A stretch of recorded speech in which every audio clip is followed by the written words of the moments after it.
Hello everybody and welcome to the Shattering, our Dungeons & Dragons one-shot. I'm going, as you guys know, cameras are a little bit weird, and this is because I set it up with different people, so it might take a little while for us to, you know, adjust, so I'll adjust it live. Don't worry. So, I will be adjusting that at a specific time. Just wanted to first say hi to everyone watching. We appreciate your presence. We appreciate that you're here with us and you're giving us a chance to, you know, learn a little bit more about D&D and watch us play it. As you know, this is a one-shot session. A one-shot session means that we pretty much are going to complete the full story, or a full story, a full set of events during the one-shot, which is perfect, you know, for people that are new to this thing. I am also going to, during the whole show, I'm going to be explaining things a little bit more for everybody who's new, to be able to pretty much understand how things work. And that's where I'd like to begin. For everybody new here, a Dungeons & Dragons is a tabletop role-playing game, so you pretty much just play a role. You play a class, you play a character, and you're, you know, adventuring out in the world, in this case in mine. And you know, you do stuff, you do quests, you do missions, you talk to NPCs, you talk to people. I, as the Dungeon Master, represent the NPCs and the world and the way that it interacts with our players. Alright, that being said, this session is also going to be available on YouTube, hopefully by Tuesday, if not by Monday. It will not be, or we'll see if it will be, on Spotify and Google Podcasts. It depends on, you know, how I feel about how the one-shot went. So, while I give a little bit of an adjustment here to cameras, I would like to go around the table here and let the players introduce themselves, the person, and then later on they'll have an opportunity to show you their characters. So, let's go in order here and begin with Mizzy, and with or she's gonna be playing Kalana, but she's Mizzy. So Mizzy, please introduce yourself while I adjust Nobrooke's camera so that it doesn't look off center. Hello, my name is Mizzy, and I stream on Twitch, twitch.tv/AmizyPeasy. I stream variety and Soulsborne. All right. And I have 3 cats. Do you want me to continue? And I am 27 years old. We're fine. We can still profile. We can stop now. Thank you. Great introduction. Now, if we could go ahead and proceed onwards to Fish. Fish, please, if you don't mind introducing yourself. Yes, I do mind, actually. No, I don't. So I'm Fish, known as Your Mother is a Fish. I play a lot of single-player games from all styles of gaming. And I've been playing Metal Gear Solid, and I suck at stealth, apparently. Alright, and she plays a rogue in the campaign. Isn't that crazy? Anyway, thank you very much for your introduction. Now let's move on to the Slick Mick, one of our new faces here. Well, not exactly new, he's played twice before, and his previous character sadly passed away. So he is here presenting to you guys a new character. Mick, who are you and what do you do, my friend? Very sadly passed away. I'm heartbroken by the character that cursed me with being called a furry over and over. But yeah, I'm Mick. I'm 22. I stream also on Twitch. Not usually from this setup. I don't do books, for example. But I am currently on a remote location streaming with a shittier mic. Was usually thinking of dropping out of today's session because some things came up and I wasn't able to make it, but I tried to make an effort to be here because, you know, I do kind of like when Onion does these D&D one-shots, and I'm always very glad to participate. Thank you very much for introduction, Mick. Yes, Mick is making his best efforts to be here today, so claps for Mick. Thank you very much for coming in. And please pray in chat that my internet doesn't die. Thank you. It will not die, don't worry. And now, finally, a new player here in our D&D, I would say, let's say, community or like one-shot group that we usually have. We have our friend Nobrick here. He has played D&D before, so he is not a noob. He is only a noob under my watch. Nobrick, please, who are you and what do you do, my friend? Hello, everyone. My name is Nobrook. I am the boomer of the table, and I'm a variety streamer on Twitch. Lately, I've been playing Two Point Campus and Borderlands 3. You can catch me live on twitch.tv/Nobrook. All right, there you go. Guys, if you want to follow them, which I heavily encourage you to do, the links are in the chat room for you to be able to follow if you're watching this live on Twitch. If you eventually watch this on YouTube, the links will be down below. All right, so all introductions have been made. We already know who all of you are. So I think if everyone is in agreement, we can move on to the actual story and to the one-shot. Are you ready? Yes. Yes, sir. All right. So first of all, for all of those who have not ever watched one-shots, we have two repeating characters here, which are Kelana and Elisa, both Mizzy and Fish's characters. They have been played before. They've had their stories, but they're here to continue their stories once again. So, without further ado, let's begin our actual session. All right. So, give me just one moment, if you don't mind.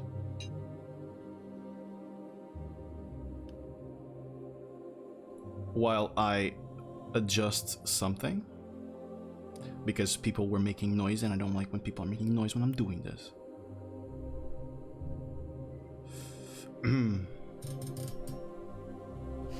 All right. So. Don't get the DM mad. Yes, don't make me mad.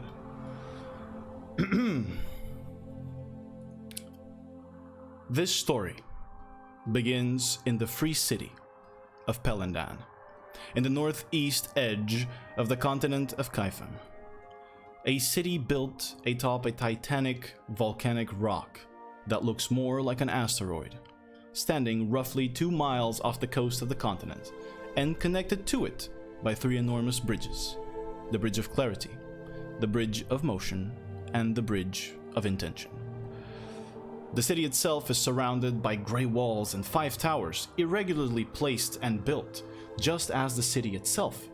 Due to this unusual topography, a great many stairs stand in the way of its people wherever they want to go, which gave the city the nickname of City of Stairs. Pelandan was founded hundreds of years ago by a group of adventurers that wished to have no connection to any particular kingdom or empire. Since then, it has flourished under the watch of the goddess Meodref, and thanks to the efforts of the elite adventure organization named the Guild. The Guild was founded close after the city began being built by a man named Ariat Dragonsbane. Since then, it has helped countless people across Kaifem with monster slaying, retrieving artifacts, and even stopping wars. They are pretty much adventurers for hire, but the contracts accepted by them are always supervised by the Guildmaster, the leader, who makes sure the repercussions of any mission don't fall on top of their beloved city or cause any irreparable damage to the world. And it is precisely at the Guild's keep where we find our party, outside the actual keep but within its inner walls. We see there, practicing and training the new recruits, Mizzy and Fish. If you don't mind introducing your characters to us, starting with Kelana. Who is Kelana? What does she look like? Hi. So Kelana is a cleric, nature domain. She looks like a very hot. No, I'm joking. She's a dark elf, right? Mm-hmm. She's a dark elf. I don't remember. With a pale gray skin, skin. And since she is nature domain, she wears a necklace with a green rock, with a green crystal, with a very pretty black dress, and very sophisticated. Because she's not bullshitting around. She's one of the higher ranks on the guild, so she demands respect. All right. Let's move on to Elisa, please. Fish. Who's Elisa and how does she look? So Elisa is a human ranger and rogue. She's pretty experienced with the bow. And very experienced with the guild. She has traveled in a lot of different adventures, so she's also a high level guild member. She tends to stay true to her beliefs in terms of being very neutral, being very calm.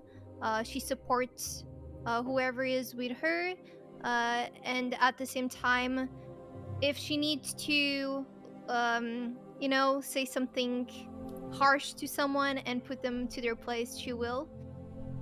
But she's not necessarily, a leader per se. She follows along and supports. All right. We have here our 2 rank 4 guild members, the second highest rank of the guild.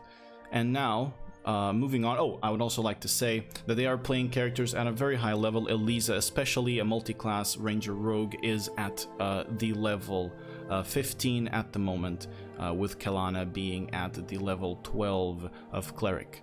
Now, across the courtyard,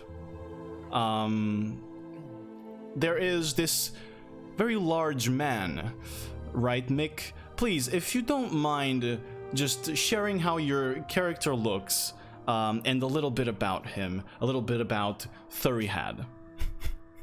So, Thurihad, like his name implies, he's just happy to be there. His mom says he's very special and beautiful.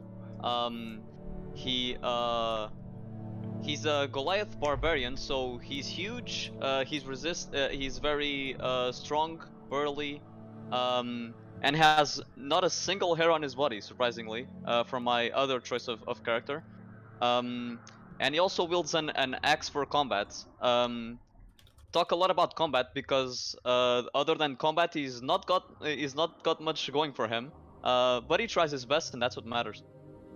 All right, there we go. We have our gigantic Goliath from the continent of Emot here, representing a different continent, joining up on the guild and training new recruits as well. And now, finally, we have a beautiful blood hunter. The first time that I will be ever DMing this class. Please, Nobrook, if you don't mind introducing Yorick to us. I'll be playing Yorick Jones. I hail from the Grayscape area, and although I do look like a human, I am in reality an elf orc, and you can see that by my grayish skin. And I'll be playing a blood hunter. Some of you might not know what it is, so I'll leave the surprise for the in-game mechanics that I'll be providing. All right, and we have here 2 rank 3 guild members also playing this at level 12. For us, so we have a level 12 barbarian and level 12 blood hunter. I will let you guys figure out their subclasses as we move along. Either way, you guys find yourselves training the new recruits, as it is customary here in the guild. There's people wanting to join all the time, but also leaving because it is a harsh world and it is quite hard to get in the guild. You need to be somewhat experienced with adventuring. As you guys continue your training, you see the gates of the guild's keep open,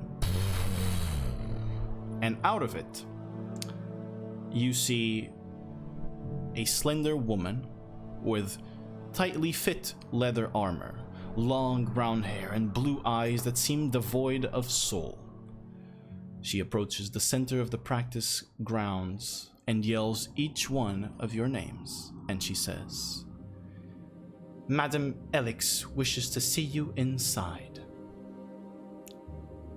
and only signals you to follow her as she turns back to enter the Guild's Keep. You know this to be Anna, the assistant of the Guildmaster, a very interesting character that feels more like a robot than a person. Do you guys follow her? Yep. Let's go. Yes. All right.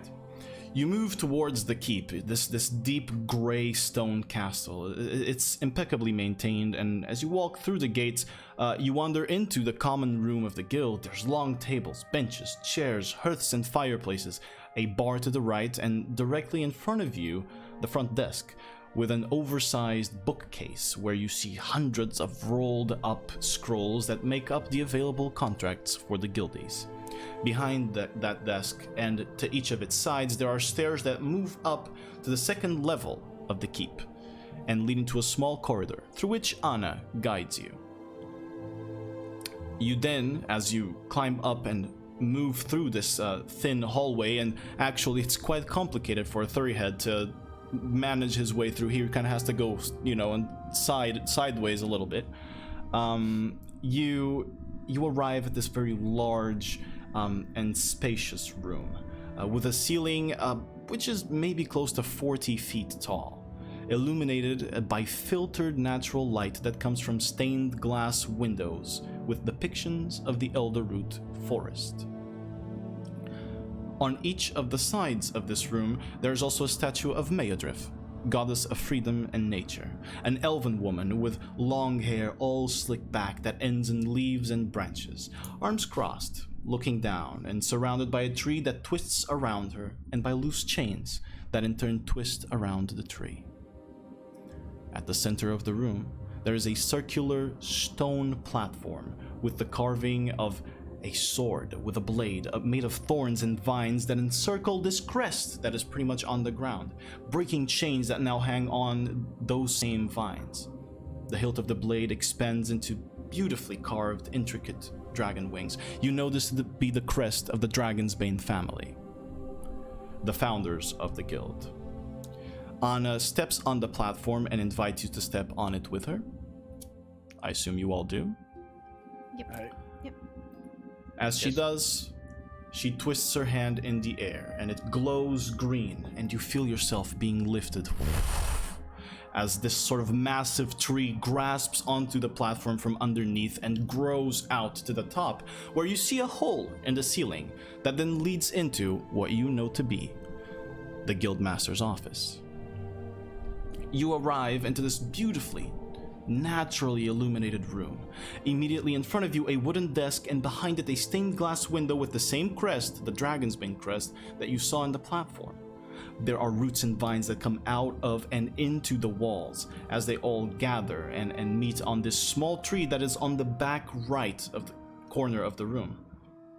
The tree wraps its branches and roots around 4 smooth rocks that encircle half of a crystal clear pool of gently floating water that slowly levitates in the air and then falls back down and then back up. On the back left of the corner room, there's a fireplace burning with a very dim golden flame, and above it, a black sword, very similar to the one of the Dragon's Bane crest that you've seen all around. Behind the desk, you don't see the Guildmaster as you're used to. You see instead Wily Elix, the highest ranking member of the guild. You see How do you spell his name? her name, Wily, it's Wylie space Eliks. Killsteel. Anyway, she is an elven woman with long, dark brown hair and hazel eyes, an ivory crown resting on her head. She has strong, sharp features and wears black leather armor with Meadrif iconography embroidered on it in dark green. You see the circular crest of a tree with loose chains on its roots and branches, as well as a dark green cloak. She bears a concerning look on her face as she looks at you and says, Fellow guildmates, I've called you here due to a possible emergency. The Guildmaster has left me in charge while she went on a dangerous quest. Although I do not know the full nature of it, I understand she was in search of ancient knowledge, hidden away and entombed underground. She had told me to expect regular reports from her. However, she has not reported in a whole day. And the golden flame becomes dim, meaning she is weak, as she points to the fireplace where you see that same golden flame, sort of fluttering in and out. As the acting guildmaster, I am sending you four as backup to her last known location. I advise caution of the highest level. You're about to go into the unknown and a forbidden area of Kerej Emaz. You guys know Kerej Emaz to be, what was... Jesus Christ, can this guy shut up? My god, sorry. Kerej Emaz to be, what was formerly the High Elven Kingdom, and is now still ruled by High Elves, but everybody is allowed in. She continues. I'm sorry I'm not going myself, but I had strict orders to remain here, and Aiden is out investigating an occurrence in the Elder Root. Okay, he's gone. Jesus Sorry, Christ. I'm farting. I hate this guy. He does the same thing every time. Oh my god. Okay. Aiden, as she says this name, you guys know Aiden Dragonsbane to be, well, first of all, a descendant of the Dragonsbane family, and also a problematic figure. She used to be a duo, or he used to be a duo with Wily Elix, and he used to be the highest ranking member as he was in the rank of his own, which was rank 6. Aiden Dragonsbane then did an oopsie, and consequently, from that oopsie, he was demoted to rank 2. However, he is still called in very sort of high profile, or I should say high difficulty missions and sensitive missions, even though he does not get any rewards from doing them as punishment. So he seems to be occupied investigating something that happened in the Elder Root. She then continues. Elisa, Kelana, you two have done us a great good in the past. I trust you to take leadership of this mission, if you don't mind. Of course. As for you, Thurihad and Yorick, if you succeed on this mission, you will have your promotions to rank 4 immediately after. Will do. Very well. Are there any questions you have anyway? Anything else that might concern you? Do you know anything more about the place that we shouldn't know? Well, the only thing I know Dangerous? is the location itself. She gave me exact coordinates to the place, and she left me a scroll to teleport you exactly to this place, or whoever would come to her rescue if she needed it. She seemed very concerned when she talked to me and mentioned this was probably one of the most dangerous things she had ever done. She left me as acting guildmaster and told me to not leave here unless absolutely necessary, and to send Aiden if he was available. However, he has not returned yet, so I am not able to send him. So you're going instead. Whatever it is, it's probably more complex than we can imagine here. Well, if it has the Guildmaster. Okay. Well, are you ready to go then? We're ready. Is there any Okay. precautions we should take? Yeah. Just watch your back. Will do. I don't have eyes So- on her. You two stay on my back. Okay, and I just walk to her back and stay there. Oh, Not now. But you said. Let's go. You see Anna is right next to you guys with all of your battle equipment ready to be given to you. So Kelana, you may have your shield and your all of your plate armor, as you guys may have your armors and weapons that you had before. She delivers them to you fast. As you see Wiley open up a scroll and her eyes glow green. As they do, you sense this sort of this hum, this vibration in the air that begins to warm it next to you as the whole ground begins to shake. She recites a few enchantment words as her hands flow in the air and runes come out of the scroll and begin surrounding each one of you. You feel your stomach begin to lift as the runes all stick to your bodies and you... everything flashes white and suddenly you're teleported elsewhere into the Great Green. More precisely, into what you think is Kerej Emaz. The green hills cover most of your vision, and the lack of any signs of civilization indicate you are roughly at the center of the kingdom, away from any of the 5 cities. Kerej Emaz only has 5 cities total, and the space in between some areas are either forbidden or are just made up by farms or people that are living on their own away from the protection of the elves and the protection of the kingdom. In front of you, just as you teleport, you see a small hole, an opening that goes deep into the ground. Anything you wish to do? I immediately walk forward and look down the hole. Okay, you're gonna do that. What are you gonna do, Elisa?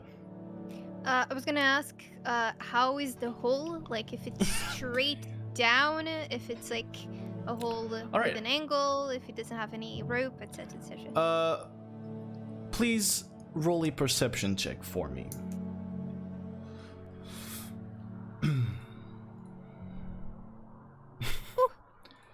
Big 5. If anybody else wishes to look around, I will allow you a perception check as well. Yes, I wish. I would like to help out, and especially look back. Okay. Since I got that. The soul's bug. Always look behind you. Yeah. All right, an 11. I think I have a natural 20. Oh, Yeah, 30. Jesus fuck. She knows everything. 30, my god. Tell me everything I see in the city. All right. You can smell colors. So you see Thurihead, first of all, stick his head in the hole. This hole is like, it's pretty tight, but you can still fit around if you squeeze through. But underneath, you just see that it's a path that leads down at an angle. It doesn't. There's no stairs, nothing. It's just a kind of a tunnel. It seems natural, from what you can gather, that leads down.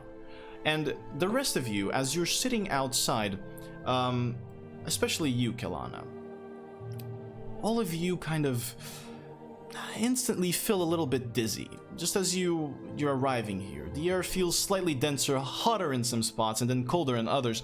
And you, Thurihead, as you stick your head in, you can sense that. It seems like the temperature is shifting, and it's kind of strange for you, but you can't quite comprehend what it is because you're too dumb.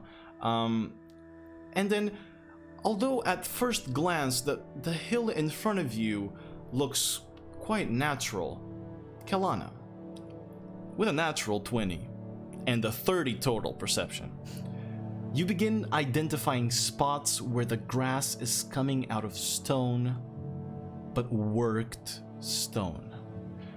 There are some carvings in this stone, but they're barely noticeable. But as you trace the structure, you can see that something crumbled here and was somehow fused with the ground itself. Is anybody here proficient in history? I am. Mm-hmm. Anyone proficient in history, I will allow you a roll. You have to beat a 25 DC. I try. A 6. Oh, Wow. yikes. Just from looking right now, you are not sure what it is. But since we had a natural 20 on Kelana, we'll see if something changes down the line. Alright, but this is what you gather from looking outside and then looking in. At least answering your question, it is sort of, it looks like a natural hole, like, you know, something just naturally eroded away or punched through in a way, but it looks sort of like a triangular opening that goes down. And to answer you, Yorick, looking behind you, you just see an endless expanse of green hills. Grass just flowing with the wind and floating around. There's some hills that are rockier than others, but this is what you see. What do you guys do? I take my head out of the hole. I turn to them and say, "Guys, there's a hole here." Good job, Threehead. You're very right. But from now on, me and Eliza are in command, so you do as what we say. Oh yeah, right. So I get up and I run immediately to her back and I just stay there. All right. I have you, Missy. Thank you. Okay. Should we proceed? Yes. Yeah. All I right. have a bad feeling about this. So you guys walk into the hole. You move through the opening and you see the path that Threehead had seen before moves downward at an inclination. Threehead, this is, you know, staying at Kalana's back is quite hard, given this is like really tight for you to squeeze through, but you're managing to like hold on to your axe and break off some of the rock with your elbows and move on through. But it is very tight for you. You're moving through what seems to be this tunnel, and after 60 feet of just this tight space, it opens up to hundreds of feet of an open space. Let me just switch the ambiance here, because you're all about to die. No. That was quick. No. Hundreds of feet wide circular opening appears before you, and as you look around, like in front of you, there is debris on the ground. Broken structures and statues almost clog the way forward, and you see that you are inside what seems to be a toppled sort of circular building. Given a natural 20 check on Kelana, and with the help of the 18 history, there was an old civilization, although you don't remember the name. There was an old civilization a long time ago in the Age of Dragons that in this area had floating towers where they would practice their magic, practice their own culture, and they would float around Kerej Emaz for hundreds, thousands of years. This, from what you have noticed outside Kelana and your eye for elvish architecture, this has to be it. This has to be one of those. And not that you know of, there's not a single one that has been found yet. All right. You see that the building is sort of tilted in an angled position, so you can continue moving forward and down. The walls of the building, of what would be the building, are now your floor. You know, it's, I guess that the ground is just, you know, floor. Or the floor is just a ground wall. But the walls of the building are now your floor, and it kind of circles up around hundreds of feet wide. What do you guys do?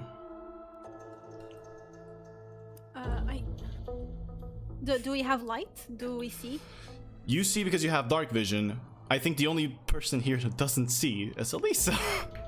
As always. So you guys can light up a torch for Elisa if that's the case, or you can throw up a light spell as well. Up to you. Yeah, I have a torch, if you want. Yeah, sure. I have the light spell. I can light up something on you, All right. so you can see some. Let me just see. How many feet does it? 20-foot radius. Yeah. So yeah, All right. I can light your. She has a leather armor? She does. Okay.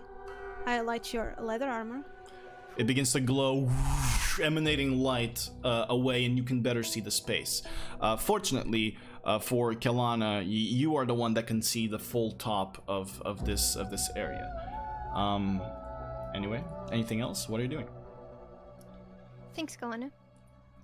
No problem. Do you guys see any traps? You want to check? I just We can check Let's for check. traps. Yeah. Should we check? definitely. Anyone checking for traps? Please roll perception check to see what you see here. As you're still not moving in, you're still away. 17. 14. 14, a 12, 15. and a 10. All right. 15. All right. So you don't see any traps around, or at least you don't notice anything as you look around. You have very limited vision. You probably are going to need to move a little bit deeper in to know. But you, Kelana, you see that the debris here, and as you guys kind of shine light on it, the debris here is of statues. You see enormous stone heads of a dragon. It seems to be the same dragon, but it's shattered all across the ground here, and it expands. Like this is a huge expanse of terrain that you have to move through. You see of others of what seem to be elves, or at least they have pointy ears and sort of this beautiful looking armor. There is old glass on the ground, metallic wires and giant metal tubes broken and bent on the ground. There are also crystals and gems the size of giants, carefully shaped and sculpted and embedded on the ground and on some walls that you can sort of look around and see. But you spot no traps. You're still kind of at the entrance. What do you do? Okay, we can move forward carefully, please. Yes. I Alright. trust. Okay. You see Kelana moving forward, and the three-head is just keeping up, just very awkwardly close. Pretty much, he's a huge guy. Kelana's head kind of hits him like a little bit under the chest, and he's just walking, pretty much trying to match the pacing, so that they don't, touch each other's feet.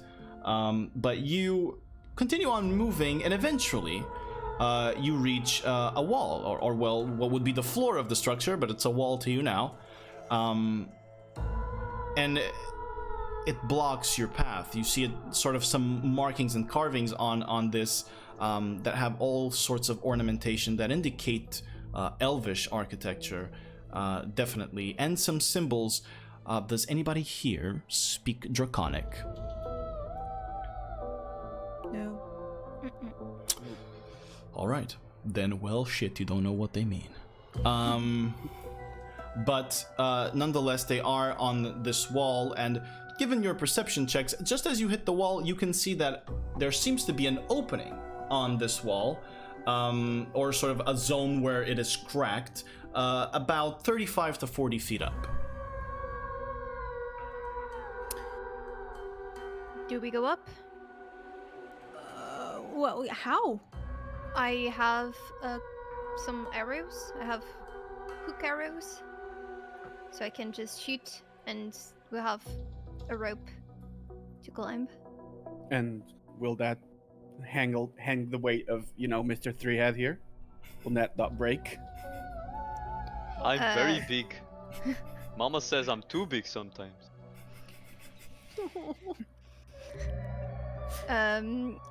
I just start getting my head awkwardly close to Elisa, waiting for her answer. Yes, you're big. I don't know if it will work. We can try. We go first. Yes, we try. We I go can try. first in case the rope breaks or anything like that. Yeah. You can try as well climbing with your axe. Like, Oh yes, I am strong. You're very smart, Miss Kalana.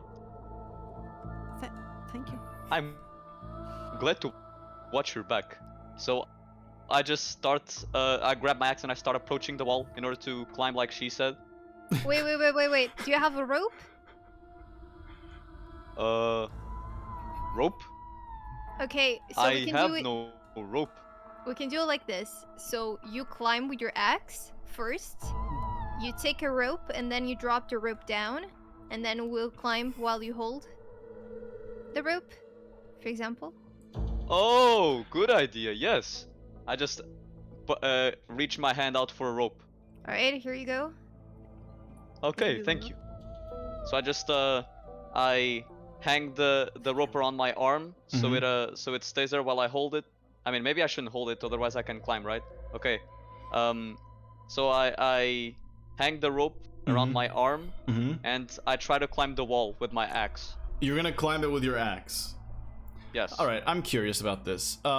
Please roll an attack roll with your axe. Next to your axe in the actions menu, you have a little plus symbol. It should be plus like 10, 11, 12, something like that. Yeah. Click that and roll for me, please.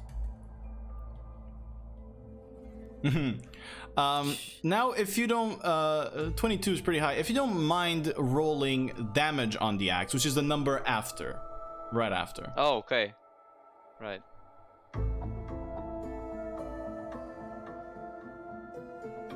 Okay. You guys see Thurryhead very happily sort of like jog jauntily up to the wall, and he raises his axe, and you guys can see now this axe is made of stone. It looks like a block of stone that is sharpened on the edges, and he raises it, and then he crashes it onto the wall, and the wall breaks open, creating another hole as he was just attempting to climb, but broke the wall completely, or not completely, but generated another hole. I slowly turn around and I look very awkwardly, waiting for someone to tell me if I fucked up or not. Nice, good job. It should be okay. It's Oh. another opening. Yes, I was planning to do that. And I just can keep I the just rope. happily jog along back to Kalana's back. Yes, we go forward, and I put my axe forward, pointing towards the hole. Awesome. Okay, careful with that. Oh, I'm sorry. I hold it again. Okay. So you guys moving through the hole now? Yeah. I All right. guess, yeah. I go where she goes. After you move through the roll, you see a very similar space. More crumbled and torn walls make up for most of the ground ahead of you. This time, there's even more debris. The density has increased here. There's more irregular places and broken things on the ground. What do you do? Can we examine perception check? What are you looking for? Anything of value. Anything of value. All right. Roll perception. I'm just for happy me. to be there. Gotcha. Roll perception check.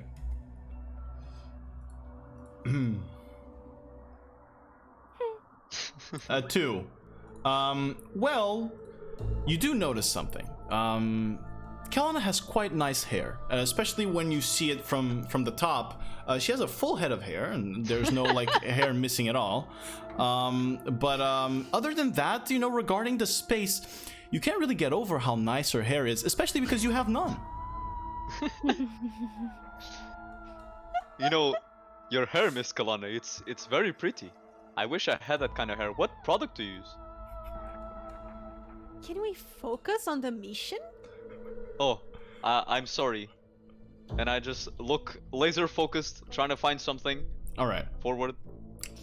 Kalana, I think you have a fan. Another one. I'm gonna try and see if there's like another path, another opening. Got it. All right. Roll perception check for me, Elisa. Let's see what you can spot around here with the light that you have. Yes. Oh my god. 3. Yes, sir. A 3, huh? Now she's Your looking at my hair. Yeah. Now you can't, but now that he's mentioned it, holy fuck, it's some really nice hair. You know, what does she do with it?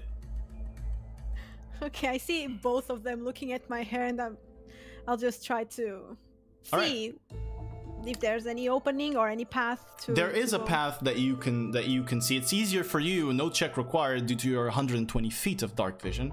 That there is an area that you can move around here, and you do notice as well that covered in dirt and dust in this area, there's weapons and plate armor.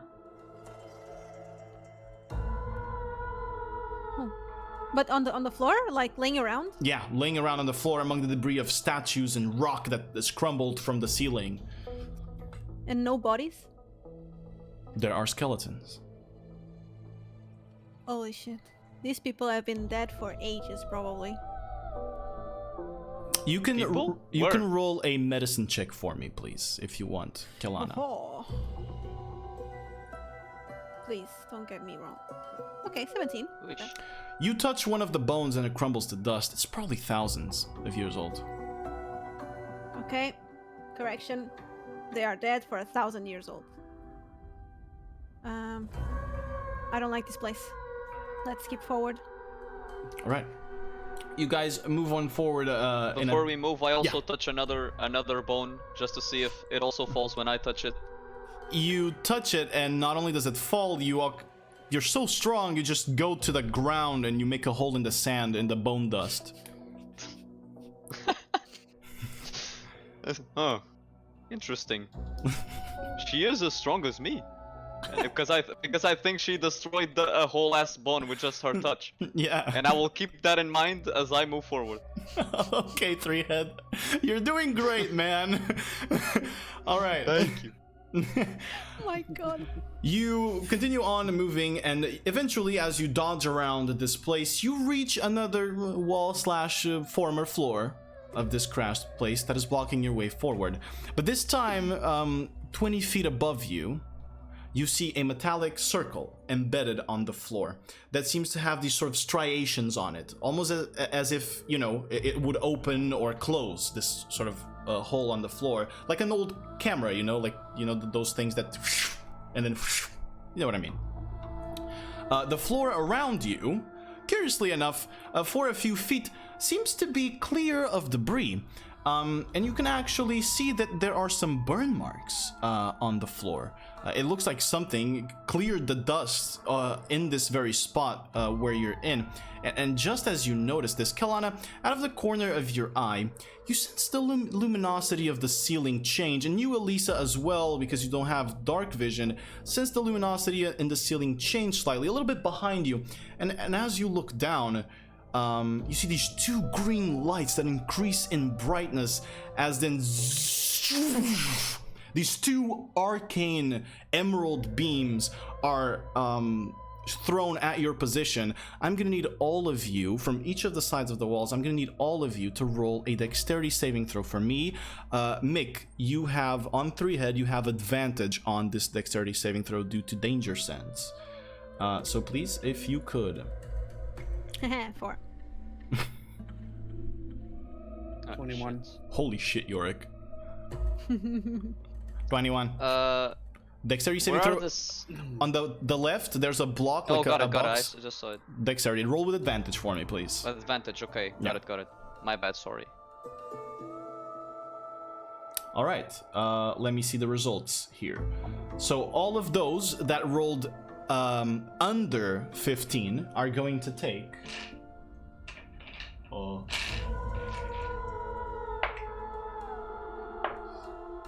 Am I able to, since I'm directly behind Kalana, can I just like, do I have enough reactions to like grab her out of the way? No. Also? This is a huge blast, and it's 2 blasts, one from each side. Whoever failed the saving throw takes 18 points of force damage. Whoever succeeded, which is Yorick, you take half. So you're going to take 9 points of force damage as these arcane cannons blow or shoot in your direction. And as you look back up, you hear again, and they begin to glow, seemingly ready to fire again. What do you guys do? Let me get Sorry, out it of was it. 9 damage, right? Yes, 9 damage. For all that rolled under. Yeah, got it. I mean, above 15. You guys move out of the way and duck into one of these debris areas. And just as you move out of that space in front, the cannons stop glowing. Okay. Can I see another one of those marks on the floor, like the one behind? Can I see something in front of me? Any?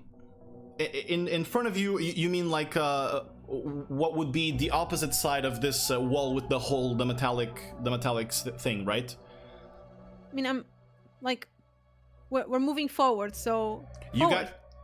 You guys, yes, you guys moved up until a wall, and then you moved back out of the way because you were being shot. So it's in the back direction, right? Okay. Oh, okay. We are in a wall. Yeah, you hit a wall, Again. you moved back. Exactly. This is like the ground floor of this structure that you're inside right now. You're looking for markings on that floor. You see more draconic symbols that you are not able to read. You also see around. I'm gonna allow you a perception check, please.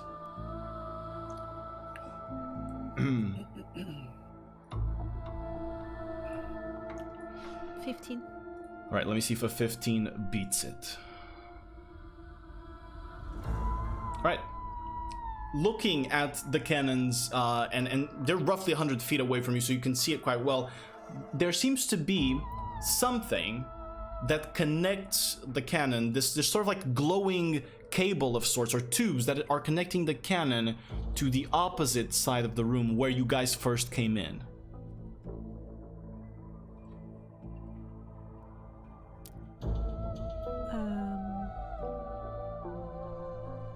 Okay.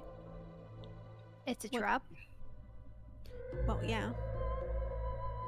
But how will we move forward? If we step there, we're going to get blasted. We can always fall back and just throw a rock. There's trap in ground. We have to destroy it. And then I grab my axe and I start lifting it. Mm-hmm. No. Calm down, sir. No. Wait. Oh. Wait. Let's try and figure out this first. The blasts were they delayed, or were they immediately? You guys reached there, the end of the room. You had a few moments to look at the wall, and then suddenly, boof, it hit you. So they were charging and then firing at you, and you see now the glow on them is fainted, and as well on that, it has fainted as well on that tube that is connecting it to the other side of the room. So the metallic circle is in the wall. Yeah, right? in the wall in front of you. Yes. Should we try and shoot that circle?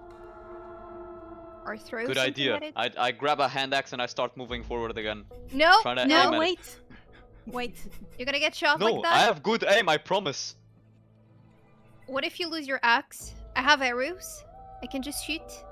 It's fine. Oh, Yes. yes, you're right. I don't have infinite axe. I just put axe back in the back and I step back. I Good. love him so much. Okay. Do your thing, arrow lady. I'm the arrow lady now. Okay.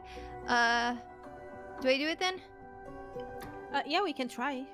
Okay. Maybe we can fall a bit back into safety. Yeah. And get cover. Easy Are we enough. covered? Explosive We're arrows. already like. Yeah, there's debris everywhere. You guys are like Yeah. hiding beneath. And it seems to have only attacked you once you reach the edge of the Mhm. room. So I shoot. All right. Please roll an attack for me with Rootmaker. Remember, your arrows, you don't even need to knock an arrow. You can just pull the string and it will generate a Radiant Blast for you. Please roll an attack. Yep. 31. Jesus, you could hit a bug like a mile away. Roll the damage for it as well for me, please.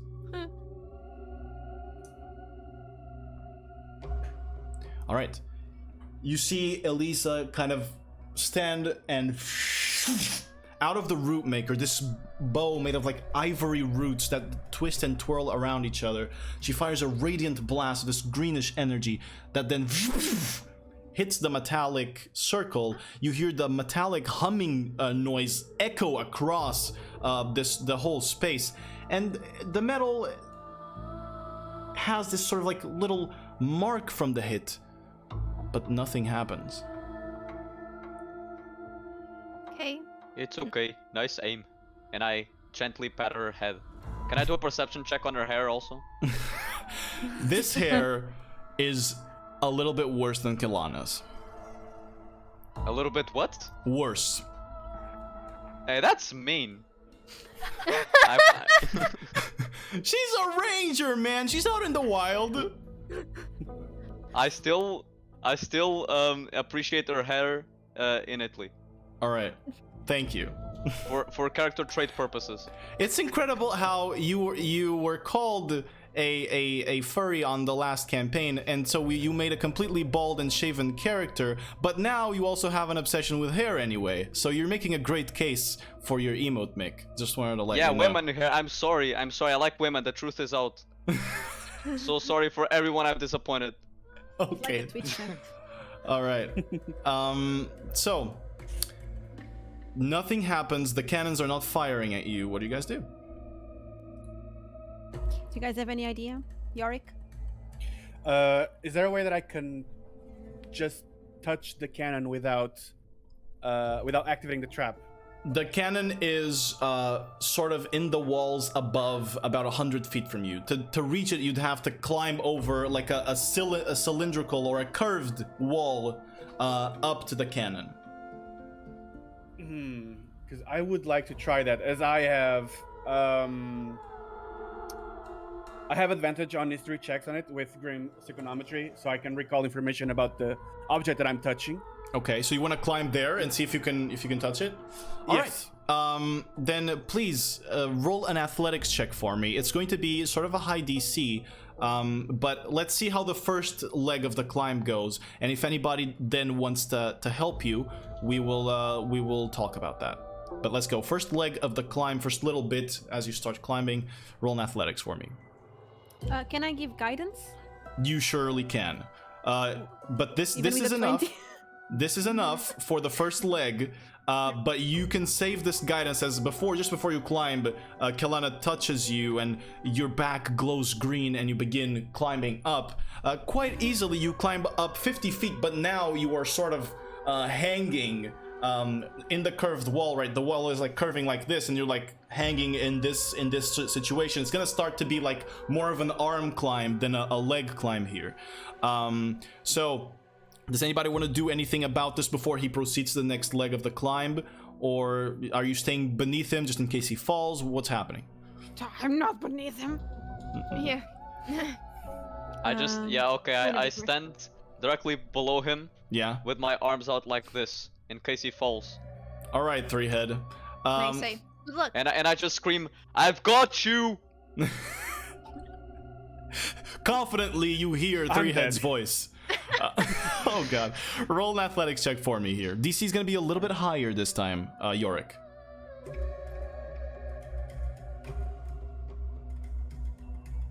$17 is still enough.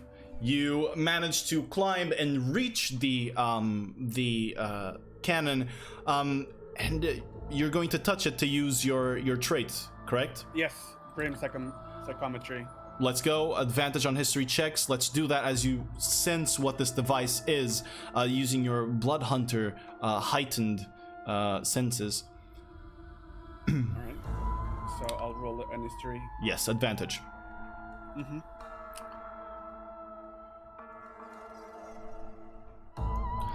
Nice. So, as you touch this cannon, you are taken. This picture is formed in your head.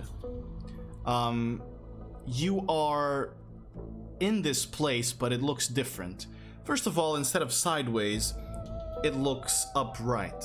And what it is, a wall in front of you with the metallic hole, you find yourself in the ground of it. Or being the ground of this space. You then look up, looking for these structures, and you see that the same cannons are hanging on the walls of this sort of circular tower or building that you're in. All around you, you see warriors of strange in nature. Your mind is recalling the history of this place, and you see warriors with no eyes, bleeding out of their eyes, but a blue mark on their forehead. And just as you do, you look up and the cannons are firing at them. And as you follow the tube that you had touched before, it leads to this emerald crystal that is on the ceiling, which would be the opposite side of the room where you were in. That seems to be a power source for these devices. And they seem to be defense cannons that were implemented on this tower, this place. And aside from that, with a 21, you realize that this is very advanced for thousands of years ago. In fact, there's not many things you've witnessed in your whole life of adventuring that are of this level of technology. But this is what you gather from it. All right, I will share the information with the gang. And you're gonna Yes, and go back down. go back down. I will share the information. So, any ideas? You found the orb by touching it? Yes. Huh. Miss Wiley did say that by looking at me you can also find out a lot about me. This must have the same powers as you. You're very smart, Mr. Yorick. I don't think that she meant what she meant when she said that to you, but I tried to touch him to see if I also have the same powers and I can read them. But nothing happens. You want to touch? You wanted to touch the cannon? Because you'd have to. No, climb.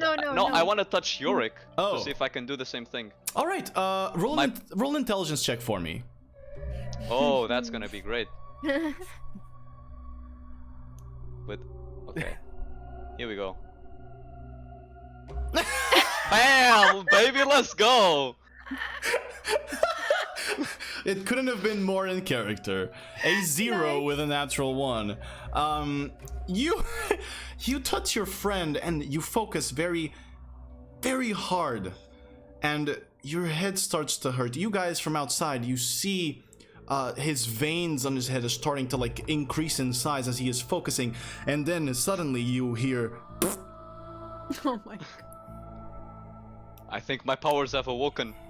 He's Three thinking head. about, and I point to Kalana. He's thinking about her hair, and I understand you, buddy. Or was that me thinking about it? it's you thinking about it. I'll try again later. All right. What do you guys do?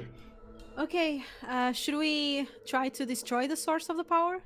I guess. All right. Where is it? Can we see it? You guys move back swiftly through the debris, and you can see very well that on the sort of the edges of the previous wall that our friend Threehead here broke, there are these enormous emerald crystals that are now kind of dimming in light as they were energized before. I will say it is easy enough with Threehead's axe and his great power and might to break these crystals and destroy them. And just as you do, you hear a metallic noise of outside, or not outside, on the far wall where you had been previously and had been shot. And as you guys move on out, you notice that at the center of this wall, it's still like 20 feet up. You see now that the metallic sort of system that was there, the metallic bit of the floor has opened, and you may move on through. And at the edges of that, you can also spot what would be the remaining little crumbling bits of what were previously stairs. You guys move through the hole. Yeah. Mm-hmm. So, With the hope and rope, it is easy enough to move through this hole, and you jump onto the other side. And just as you do, and you sort of fall down on the other side, Kelana, you have to sort of hold everyone in place, because a few feet ahead of you, there's this drop into a gaping abyss. A giant hole that leads down into the ground. It is impossible for you, even, Kelana, to see the bottom of this hundreds of feet wide hole. And as you sort of peek down, you feel a strong air current that brings with it a strange smell, like a sour milk and musty old furniture combined. You, Yorick specifically, it hits you so hard you almost want to puke. It's very aggressive, and for your senses, since they are a little bit, more, they are heightened and they are strengthened, it hits you very aggressively and clears your sinuses completely. But this is for now what you can see. We are still inside of a fallen down building, right? Yeah, you're inside the fallen down building, but you've been going like this, right? And now seems that what happens is the tunnel goes like this, instantly down into a gaping abyss. But it could be the other part of the building still. So there's nothing forward. That it's only down. The hole is like hundreds of feet wide, and forward you only see rock. Like on the other side of the hole, you only see rock. I get down on my fours and I start to look down the hole to see if I can find anything. Darkness only. I have dark vision. Nah, just kidding. Yeah, but 60 feet does I only know, allows you to see darkness still. Should I drop a torch so we can see how far it goes down? Yeah. Yeah. I lit up a torch. Maybe Yes. carefully, because the smell. This might be flammable. Wait, do we all smell it, Onion? Yeah, you all do. He just smells it a little bit better because of his blood hunter senses. Smells like mama's cooking. Oh, that explains a lot. Oh, honey. I turn around. What does that mean? Your mom cooks so well. She does, right? I turn to Yorick and Elisa. I like her. I can We've- tell. We've seen that already. Yes. Okay, do you want to try to? And Are you sure? we go just a little back. Okay. I don't want my eyebrows to be burned. Unless anyone else has any ideas. Well, I have Ideas are not my strong suit. I'm sorry. I just wanted to tell you something. If you guys are throwing in the torch and then going back, you won't be able to yeah, see yeah. anything. Yeah. We have to stay. Anyone have fire magic? Well, I have dancing lights. I can, but I don't think it's only 120 feet. So It's your dark vision range, and at 120 feet you don't see anything. yeah. What if we put fire on Arrow Lady Arrow and she shoots down? But that would be the same as just throwing a torch. Oh wait, is the area of the hole Yeah. 20 feet or more? It's more. It's hundreds of feet wide. Okay. What we can try to do is I get there. Sorry. I drop the light on your armor and we grab any object. I cast light on that object and we drop it. Doesn't it have to be like at a certain distance from you? No? It's infinite? Okay. Alright. It's infinite? Okay. Do we have Yeah. a rock? Yeah, there's rocks around. You can grab one. Yeah. Okay. All I'll right, grab like a good size rock. All right, Like, it's not a small one, just like a, So we can a good see. size. you Yeah. grab Dwayne the Rock Johnson. What do you do with it? Okay. I cast light on it. Okay, it begins glowing with this green light. So the Eliza's armor, it's on not Yeah, not- anymore lightened up. So and I chop it. You see the stone sink down, and at about 250 feet away from you, just as the stone moves down the center of the hole, you see on the far side of the hole, kind of on the other side, what seems to be a broken bridge, indicating that there might be something beyond it. You can barely, as the light goes through, you see the bridge, and you see that it leads somewhere, like the broken bridge, but you can't really make where it leads because it's too far down. But it's about 250 feet away from you, and as it continues, you continue looking at it, you look at it, you look at it, You look at it, and it's just a tiny little green dot until it vanishes. That's deep. Can I see now, Kalana, please? Oh yeah, Again? sorry. I'll put. Thank you. Oh, I'll touch her again. Hey, Mom, can I see now, please? Can I open my eyes? Holy. yeah. We gotta find another way to get down there. There's no way we can just jump. Do you have any plants around? No, not that you can Shit. see. Not without light in this place here.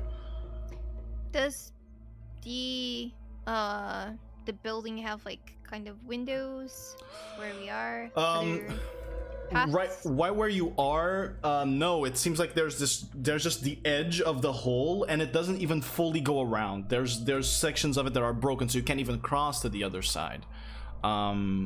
But what you did see was the bridge, and it was sort of like halfway into the hole. If we look up, do we see like an elevator? Yeah, surely. How convenient that would be. As you look up, magically, this caged box comes down. No, it's only rock. Shit. Can we see like any rocks that would serve as platforms so we would jump down and down and down and down? You probably need to throw another rock glowing in there. Okay. Kalana, can you throw another glowing rock, please? Because I can see properly. Thank you. Sorry then. I grab another rock. I try Alright. to help her with one hand, lift up the rock. So easy. I'll cast light, All right, glowing green. and I. You drop it, and as you do, at least at this time, you're looking down. I'm gonna have you roll a perception check for me. Perception. 13. As the rock goes down, you see now that it hits something. The other side of the bridge is right next to you, to the place where you are, to your edge. So the bridge kind of, seeing the hole, you guys are over here, right? And then the hole goes down, and the bridge is kind of like here, then it breaks off, and it begins again a little bit more ahead. So you see that there is sort of a stone platform. It's still 250 feet away from you, and there are some sort of grabbable, climbable edges of rock, because it seems irregular, and from a certain point on, it looks to be like fused worked stone, as in parts of the building as well as rock. Okay. Light me up, please. Cullen. Thanks. Light switch. So we can try and go down by grabbing onto rocks and be very careful. It is dangerous. Oh, careful. Rope can also help. You guys have still have. I would believe. prefer the rope. I believe each of you, Elisa has a lot more rope due to the one that comes with her arrows, but each of you has, except for our shaven barbarian, each of you has at least 50 feet of rope. Yeah. You should check your inventories and you'll find it there. Mm-hmm. I had 2 sets of rope. I gave Yeah. 1 to 3 head, and then I have the arrows. So So it's 50. I mean, we can combine. you can tie them up, that is true. Combine. Yeah, and it would be more. It would probably reach, if you combine the 100 feet you had of rope plus another 100 feet from your arrows, and an extra 50 feet then either from someone else or from another arrow, you can definitely make a rope that will help you climb down.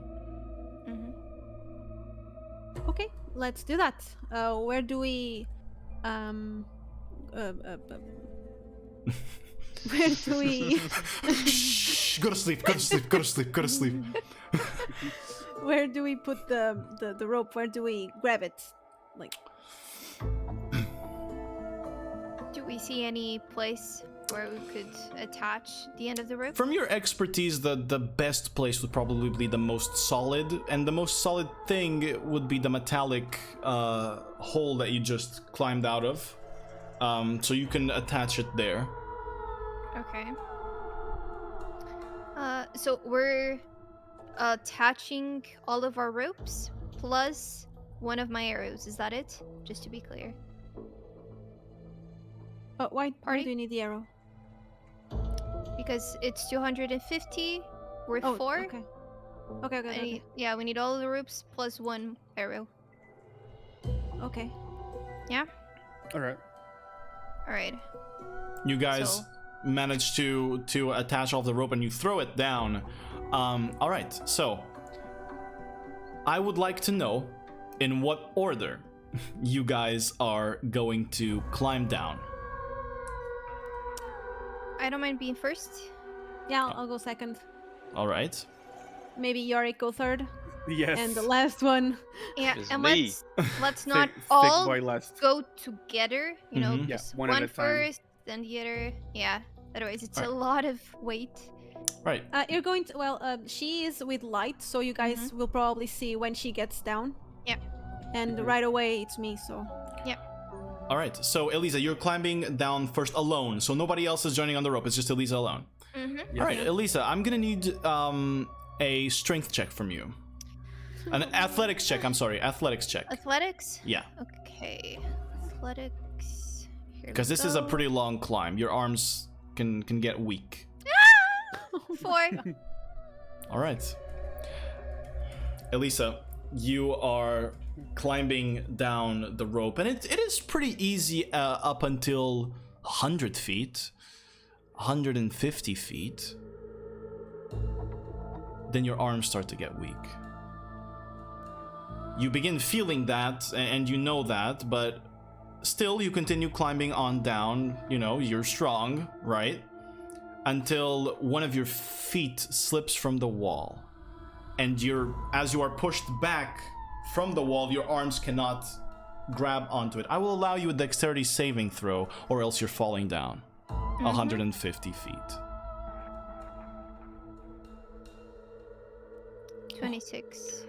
You fall down about 20 feet until you use the air resistance and twist around in midair to grasp onto the rope with your legs and your arms. You guys feel the rope tug intensively and almost bend the metal behind you. But fortunately, you have Thurihead there securing the rope, Exactly. and he manages to hold on, and you climb down the rest safely. I will let you know the DC on that save was 25. Oh shit. Yeah. Oh my All right. god. Just so you know how close the 26 was. As always. Yeah. Dice are always on Elisa's side. All right. Plot armor. She Can climbs. you hear me? Are you okay? Okay. Hey. Kind of.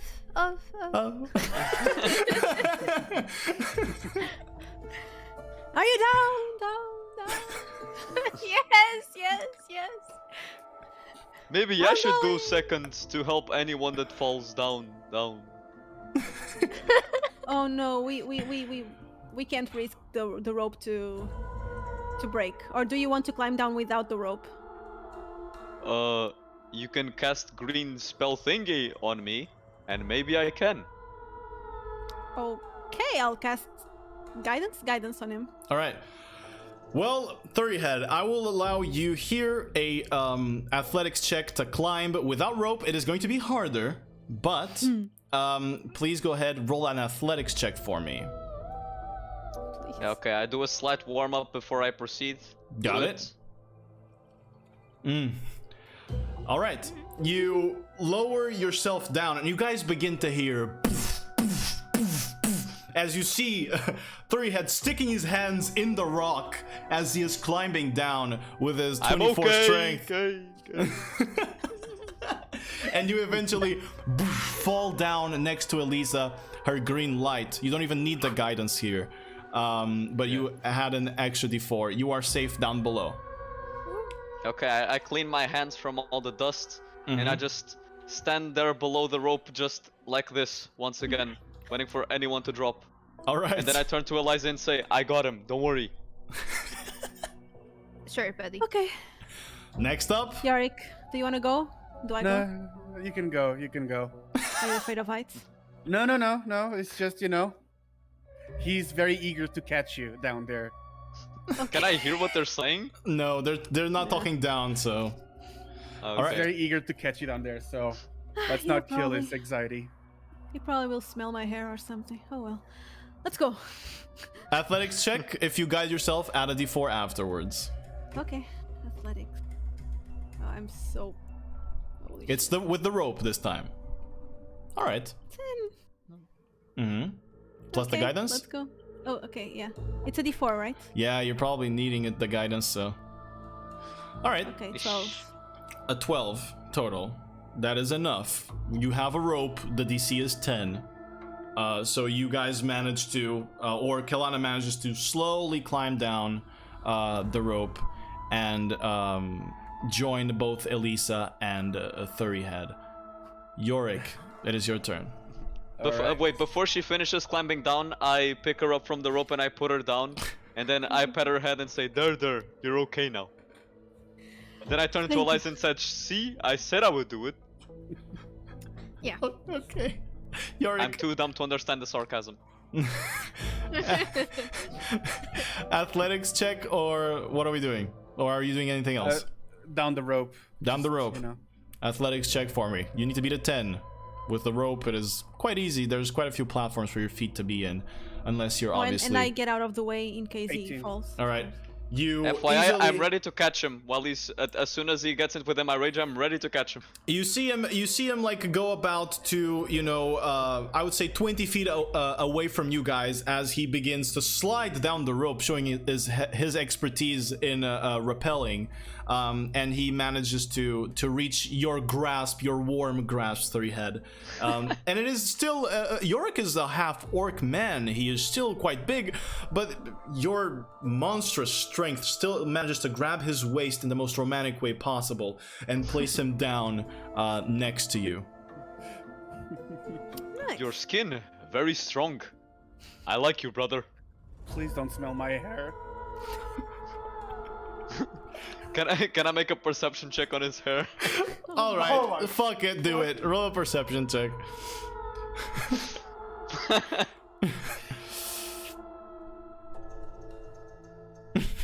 Ah, goddammit.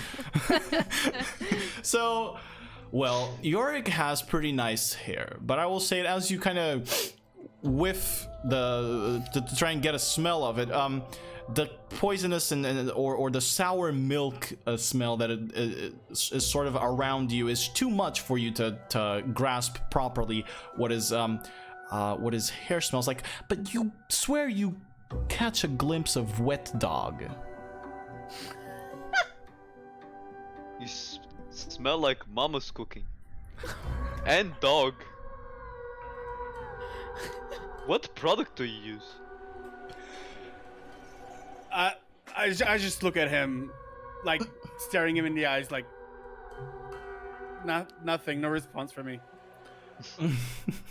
All right, guys. I sit there eagerly waiting his response because I'm too dumb to understand what he means. Kellan and Elisa, what are you guys doing? So we're on the bridge, right? Yes, and Can you see the other half? Yeah, the other half is, I would say, about 20 feet away from you. Excuse me, there's a 25-foot gap between this half of the bridge, this part of the bridge, and the other one. It seems to have broken down.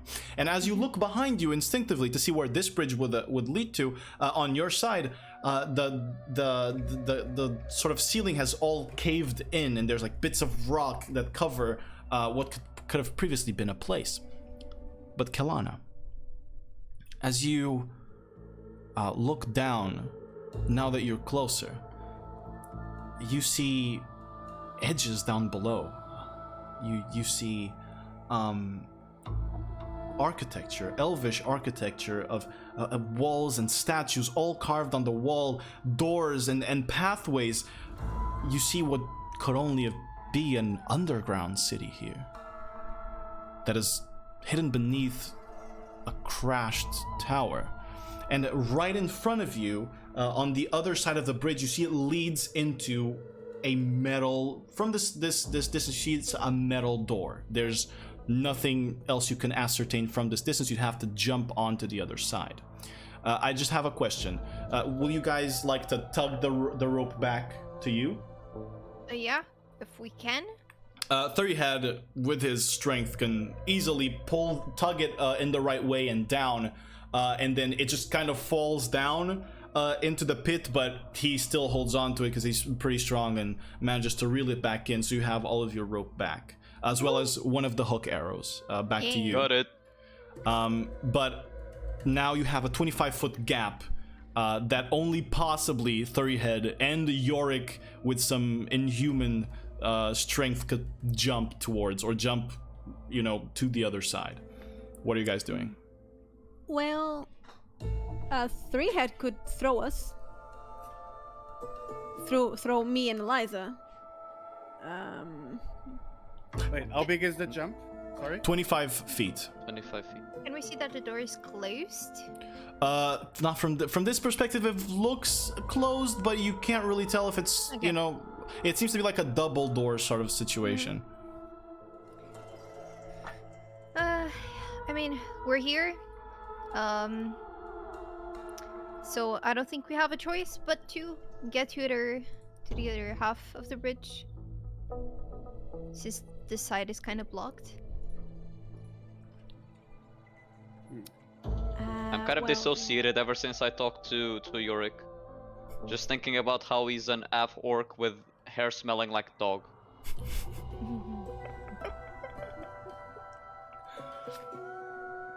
What do you guys do? Should each throw us? Huh? What? You can throw us to the other side because you Oh. are very strong. Yes, And we of are- course. Okay, I just I move forward. Yeah? I reach out my arms once again, Mhm. waiting for someone to hop in them. Don't worry, I won't pick you up so violently. I respect you. Wait, we have another option.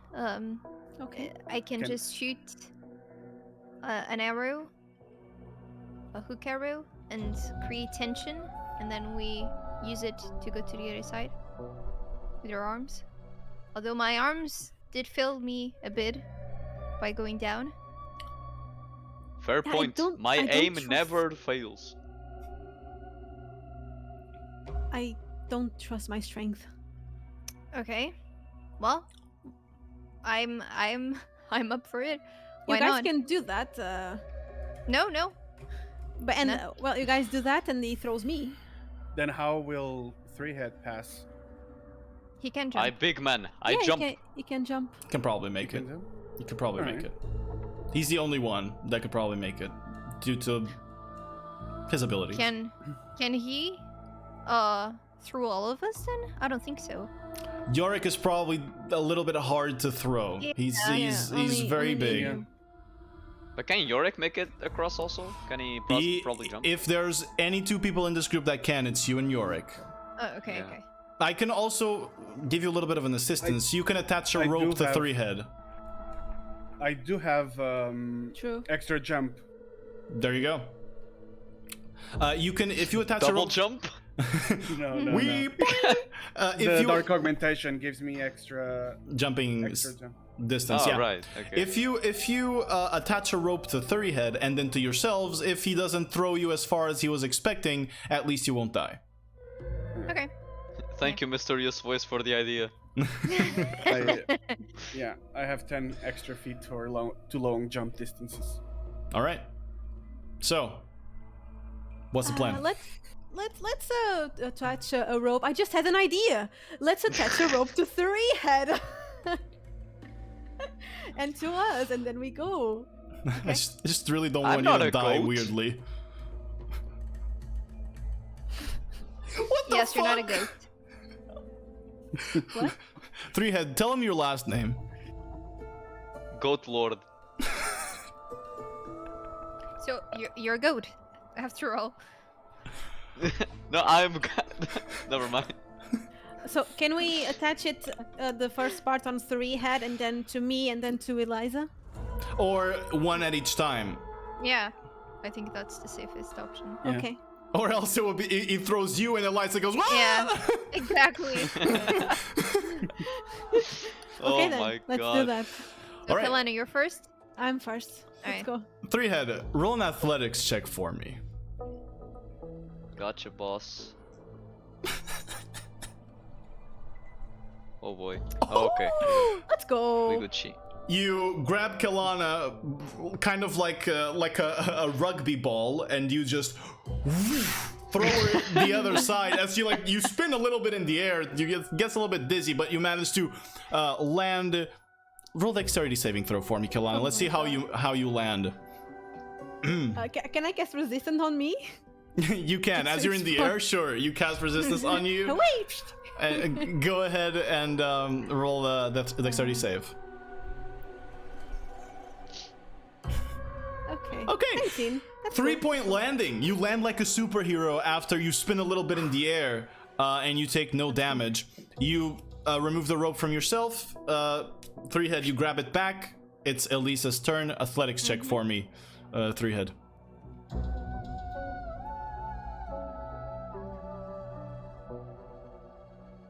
Ooh. Damn. You throw her, and you see Elisa begins as she's in the air. You realize this throw was slightly more in height and not as much in a horizontal projection, and you see yourself kind of begin to fall down in slow motion at about I'd say 5 feet away from the edge. What do you do? 5 feet from the edge? Yeah. Can I...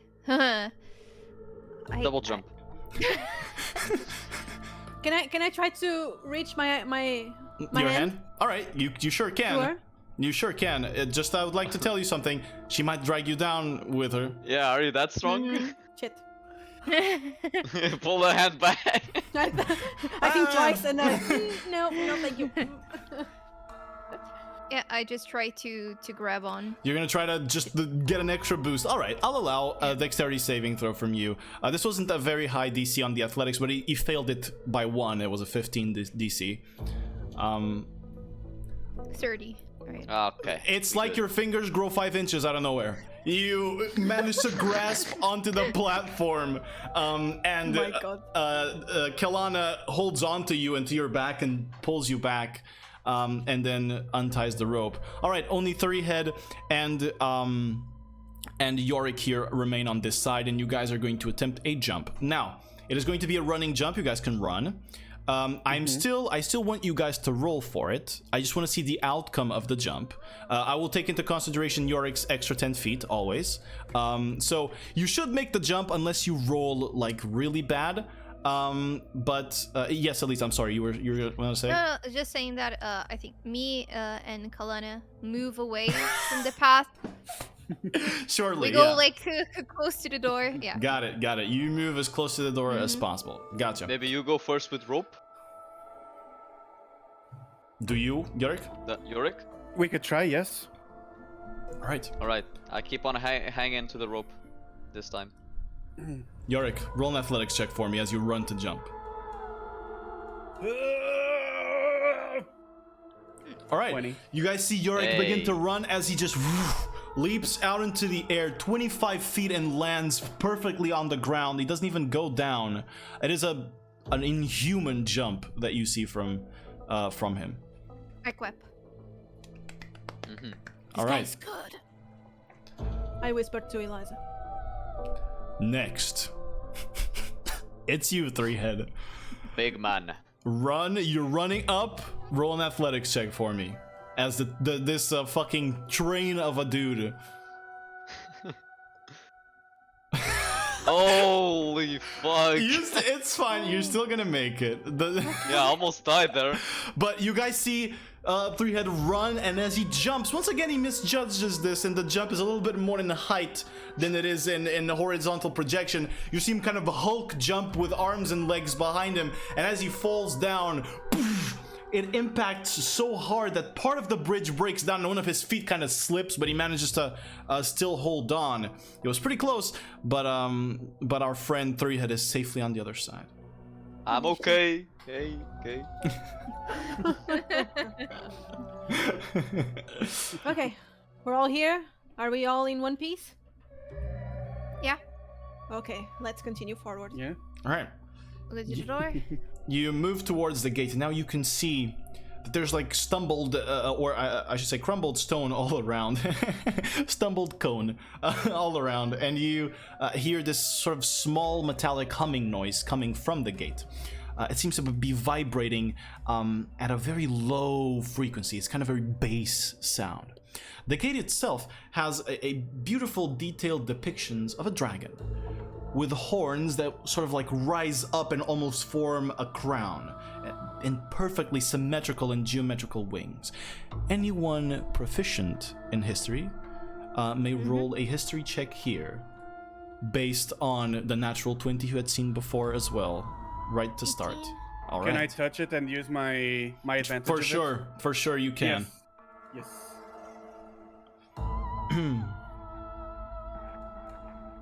Go ahead. All right. Curiously enough, you're still gonna get information, but the one who fills in the gaps of this information is Elisa. There's one such dragon that you have heard of, a beautiful, gentle dragon. In fact, he was known as Alanor the Gentle. And Alanor was the dragon that guided the elven people before the Battle of the Lake, when they were still one.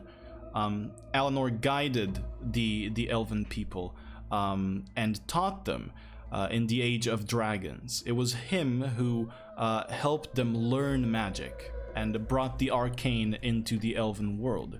There is no other emerald dragon that you have ever even heard of but this one, Alanor. And you only have access to this knowledge because you are of the guild and you have access to certain books and specific books. Else you would not know this, for a lot of people have forgotten him, except for the elven people. But yes, this is indeed Alanor. And as you inspect the gate, you also see that it is semi-open. And you can probably fit one person through the gap in the gate. It is kind of a double gate, and it is semi-open. Alright, I share the knowledge with a lot of enthusiasm, since I really like the elves. Yeah. I want to try to open the door. All right, you push it. It opens. Yeah, okay, you just see Killan prepared for anything to happen. Okay. We're cool. We're cool. There's way, and I point my axe towards the way. Alright. I will give you an extra thing because of your ability, Yorick. The names of the rulers of the Age of Dragons are known, but not much else is known for people, or not accessible to the common folk. Alanor used to be secretive, and you sense this secretive and sort of guided sharing and controlled sharing of knowledge coming from the door itself and from the whole structure that it is attached to it. The low bass vibration. You feel this sense of hidden, of secrecy, of a wish to control what gets out there. And it seems that you are in some way in an archive or a place that has been hidden away and protected by whichever people were here before that wanted to guard certain knowledge. But what passes onto your senses, into your brain, into your perception is mostly that feeling of secrecy. All right. Okay, can I see what's in? You can. You see what seems to be sort of a large circular room, but from this distance, it's all still very grayish and muddly. You see two statues of dragons, possibly, and what seem to be glass, but you'd probably have to move into the room to see and know a little bit better. Okay. Ai, desculpa. No Let's okay. Let's go. All right, so you guys move inside, and as you do, the room lights up with this unnatural emerald light that is filtered by the stained glass that you've seen on the far walls of the room, over 20 feet tall in stained glass, with this depiction of the Emerald Dragon of Alanor the Gentle.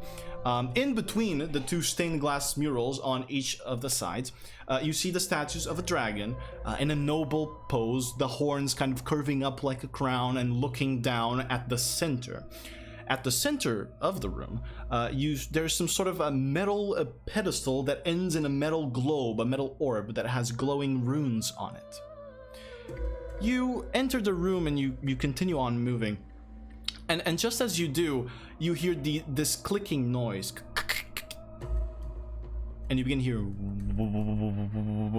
And as you look back, you see these two flying metallic orbs that were released from their docks that were above the door. They begin floating around you and surrounding you, and then stop on each side of the group. They begin to vibrate again as light comes out of them. You see this sort of a greenish light that comes out of them and begins sort of from top to bottom, kind of scanning you.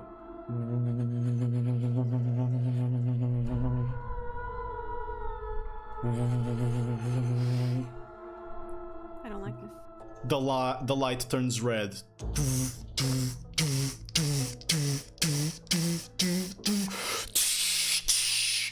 The stained glass windows shatter and break onto the ground of this beautiful emerald floor, and as they do, you see forming from them. Oh my god, this is so loud. You see forming from them these humanoid figures that are made of chunks and pieces of emerald glass, and just form up. The pedestal at the center begins to glow increasingly with blue light as you see its head split open, and the body of the pedestal split open as well, as it gains arms and legs that stretch out, connected with blue arcane magic. Please roll initiative. I'm gonna move you to the place.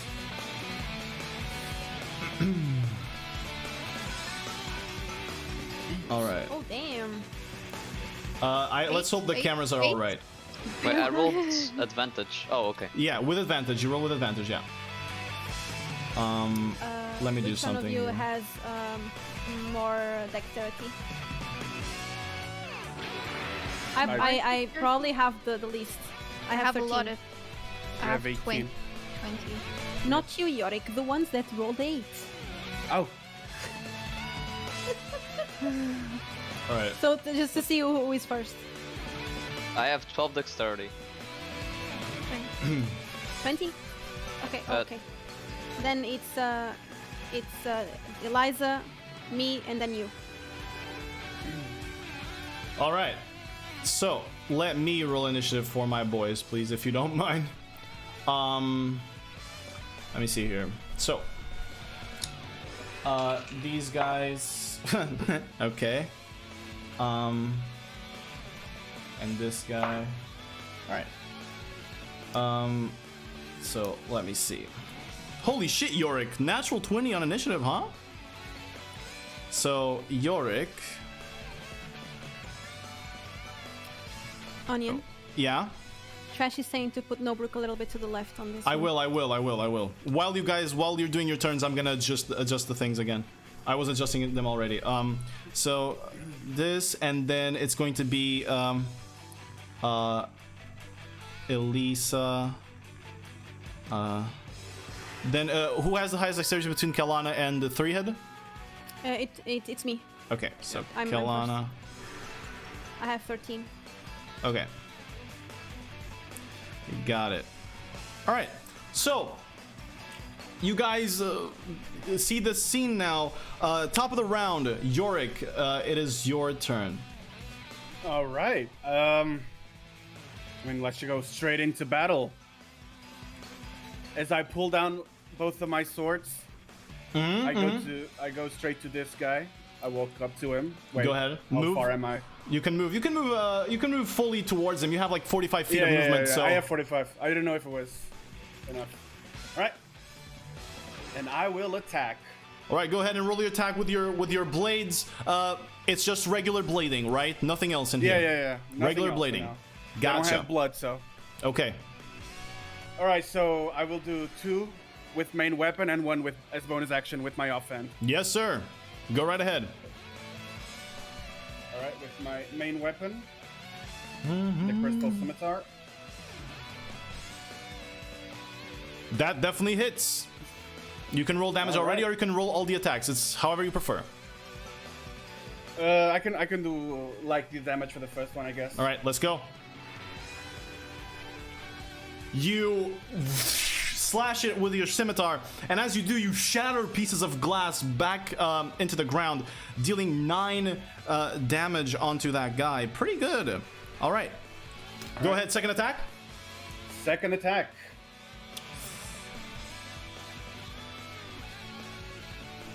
All right, with a 16, you just hit. Go ahead and roll damage for your second attack.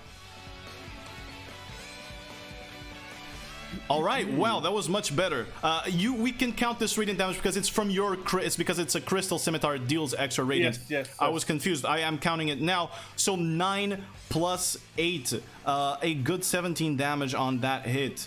On the same guy. Go ahead and roll the next attack. That's my bonus action. I'll use my offhand weapon. Yes, sir. Scimitar plus. Boom. That definitely hits. Go ahead and roll. This time we are not going to add your modifiers, I believe. Oh, wait, but you have the feat, right? With the feat, you can still add your modifiers, I think. Don't believe so. As the bonus action and weapon, I don't think I can. Well, even with the feat that you have with for dual weapon fighting. Well, it's fine. We can count it. It's a one shot. Nobody gives a shit. All right. You quickly slash. How does Yorick look when he's fighting? Tell me. Oh, he goes pumped up. He just pulls out the swords and just rushes into the first guy. He goes boom, boom, pow. And then You're Black Eyed Peas? yes, I'm Black Eyed Peas. It's him. It's really him. All right. Yorick dashes quickly into battle. You see this inhuman speed once again as he takes out these 2 katana-like swords and slashes quickly at the golem. You see it shatter pieces of glass onto the ground, and this creature is still looking at him, made of sort of shaped glass, stained glass, but it looks very hurt. It is missing a lot of its chunks and only maintaining its main structure, let's say. All right, now next up after Yorick, it is the creature at the center. So the creature is going to move closely in here into the middle of all of you, and it's going to use its action to release this gas, this emerald gas comes out of it. I need all of you guys to make a charisma saving throw. You have to beat a 16. 19? Not you, Yorick, not you. You're fine, you're safe. Oh, sorry. All right. 6. 19, 26, and now charisma saving throw for 3-head. Oh, there you go. Didn't pop up at first. There you go. There it is. All right, you fail. Surprising. As this mist begins to envelop you, you smell it, Elisa and Kelana, and it's like this perfumey smell, but you feel it creeping up into your veins, into your system, and try to lock your movement, but you manage to shrug it off. However, you see our friend 3-head his arms go limp, from ready to battle to limp, as he stares at this creature. And you are now charmed and incapacitated, 3-head, which means that you cannot move. Your speed has become 0. And excuse me, I'll actually read you the stats so that everybody at home can understand, or anybody at home. I look like a TV show guy. Everybody can understand what the incapacitated status is. They are in combat. They rolled their turns, and now they've become target of this. An incapacitated creature cannot take actions or reactions, but you are only incapacitated just so long as you're charmed. All right. Now, next up in the turn order, he's gonna stay there. It is Elisa. Please go ahead. What do you wish to do? Yeah, I gotta move. I know he probably will attack me, but I gotta move. Can I get on top of here?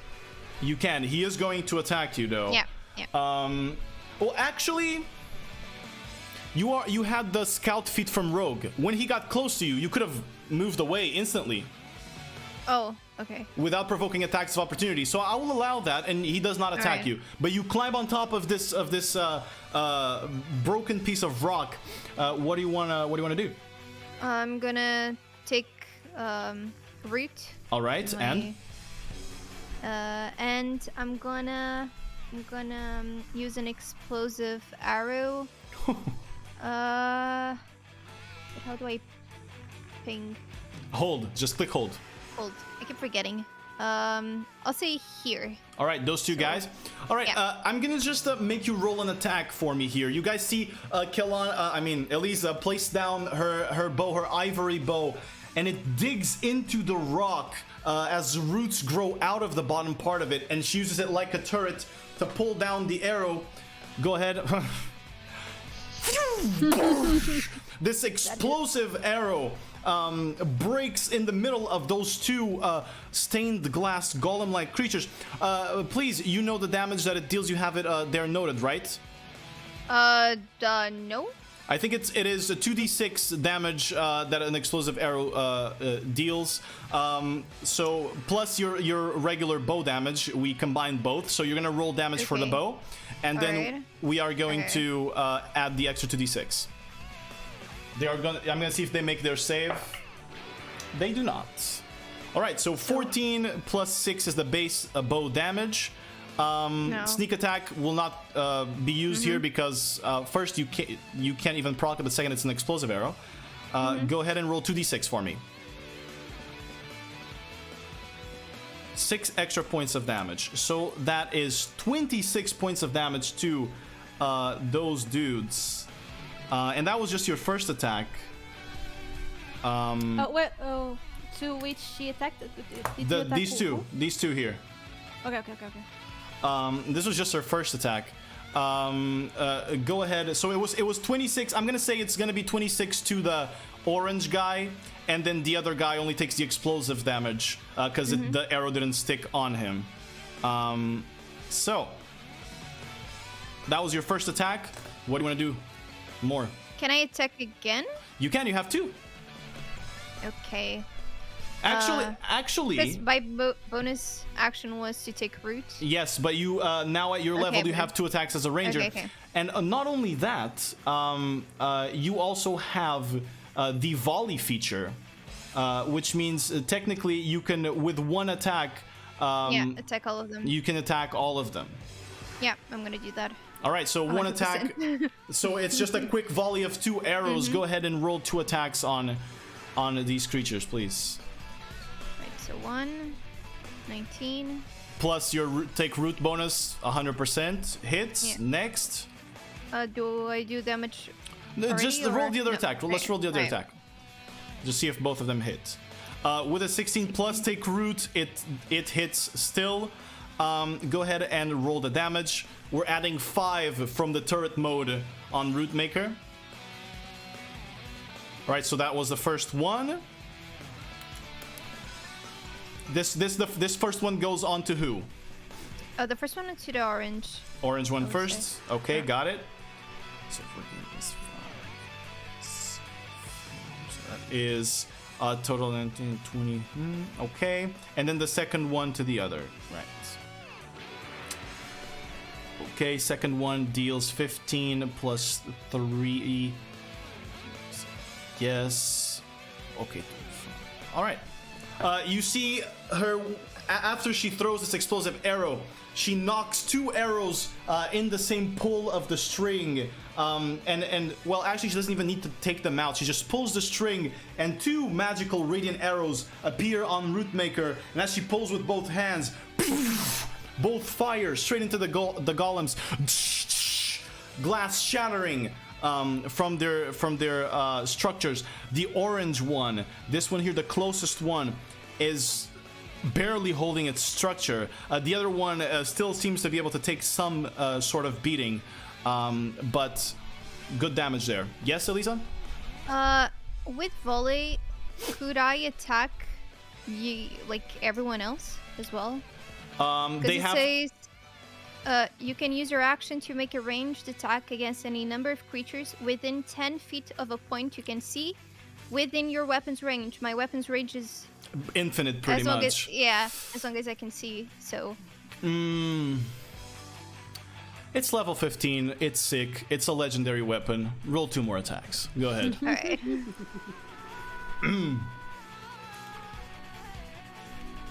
First one. That hits. 15. Let's go for the next one. Yeah, obviously the guy that's like behind me in a way, I wouldn't. Got it. Yeah, exactly the other because ones. It's like take roots. Since Exactly. It's a turret, it wouldn't really make a lot of sense. Okay, 24. It Both hits. hits. Go ahead and roll damage.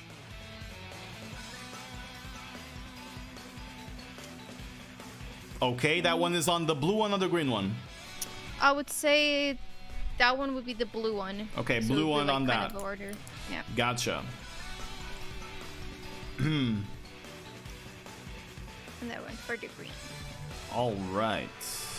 And that one for the green. You see as these 2 arrows fly, radiant arrows fly through the sky. They hit the golems, and the golem in green shatters across the ground, taking a lot of punishment from Yorick. It perishes, and it is now destroyed. Does it have blood? It does not. Okay. It is only made of Carry on. glass.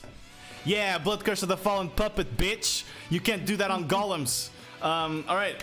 And next, after Elisa's turn, Kelana, it is yours. Okay. Is there any way or any spell that to remove the charm? There is. It's called bonus action rage.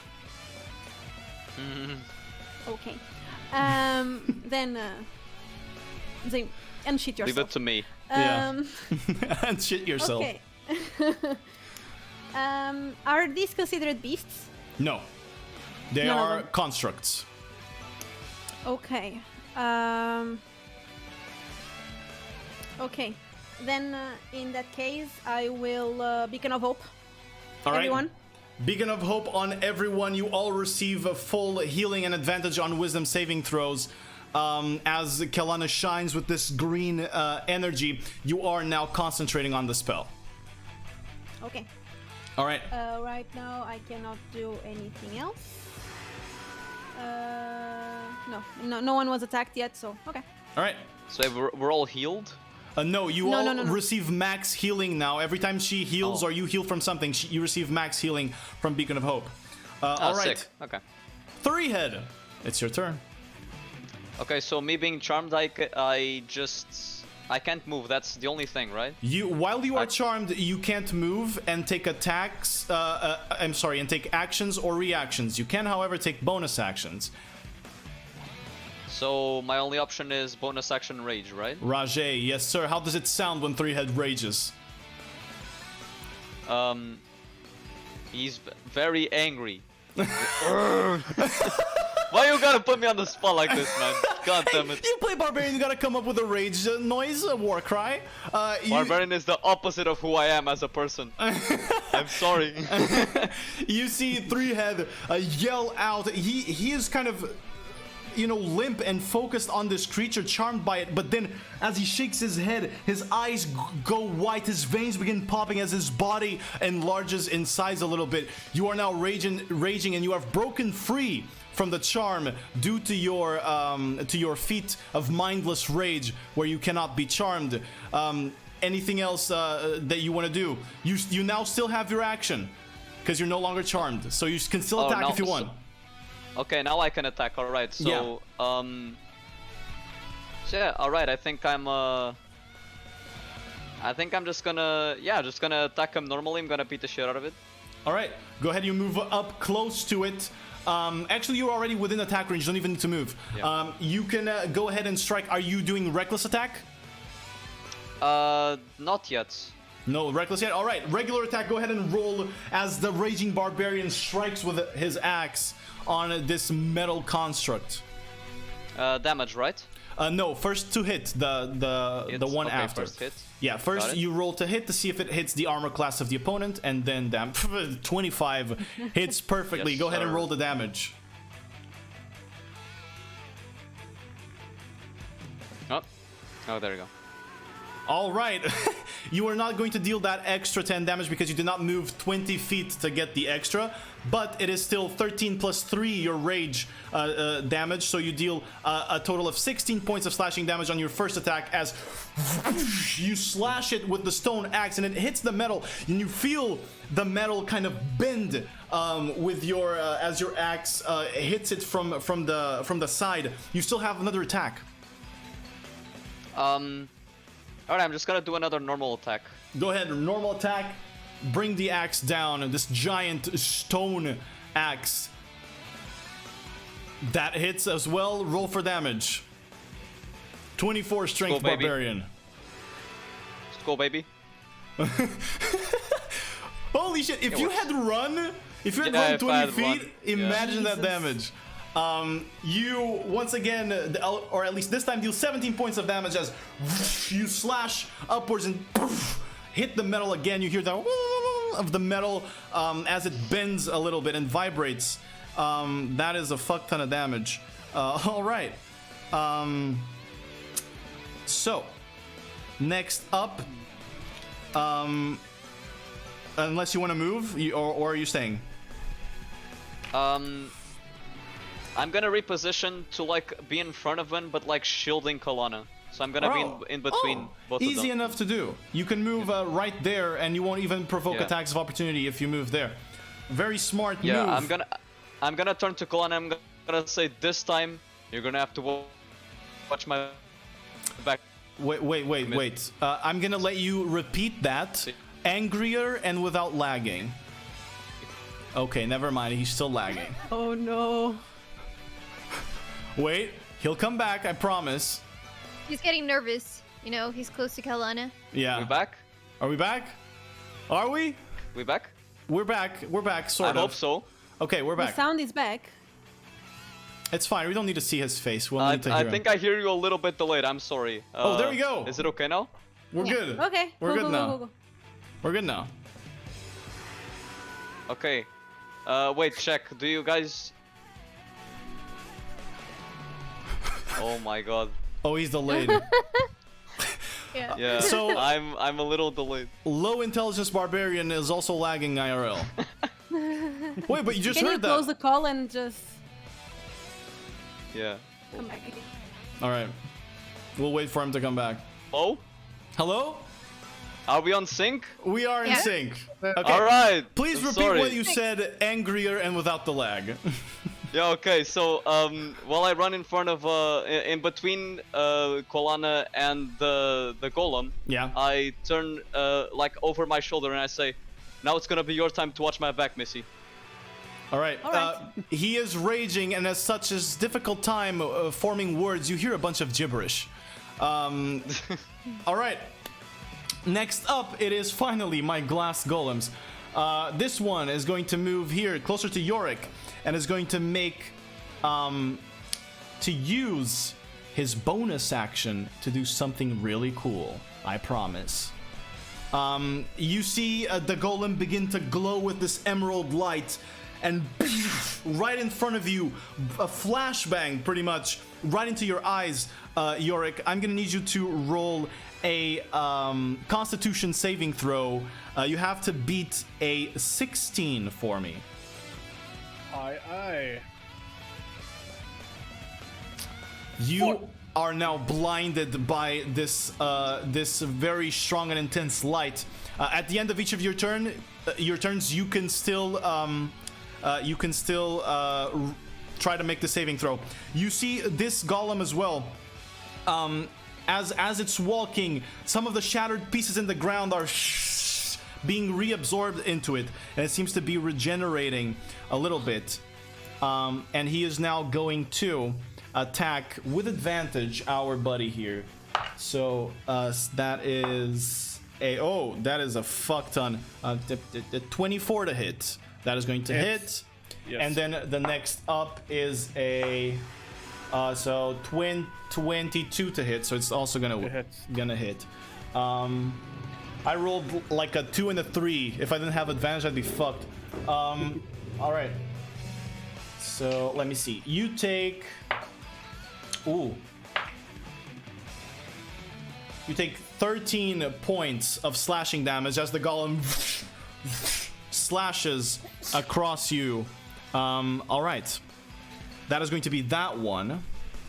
Now, this golem here, which is barely hanging, is going to move here. Allow me to just read. It's a 15 foot, so.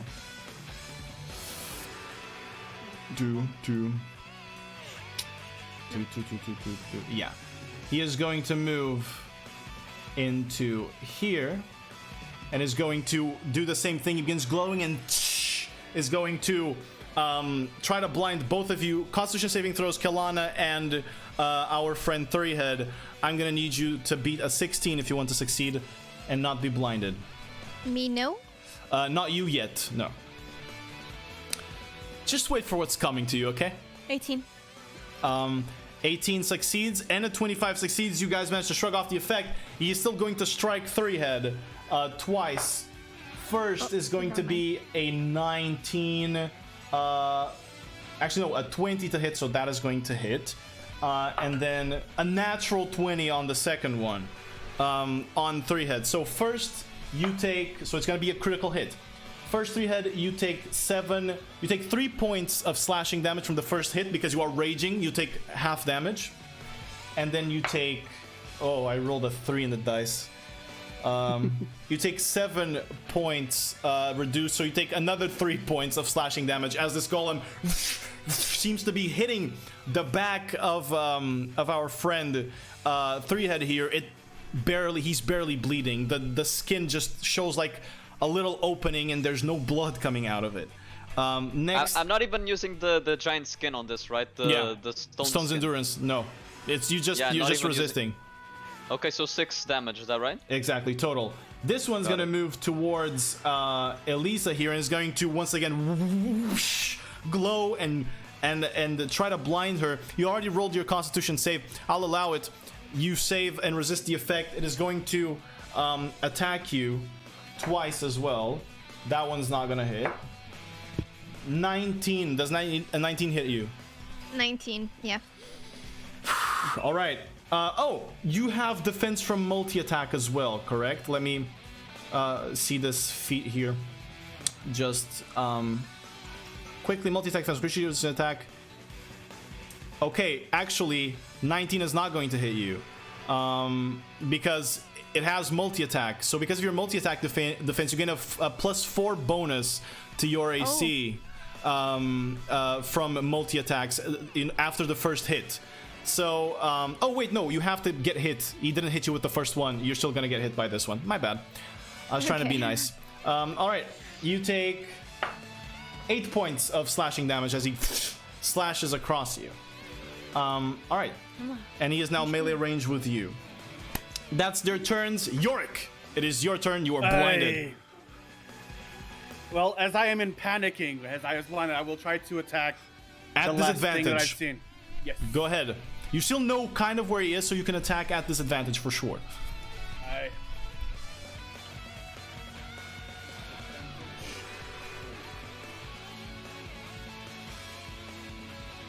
That misses sadly. As you slash, you just hit air.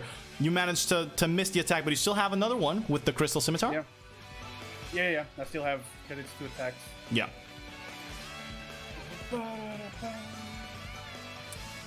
A 16 just hits. Go ahead and roll damage for that one. I had a nat 20.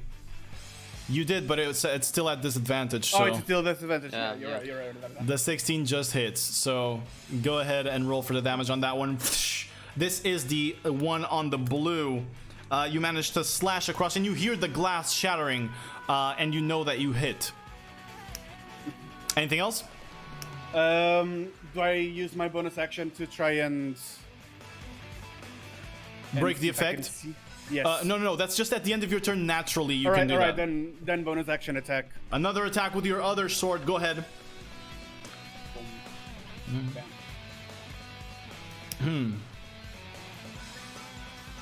That just misses. You hear your sword clank against its glass sword as he parries the attack.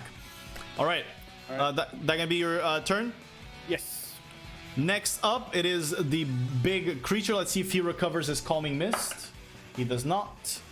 He's going to strike at our big boy here since it is just ahead of him. All right. Let me go here into the sheet. He's going to make 2 slam attacks against you. So both of those are going to hit with a natural 16 and 19 plus a fuck ton. So both of those are going to hit. And you are going to take... Oof, that's... Okay, first...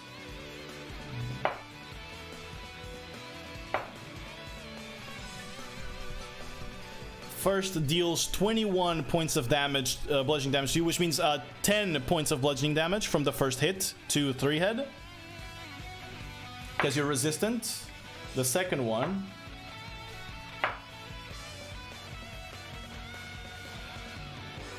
You take, already with the resistance, you take 8 points of bludgeoning damage. So a total of 18 points of damage you take on as he begins just punching you. And you hear the metal vibrate and hum. As each hit, it feels like he's hitting stone. Alright. That's gonna be its turn. Elisa, it's yours.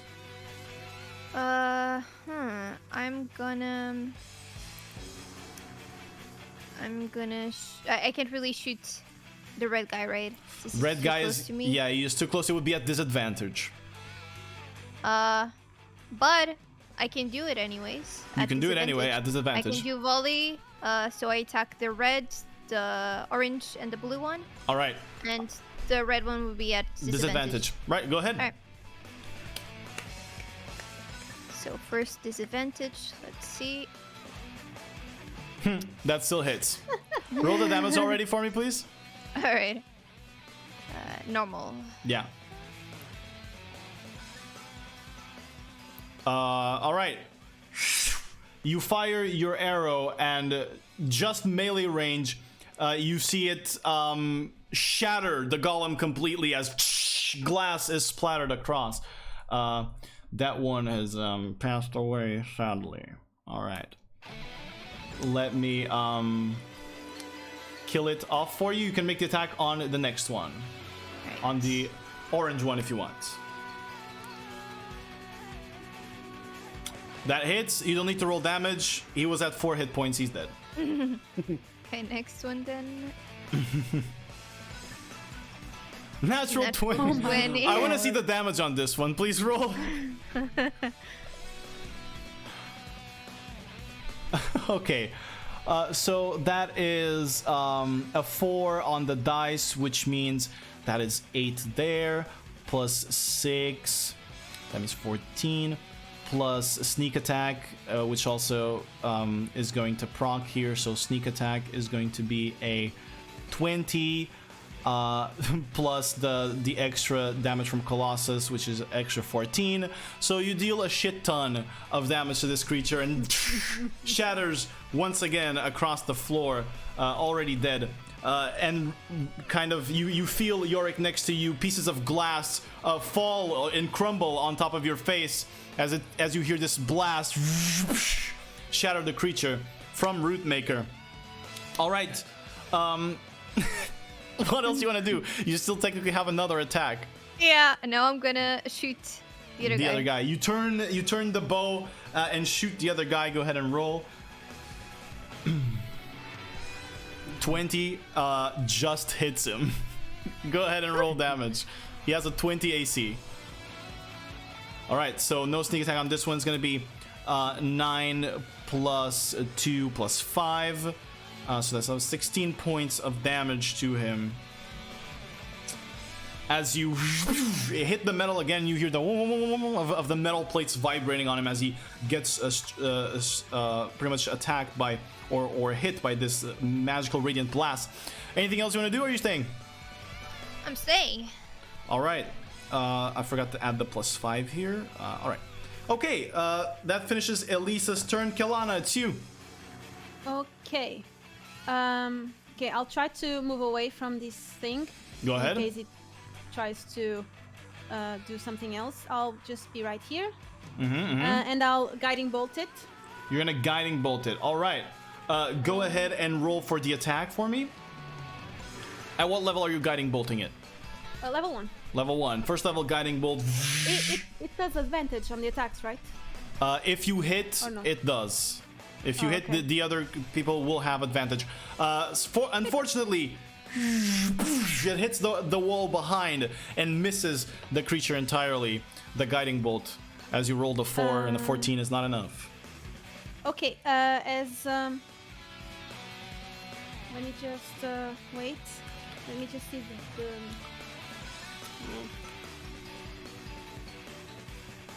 shit.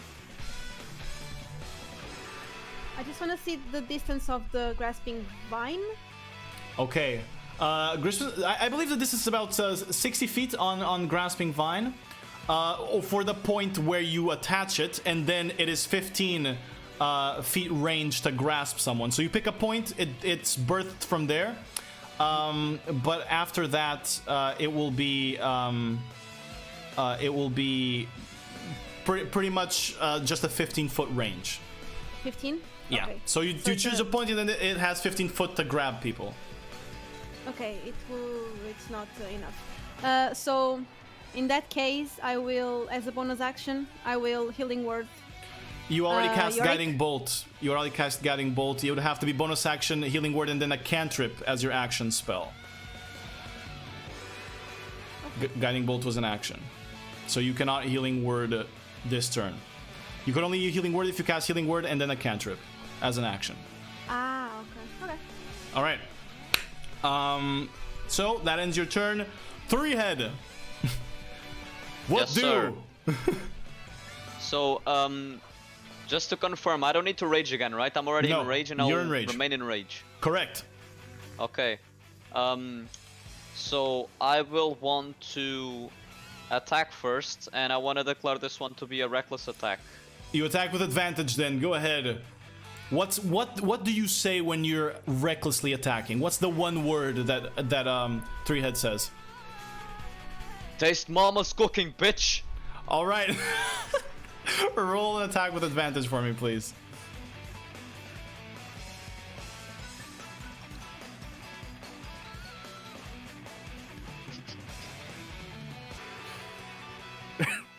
Okay, he's back. He's teleporting. Did it roll? Did it roll? It did. Okay, did. there you go. Holy fuck! A 32 hits. Go ahead and roll damage for me. No advantage, right on the damage. Yeah, the damage is normal roll. Okay, got it. Okay, 11 plus 3, 14 points of damage. Quickly shredding down this creature. You have another attack. Is it still reckless? Yes, another Go reckless. ahead. Another reckless attack with advantage once more as you swing the axe up and now down. That is going to hit exactly the same roll. Go ahead and roll damage for me.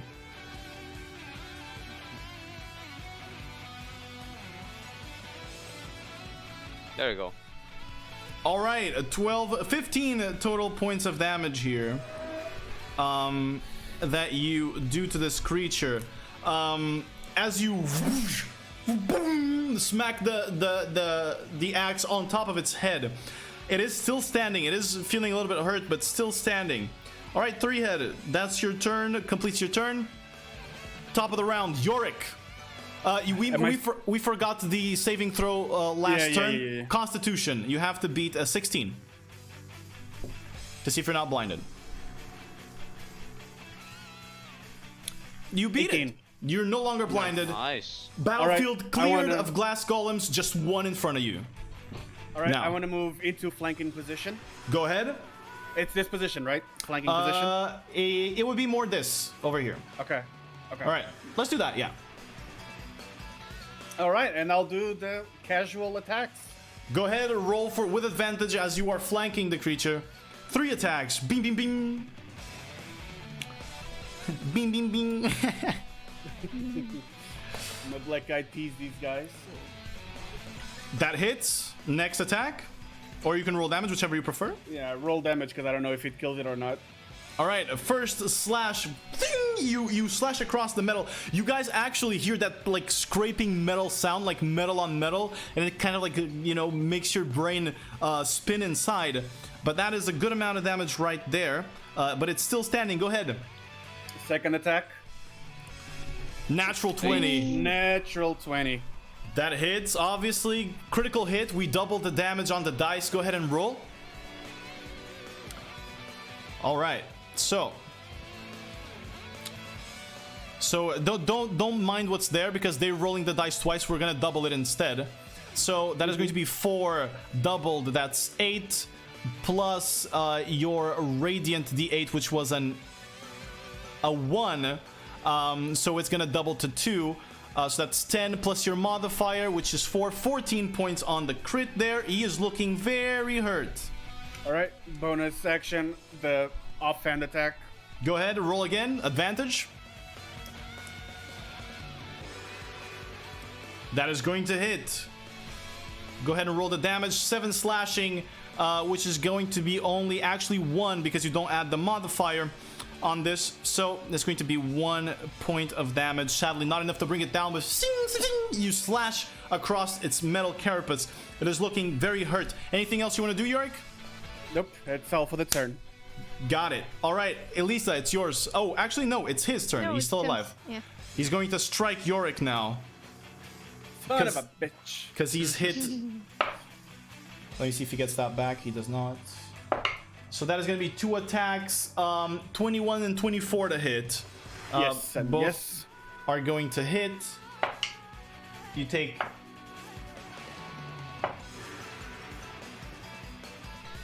22 points of damage on the first one, bludgeoning, and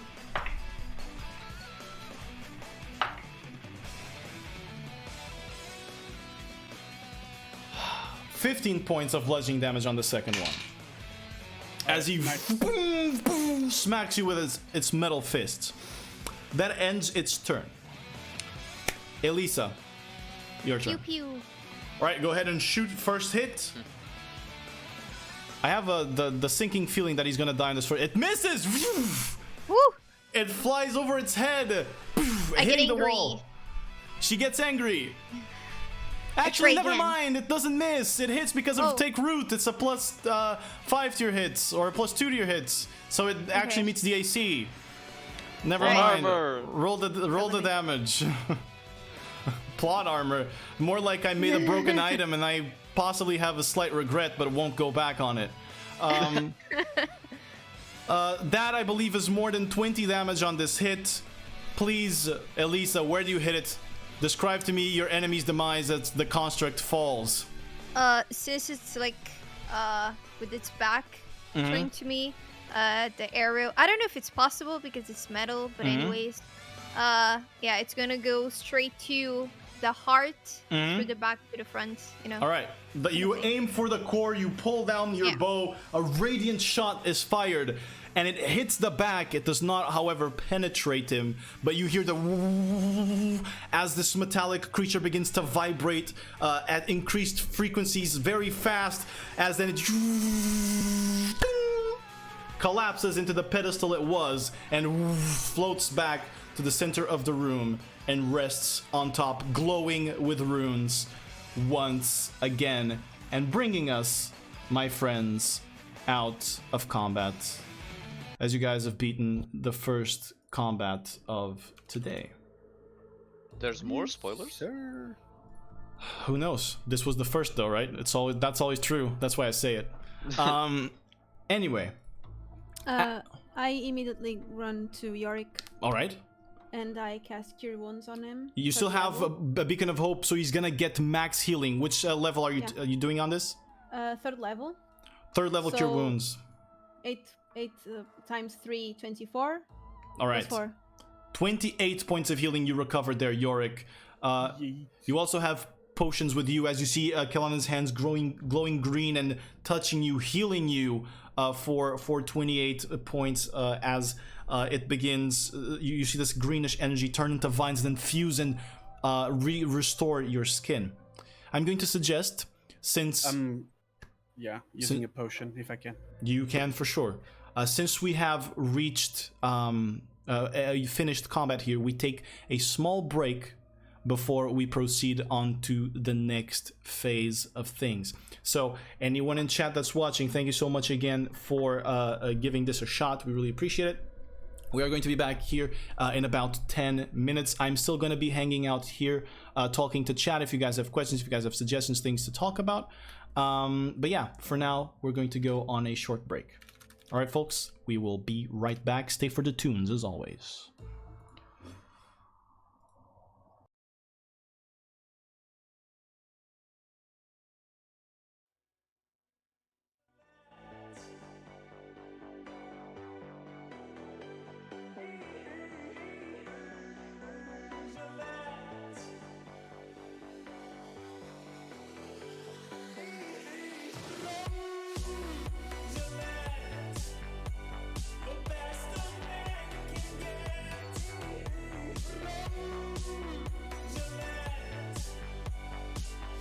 Alright guys, I'm here. Hi Deuce, Ray, Trash, Helmet. Thank you guys very much for hanging out. I appreciate it. What do you think? What do you think so far? How are we doing?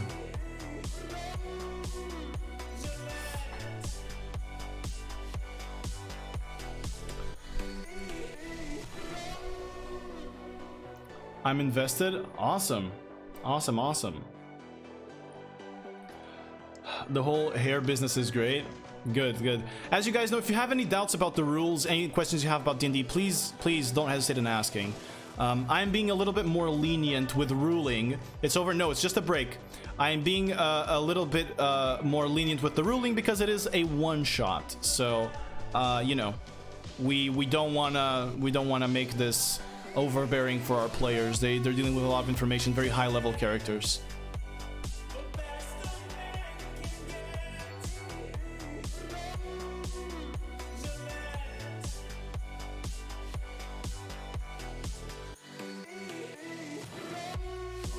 People talk.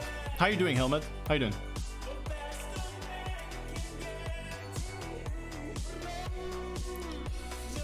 Oh god. It's been definitely an interesting session, I have to say. As they are exploring these strange ruins. Treyhard and Three Heads should hang out. Well, what Mick told me was, you know, Onion, I kind of want like a character with a name that's like a you know, like Treyhard. You know, like Helmet did with Treyhard. I kind of want something like that. That's legit what Mick told me. Aren't they beautiful best friends? Different worlds, yeah. That was a great impression. Thank you.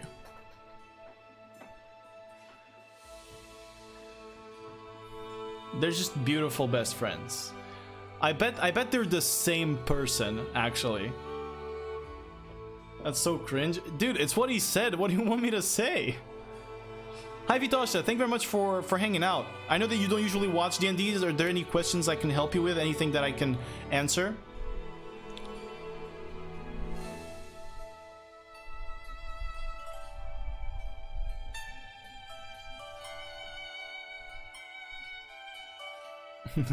People box. No, Brooke, I know that I can hear you, but if you can tell us in chat what you think. Are you having fun? Is it a fun space, a fun world? Looser rules are very welcome if it means more fun. Hey, Trez, welcome on in, buddy. Yeah, that's kind of what I'm doing. You know, it's a one-shot. We're focusing on the fun part and the looking cool part. Have you been hydrating? No. It sucks creatures don't have blood. Dude, I swear to God, I made this before you made your character. I swear to you, I'm so sorry. I really didn't mean to. I'm so sorry. Feels lag, man. Party members have blood, true. I know nothing's don't even bother with me. All right, you know what we just did? You know what D&D is about is they ask me things, and then if it's too hard, they have to roll for it. And depending on the roll, it's either a success or a failure. It's kind of what's happening. Just slice a bit of Mick. Hey, thanks for the words. Anything I can help. I just really want to bring more people to watching this and you know, knowing a game that I really love and that means a lot to me.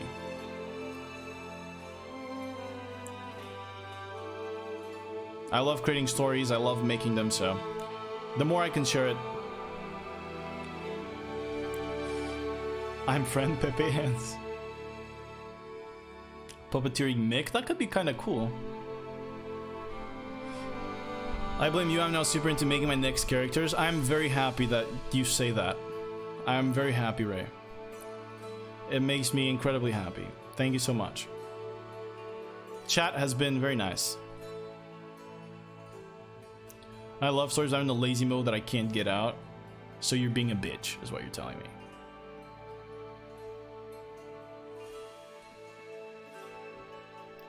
Is Mick considered a beast without intelligence? Well, curiously enough, there are beasts with the same intelligence he has, so maybe. So I can't learn D&D. Yes, I am. I'm sorry. It's fine. I don't want you to learn D&D. I just want you to enjoy it.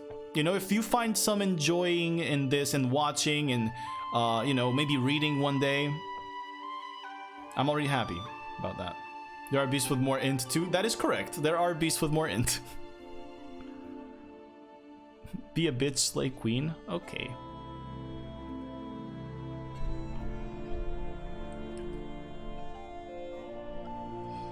I just love you guys and everything you do. I want to learn. That means a lot, man. Thank you. I'm so spaced out right now. It's fine. It's fine. You take your time with whatever it is you're going through, my friend. I already know some of it, or some that you had mentioned previously, and probably like a month ago, but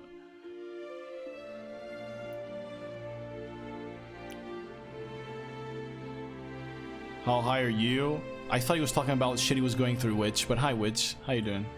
Welcome. Wait a moment. Holy shit, you raided. Thank you for the raid, Witch. I didn't see because I was playing Dungeons and Dragons. Holy fuck, I didn't know! Thank you so much. Sorry. How are you doing? You good? He's high? Oof, I don't condone these actions. Twitch, please. In-game, he's high in-game. In-game. What about you? Oh, I'm doing pretty well myself. I'm having tons of fun. And I'm telling you, the fun has only begun. There's a lot more that's about to happen. A lot more that's about to happen. So yeah. I hope you guys are enjoying this. If you guys don't mind, I am going to take a sort of a short break. I'm just gonna go grab some water. I will leave you with some cool tunes, more plot poggies. Definitely there's gonna be some more interesting stuff, yes. I'm just gonna go grab some water, and you guys chill here, and I'll be back, alright? I promise you I'll be back. What am I gonna leave you with?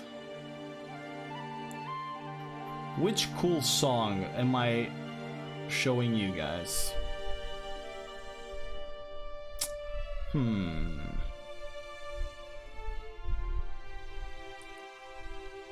Right, I'll leave you with The Grey Hunt from the Critical Role album. I'll be right back, chat.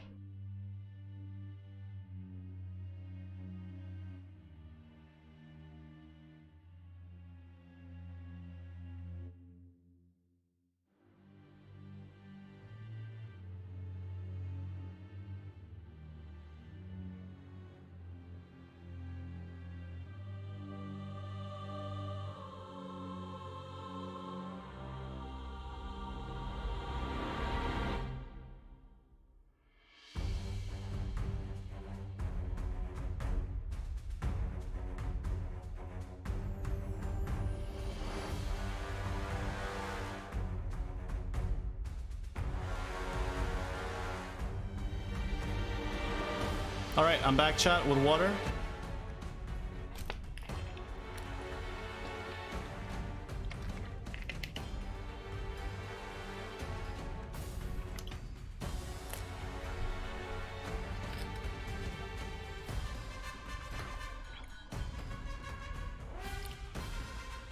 All right, we're back.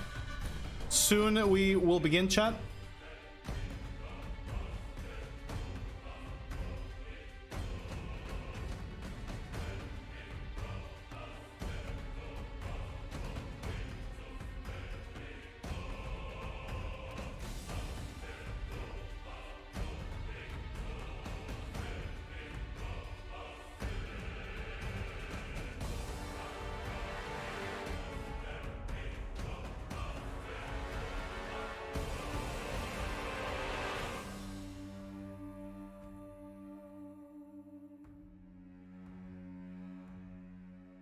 All right, chat.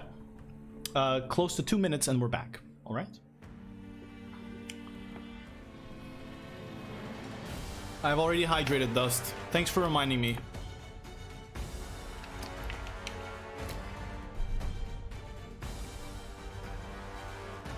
Oh god. At 9 p.m. It's my time to go, all right? Take care, my friend. Thank you very much for hanging out for a little bit. I appreciate it. And I'll see you.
Alright guys, we are back after the break, ready to tackle the next challenge. So, if you just got here somehow and you missed what happened, our heroes have been traveling through this crumbled structure. They eventually reached a gaping abyss, a hole that went down into the ground, and found what seems to be an underground city, something hidden. As they walked into the first actual room that they found, they were attacked by these constructs. Now, my friends, as the metallic construct, the one that was at the center, recovers its position, it goes to the center of the room, and you see it lay down and sort of go back to its slot, let's say, as it begins to glow with the same runes around it. What do you guys do? Approach it. All right. You approach it and immediately you spot on the ground there is some writing as you are approaching it, and it is in Elvish this time, which both Elisa and Kalana can read. And what this says is, or what the inscription says that's on the ground, it says, "This knowledge is forbidden, and under his watch will remain hidden."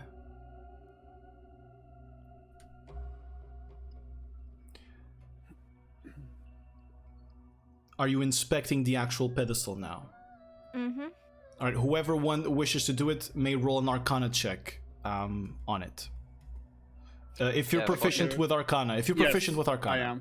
I am proficient with Arcana. Yes. All right, whoever is proficient with Arcana, go ahead. It says I have an advantage for some reason. Go ahead and roll it. Wow, an 18 on an Wow. intelligence check for a 3-head? What the fuck? All right. Phew. Okay. God damn. You, actually both Kelana and Yorick, as you approach it and you begin examining the runes, you notice that the runes on it, the inscribed runes on this device, seem to be of some sort of teleportation magic. And you ascertain that this is no regular teleportation, this is interplanar teleportation. And you also see that the orb seems to have like the orb that is on top, or globe that is on top of the metal pedestal. The globe seems to have sort of grooves that mean you can probably rotate 3 parts of it. It is like divided in 3 and you can probably rotate each of them.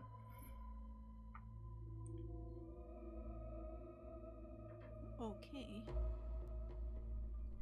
Do we dare? So each part, can we see, does it have different They all have the Around? similar runic engravements on them.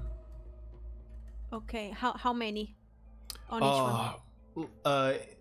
Across the whole globe, because it's not sort of evenly divided, across the whole globe, you see maybe a total of upwards of 20 runes. It is not equally divided in between each, and there's some runes that seem to like be cut in half by the groove, the little grooves that divide it in 3 sections. We don't understand any of this. No.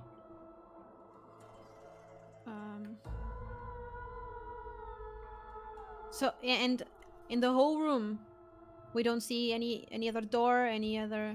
Only the 2 statues of the dragon and the shattered stained glass that reveals a back wall only, nothing else. There are no other doors or anything. Okay, well, basic option in the ceiling. There's anything? You look up, and the ceiling is sort of this sort of domed ceiling that you see, and it has depictions of the same dragon, except this time it's sort of like in profile. Other than that, nothing. And it's crumbled in parts. Like there's even the face of the dragon is crumbled in parts in the ceiling. Okay, and on the back wall, is there anything written? Nothing written on the back wall, only on the circle surrounding the pedestal. And then you just have the 2 statues of the dragons and the shattered stained glass. Okay, and inscriptions on the pedestal are on the ball as well. Some of them. No, the ball only has the runes, right? And the pedestal has the same sort of runes swirling towards the end of the pedestal. And then on the ground around this like sort of strange circle that you see that it has like multiple colorations and metallic wires moving through, and it has some sort of mechanism. You see around it the inscription that says, I'll repeat it again: "This knowledge is forbidden, and under his watch will remain hidden." Could I use Grim Psychometry on the pedestal to see if I can Definitely can. see something? Go ahead and roll a history check with advantage for me.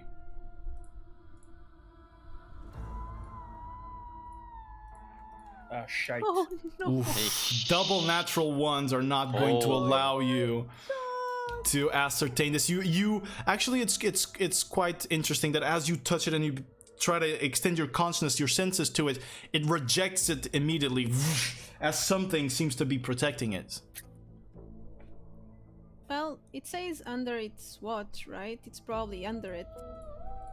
Something. It does? I can't read it. Oh, sorry.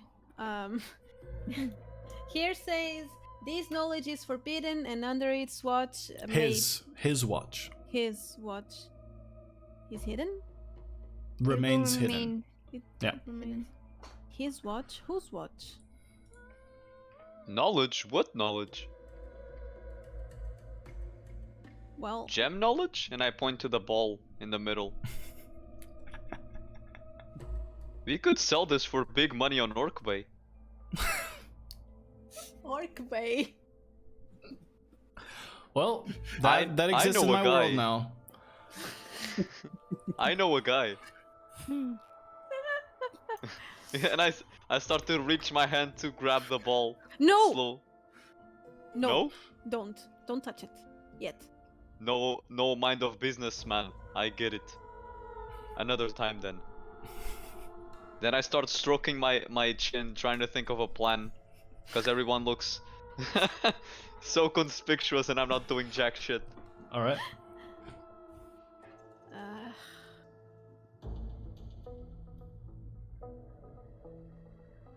I walk to the so there's the broken glass, right? Yeah. And there's a back room. Can I walk there to inspect it? It's just a wall. It's a back wall. The glass was just, you know, kind of in front of a wall, pretty much. And I mean, you look at this wall and you kind of touch it and push it around for buttons. It seems pretty solid. It's just a wall, a stone wall, on both sides. Alright, cool. I grab my axe and I smash it. oh my god. Roll an attack with your axe, please. Got it.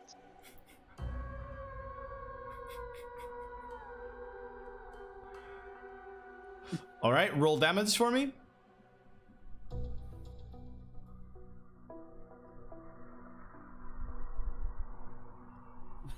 Okay, you hit the wall and you crack part of the stone in it, and it crumbles down to the ground to reveal more wall.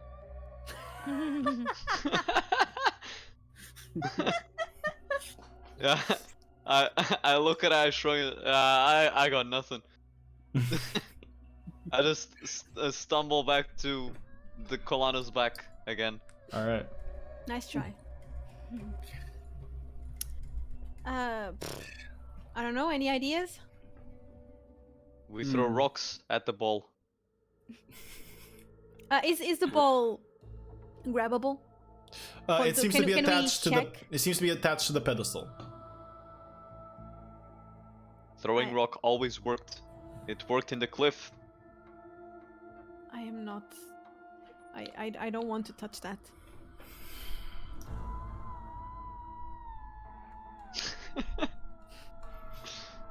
It's up to you guys. What do you want to do? Can we? So we have the pedestal Mm-hmm. and the ball. The ball on top of the pedestal, yeah. Can we move the pedestal? You try to push it? You gonna try to push it? Yeah. Nothing. Okay. Can I try to push it? Sure. Nothing. Try to lift it. Nothing. Can't. I guess our only option is to rotate whatever this is. Try to rotate it. Who's touching it? I will. Of course. You go there and you grab the metal to. You're gonna grab the ball to twist it, and just as you touch this globe and begin to try and force it to rotate, you guys all see that nothing happens. It seems to be locked in place. You can't, like, it seems it would move, but it's somehow locked by something. So I tried to do it really hard, and I got so frustrated by it that I started putting my axe in hand again. No, wait. You got better ideas?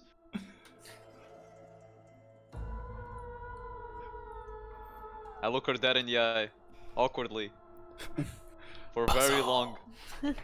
I'm thinking. Don't look at me. I cannot think when you look at me. Sorry. I just start staring dead at the ground. Okay.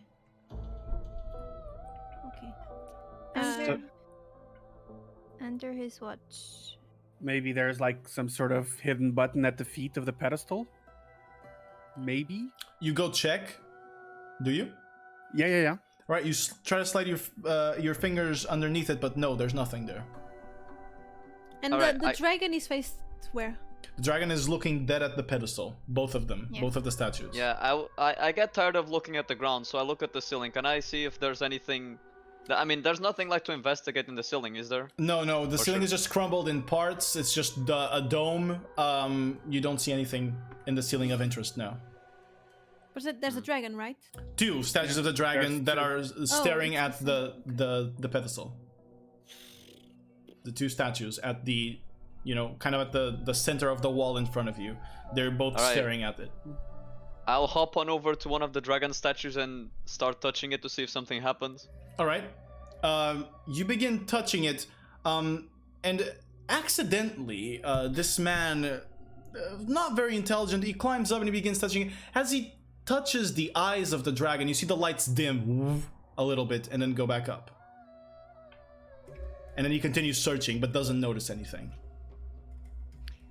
Should we cover the eyes? The statues? I guess. So Huh? under his watch. Eyes? So if we hide his watch, not him able to see, maybe we can do something. Yep. Do that again. Try hard. Cover his eyes. Wait, that's the wrong one. That's right. Three head. Three heads. It's try hard now. Try hard was Nickname. Helmet's character. We're very distantly related. They're the same guy, I know. My bad. Okay, so you Three covered heads. the eyes again? Yeah? As you I covered the do. eyes of one of the statues, the lights dim a little bit. Yarick, can you go to the other one? Yeah, I'll go to the other one. All right. You climb up. Do you cover the eyes?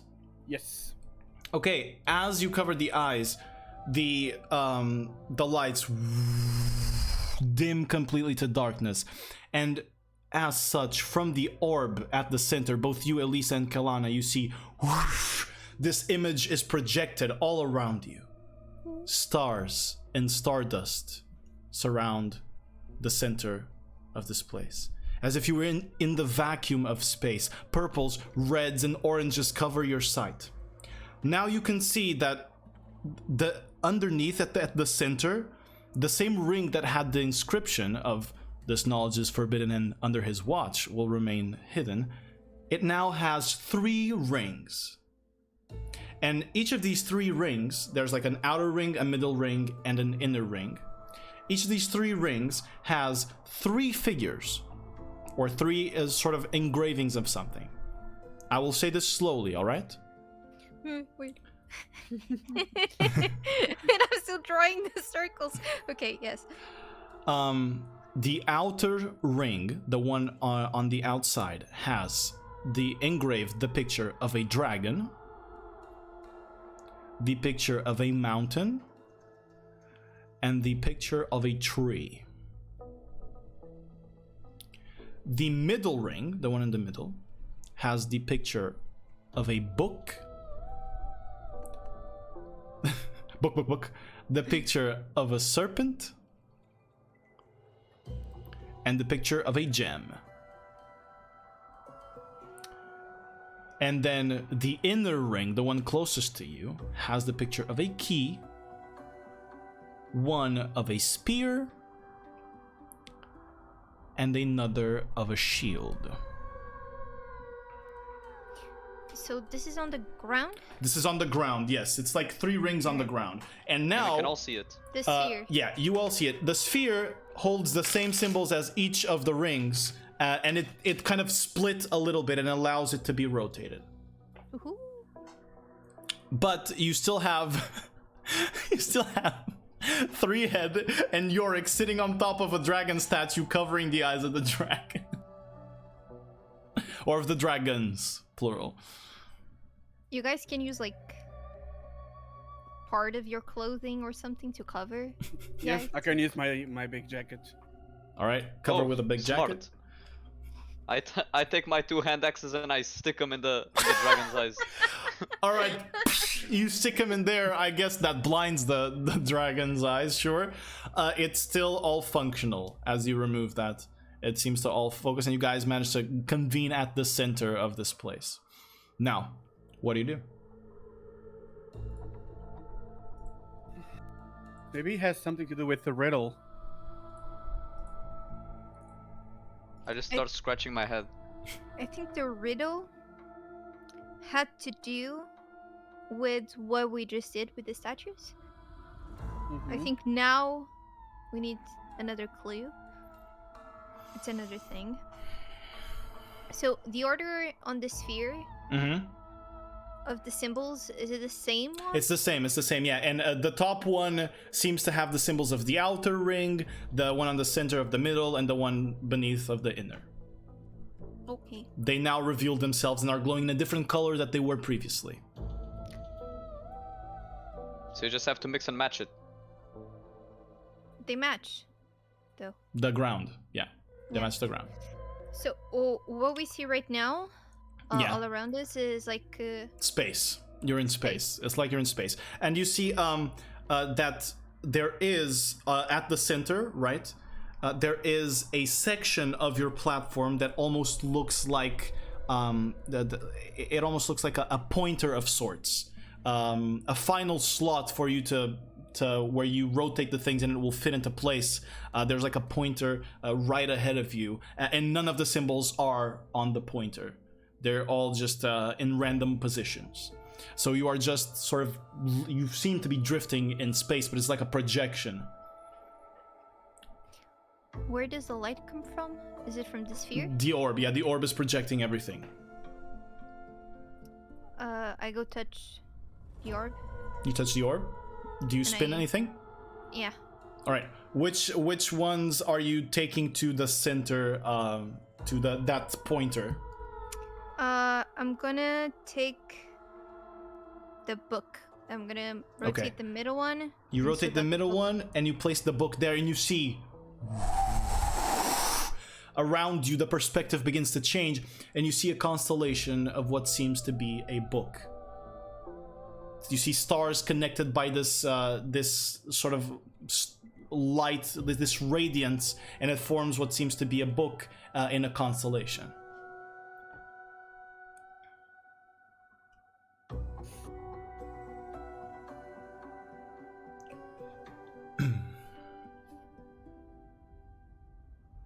Do you move anything else? Unless someone else wants to try something. Yeah, don't have ideas. I'll. Wait, so she rotated the middle one to the book. Yeah. Mm-hmm. Okay, so I want to rotate the top one to the dragon. All right. You rotate the top one to the dragon.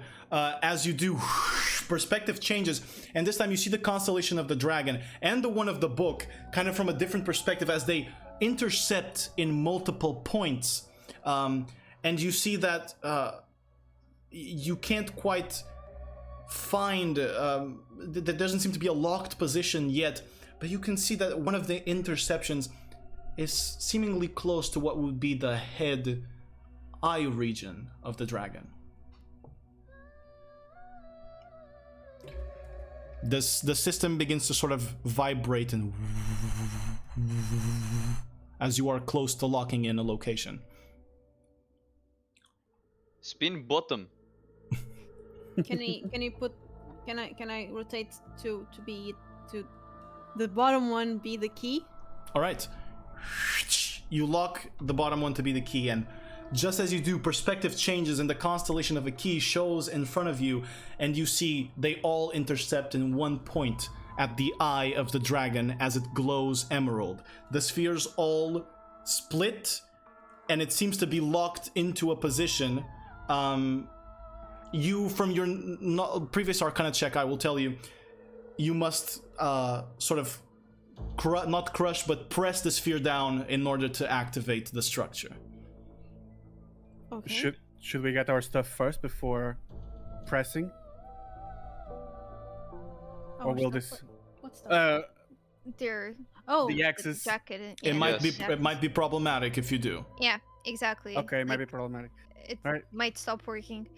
I would say close it. All right, close it. what then. if we are teleported to some other plane? Adventure is fun. We go. All I lose is a jacket.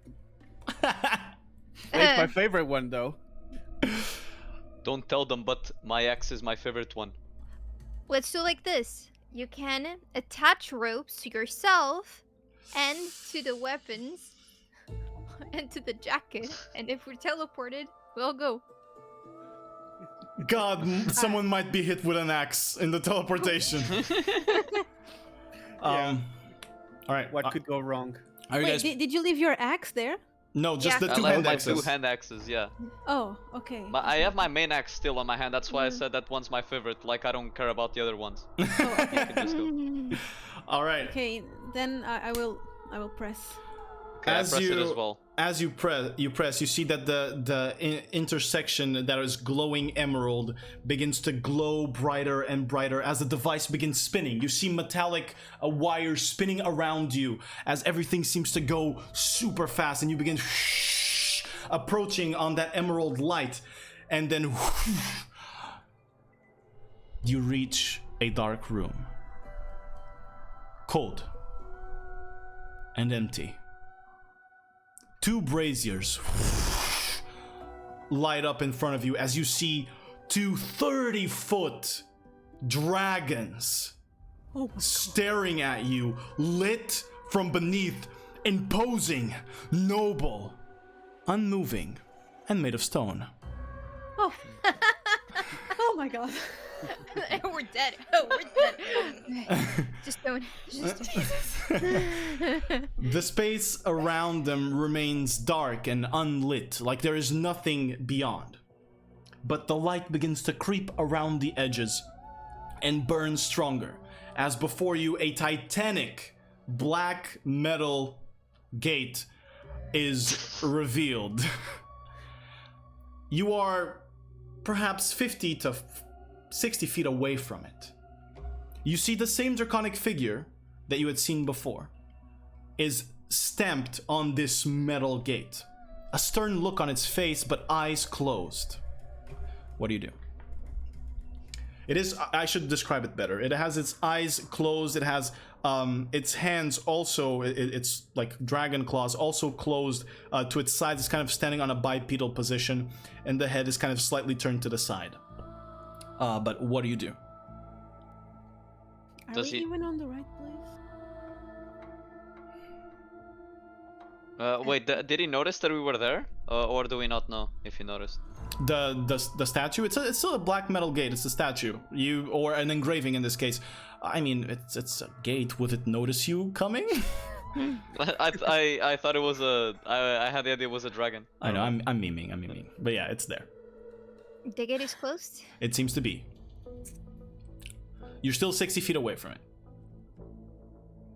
I start walking slowly towards the gate if I can. We go with him. All right. I go with him. About as you hit 30 feet, you begin hearing, and you notice that the eyes on the dragon, as you look at the gate, as you're looking at it, the eyes of the dragon open as the metal liquefies and changes before you, and the eyes open and seem to be now tracking you. I stop dead in my tracks, Mm-hmm. and I raise my hand and I start doing this to see if it's paying attention. It's just staring at the group. Hello. I cast find traps. All right. You detect no traps. The gate is on which side of the statue? The gate is this statue or metal engraving is the gate. The gate is part of this. Okay. So it is. It's Okay. the gate is in front of you. To each of your side, you have a few braziers on the ground that surround this these 2 massive stone dragons that you have seen before. And the engraving is with the head tilted to one of the sides. Yes, but now as you guys moved in and started sort of looking at it at a closer distance, the eyes have opened and are now like, you see the head is kind of the metal liquefies and it's kind of looking at you. The eyes have opened and they kind of like move. The head doesn't move much, but the eyes move and look at you. But yeah, it's tilted to the side. Okay. I start. I resume my walk very slowly Mm-hmm. towards the gate. Yeah, slowly. It tracks Yeah. your movement. Yeah, we keep going. Mm-hmm. Towards the gate until we reach the gate, unless something happens before that. Nothing happens. You reach the edge of the gate. I try to touch the gate to see if Alright. it opens. You touch the gate, and as you make contact with it, you see the metal liquefies again, and you see its hands open. The dragon's hands open. While I have my hand there, Mm-hmm. I turn my head around and is this a good idea? We don't know.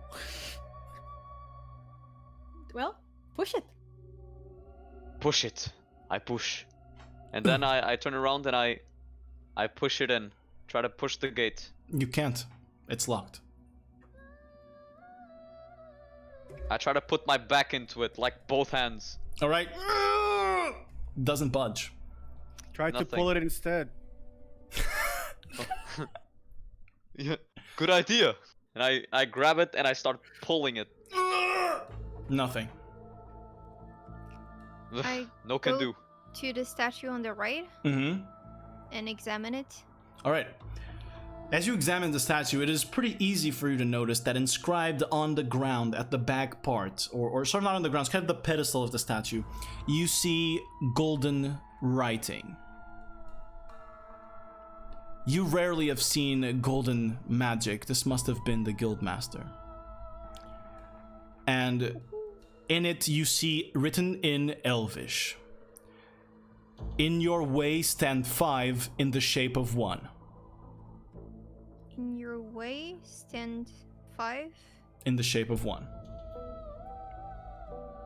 So I guess we should stand in a line and have the dragons look at us while we're forming a line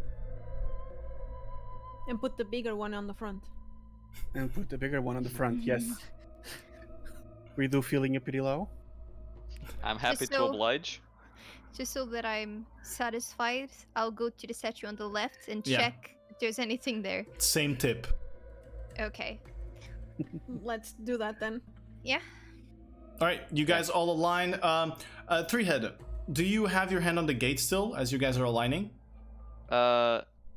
After I align, I put my hand on the gate. Okay, in the moment where he removes his hand, while you guys are aligning, you see the hands of the dragon close again.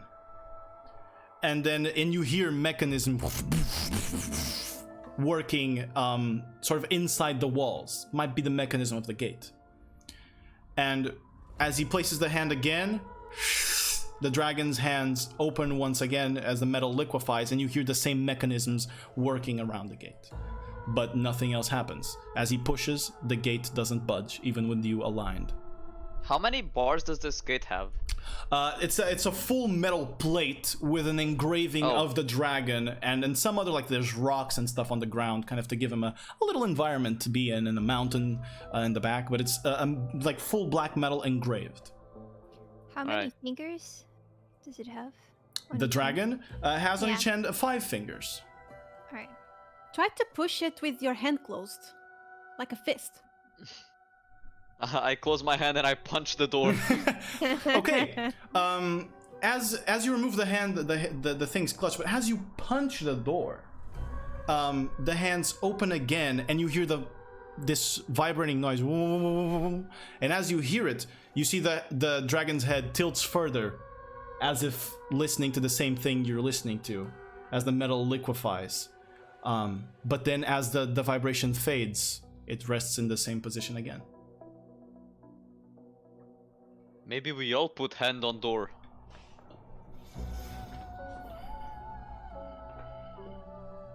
As one. We can try. Let's all put hand on door. I guess. You all let's put try. hand on door. Yeah. As you do, you sense that absolutely nothing happens. Great. Okay.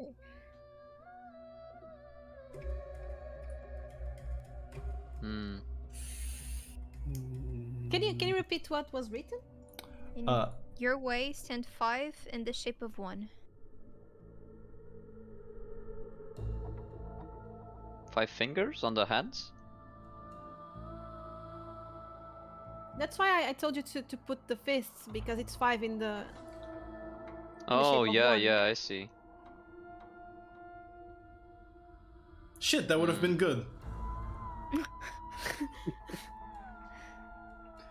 There's an idea for a next puzzle. Winging it.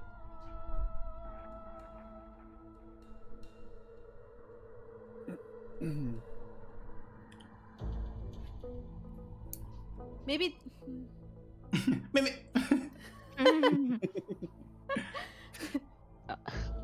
I'm not the intelligence powerhouse on the team. I'm kind of. Same.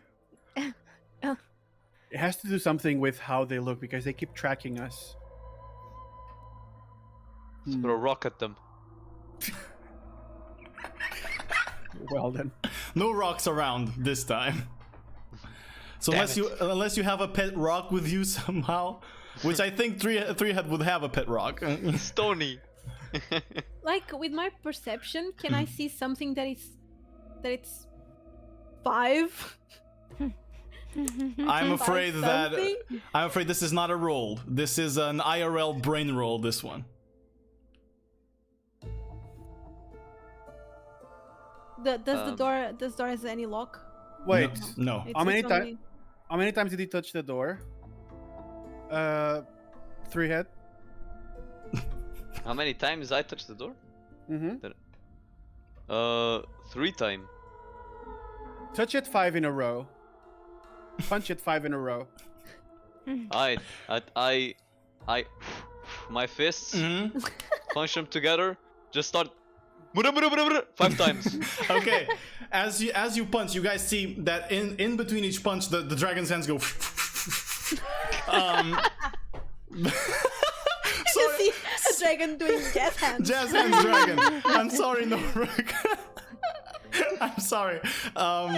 But you hear the vibrating again as the metal noise sort of echoes through the room, and as the noise begins to echo, the dragon's head tilts again, and as he remains touching the door, the dragon's hands are also still open, and its eyes still open, looking at you as well. Oh my god. Can we, like, fold the dragon's hand?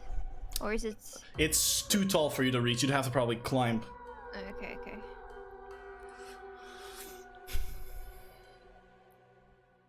Wait. I don't know. Maybe.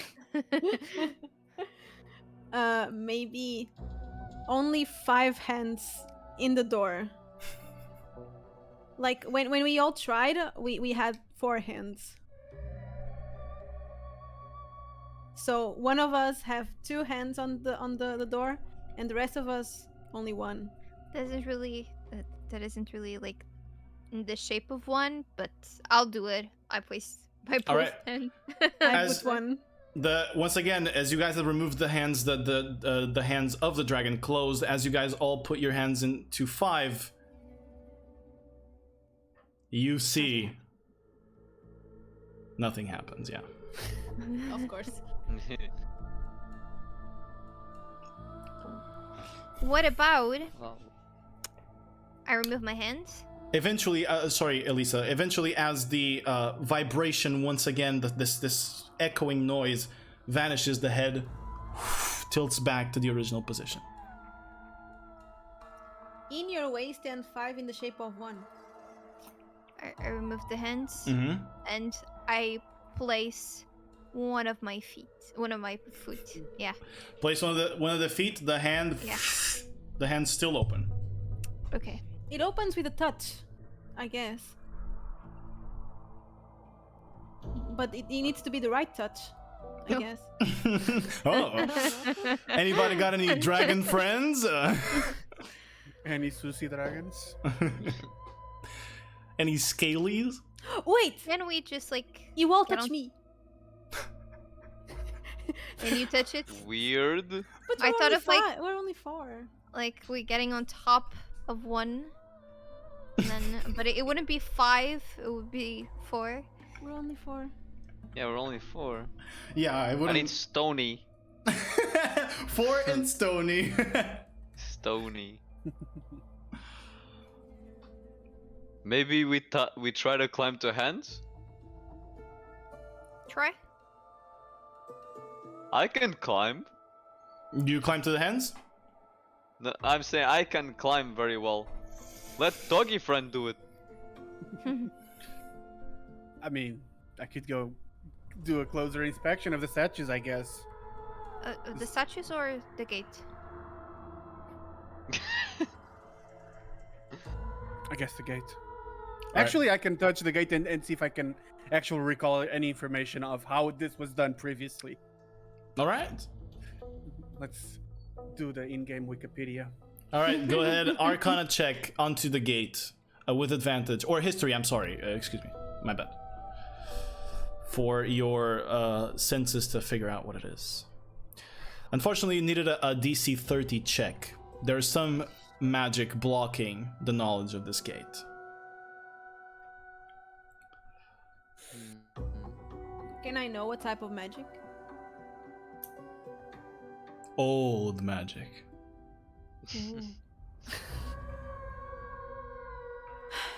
I'm just gonna try to smash the gate with my axe.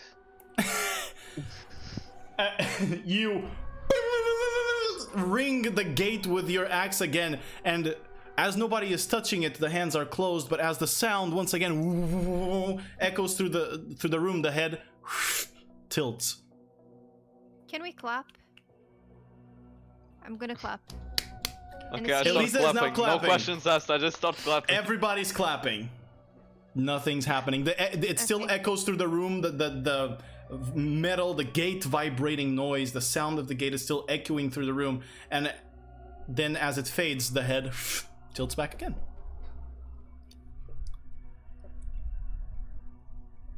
Code was dragon book key.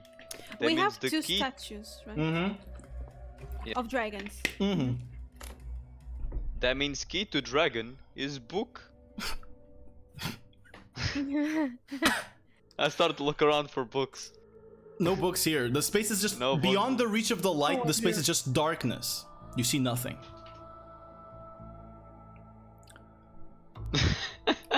Quite the conundrum. Well. The gate is probably tall as hell, right? You can. Yeah, it's probably close to 75 feet tall. It's titanic in size. I'm built different. I could climb it, but okay, I get You could probably. it. I could. Yeah, if you want to climb it, I won't stop you. I bet. Let's do it. You begin climbing. To where in the gate are you climbing? The top, of course. Okay, it's pretty easy for you. There's a lot of places for you to stand. You climb through the gate, and as he's touching the gate, the hands open, and you climb to the top of the gate. And I mean, the view down is surprising. Cover the eye! Of the dragon? Yeah.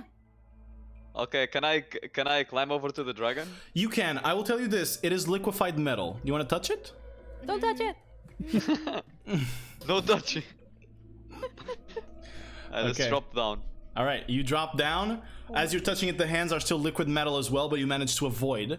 And you drop down. As you drop the gate, the hands close again. Eyes are still open and looking at you as you're looking at the gate. We try to put all hands together. We've tried that before. No, but And like hold on hands. top of. Nah, Oh, on top of probably each won't do other? anything. Yeah. Sure, you can try that. You do that? We do that. Sure, do it. Yeah, fuck it. Gate doesn't open. Doesn't open.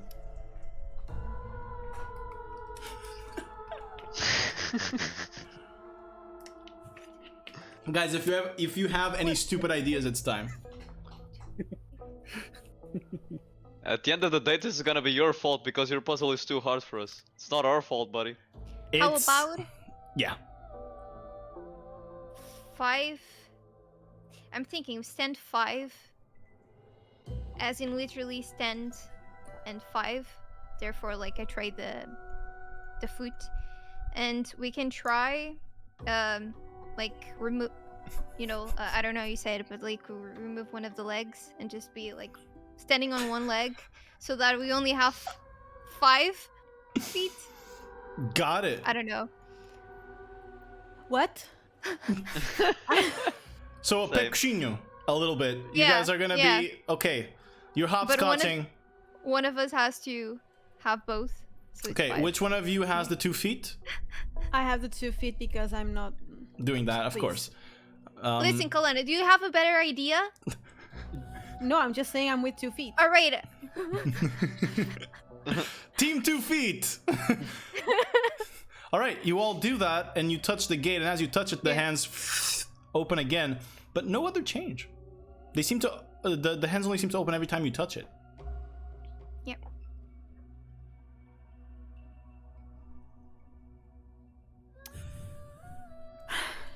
Guys, I swear to God, I did not intend for this to last as long as it's lasting. It's always like that. Always.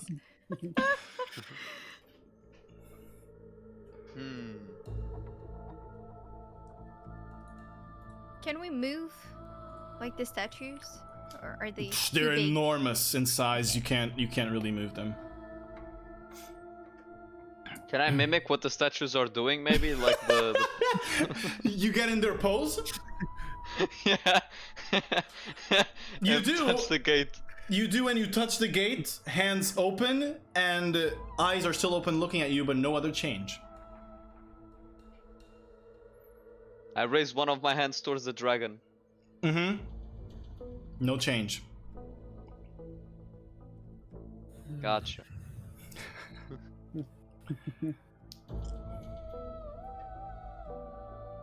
I am out of ideas.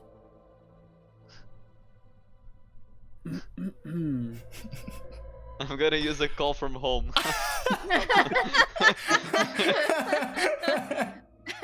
we have the no, but it's like, yeah, I was thinking not the really sending stones, but the one for the Mhm. guild.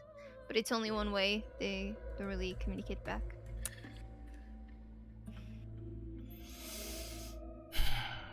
Okay, so guys, talk. What has happened so far, and what talk between each other. What has happened so far that worked? That has been producing changes. Touching. We touch, it changes. The sound, it moves ahead. Okay, The metal sound, specifically. exactly. And then there was something else. Like you were at a certain range, and then at that range, the eyes opened and are looking at you, Exactly. and they have not stopped staring ever since then. Okay, so continue.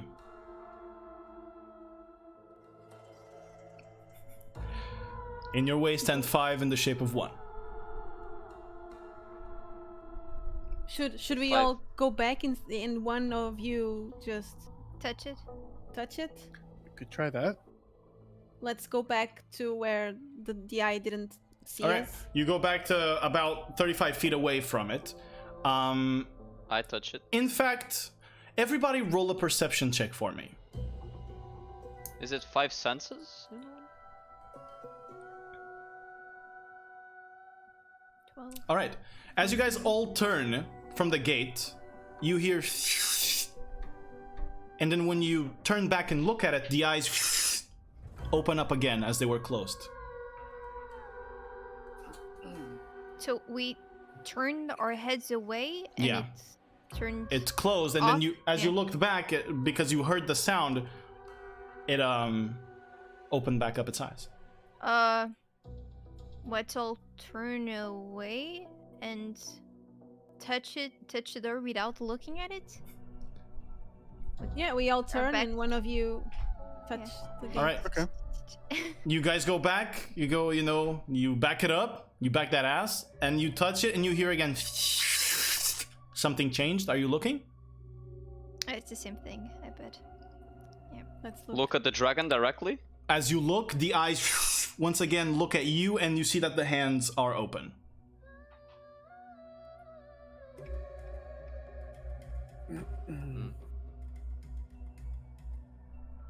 Someone look at the other dragon, maybe? I don't think either dragons are important. So we can. In your way, stand 5 in the Close shape your- of 1. We can close our eyes while touching the dragon, the gate. But the hands are still a problem. Should we all? I will tell you this, every time that he opens his hands or opens his eyes, you hear the mechanisms of the gate working internally. So it seems like the mechanism of the gate itself reacts to you guys doing these things, touching it and looking at it. Yeah, obviously. What if we? Let's speak to it. Hello. Nothing happens. I'm just letting this ride because I know that when you figure out the solution, you're all gonna be, ah. Mm.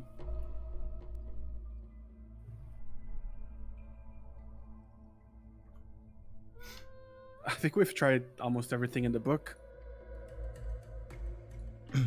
Stand 5 feet from the gate. The hands are closed if you're not touching it, but it's still looking at you. Still looking.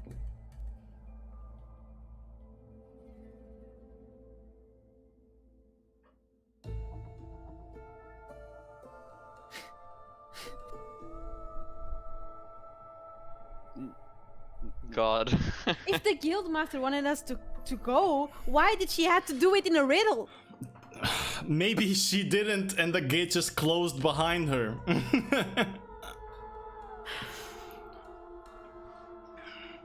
She just left the clue for you to solve it. Maybe it's the 5 senses, right? Like we walk in motion, they look at us, we touch, they feel, they open the hand, so like maybe someone farts to activate the smell, then we go through the other senses.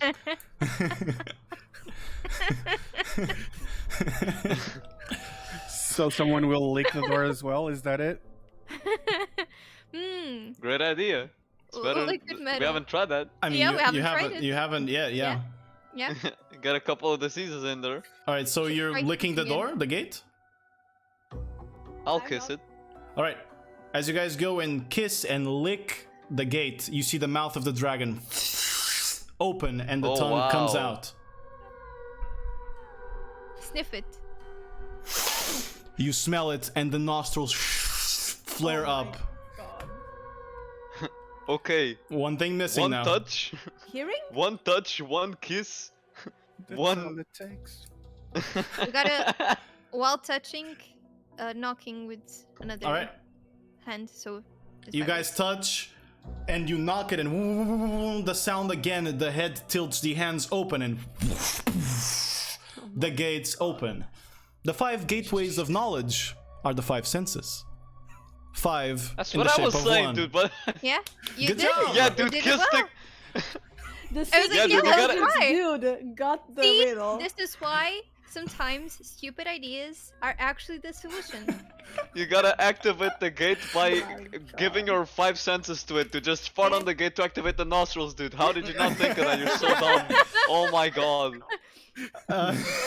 I swear to God. All right, you guys did it. The gate opens, and as it does, before you, there is vision of fire.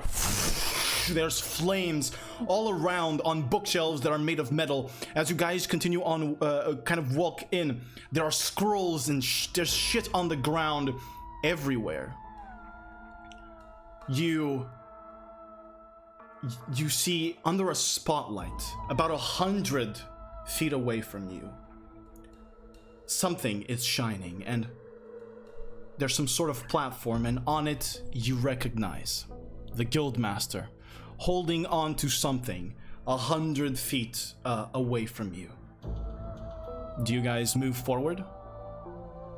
Yes. Wait, this might be a trap.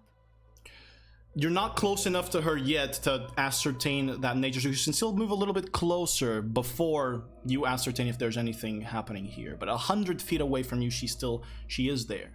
So you can move a little bit closer without getting exactly into Yes. her position. As you do, you can see, you reach closer and you see the golden dragonborn weakened, wounded, and just past her, hidden in the darkness. You see a huge metallic golem covered in arcane runes, plated in gold and platinum, with spiked shoulders and a thick torso that fuses into its necklace head, missing an arm and a leg, deactivated. The Guildmaster's clutching this book as she speaks to you. My children, it's good to see you. I am thankful Hello. I left Wiley in charge. I came here not in search of forbidden knowledge to keep, but to burn. These halls held information that could endanger our existence, but unfortunately, Alanor and his subjects left appropriate protection that I had sorely underestimated. This is the last remaining piece, and she shows you a book that we must burn, but it is protected by strong magic and I am not able to destroy it yet. Will you help me out of here, children? I approach All right, slowly and carefully, all right. and I kind of look back at you guys, and I start walking slowly to her, and I say, for those who followed Aganar Drakenslat blindly, you are all fools. I reach her, and I take the dagger of Shattering, and I slit her throat slowly. You see the Guildmaster build profusely as blood gurgles up on her mouth and leaves it covering her golden scales in blood and dark. And I smile while I see her die. I turn back to you, and I say, see beyond the lies. You need no eyes for that. You see Kelana grossly shove her fingers into her eyes and remove the eyeballs from the skull, leaving only blood running down her face. And while she smiles, she drops her eyes on the floor, extends her arms, and you see Kelana being surrounded with blue dark energy that concentrates in her shoulder, goes through her arms, and when it reaches the end, vines start growing from the ground around you. And while she's using Quicken Spell as a bonus action, well, I cast Old Person on the three of you. All right, I'm gonna need a wisdom saving throw from each one of you, except obviously Kelana. As you see on her forehead, a glowing blue symbol of an eye shows in her forehead. Go ahead and roll a wisdom saving throw. You have to succeed on beating an 18. I got a 21. 21 on Yorick. And 13 on Elisa, fail, and a 9 on Thurihead. All right, Elisa and Thurihead, you are paralyzed from the whole person. However, Yorick, you succeed. And since it was you who began this, Kelana or Mizzy, you want to say it? Please, roll initiative. All right, everybody roll initiative and see how everybody fits in the order.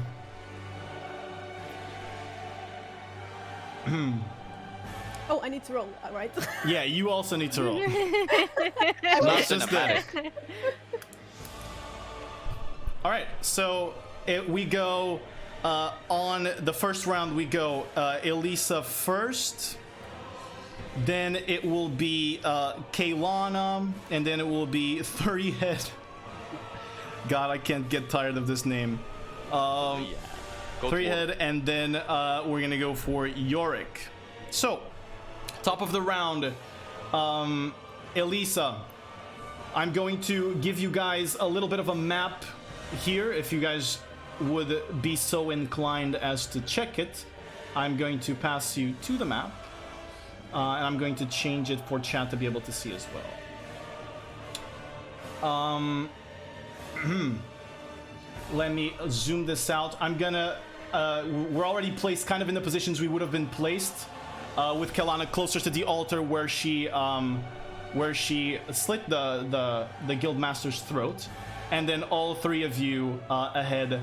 At this moment, all paralyzed except for Yorick. So, top of the round, Elisa, you are paralyzed. However, you can make another DC 18 saving throw, wisdom saving throw, to see if you shake off the effect on this turn. Let me try. All right. Wisdom saving throw. Beat an 18. With a 6, you are still paralyzed. All right. Yeah.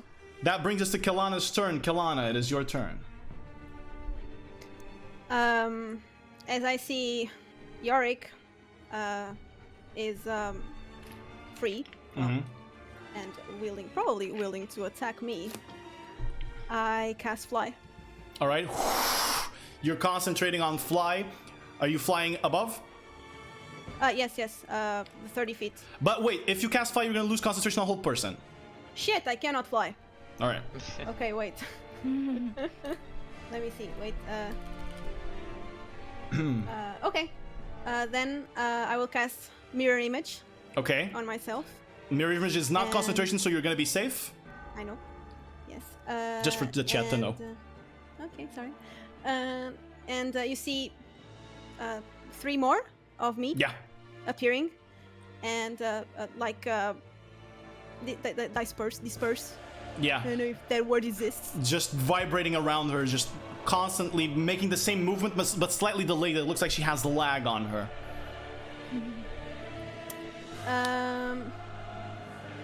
Yeah, that's what I'm You're gonna do. move. You're gonna move anywhere. You're gonna do anything in that regard. Yeah, I'll try to. If I move, all the things are going with me, right? Yeah. The mirror images move with you. Okay. There's really not much I can go. Well, I'll try to go just further away if possible. All right. You do. You reach the wall. Got it. Next up, it is Three Head's turn. Three Head, you have another wisdom saving throw you can make to see if you can shake off paralysis at the beginning of your turn. Rage doesn't shake off paralysis, It does not. It does not. Okay. So here we go.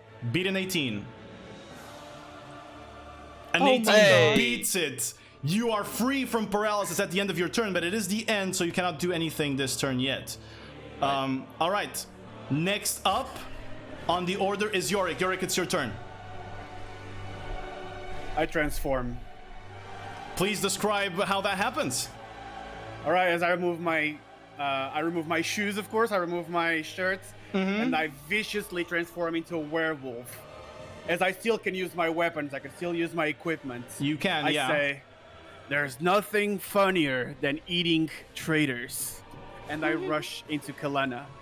All right, you're gonna rush into Kelana in your wolf form. Allow me to do a quick. Whoa! Holy so big. fuck, that is a huge Huge.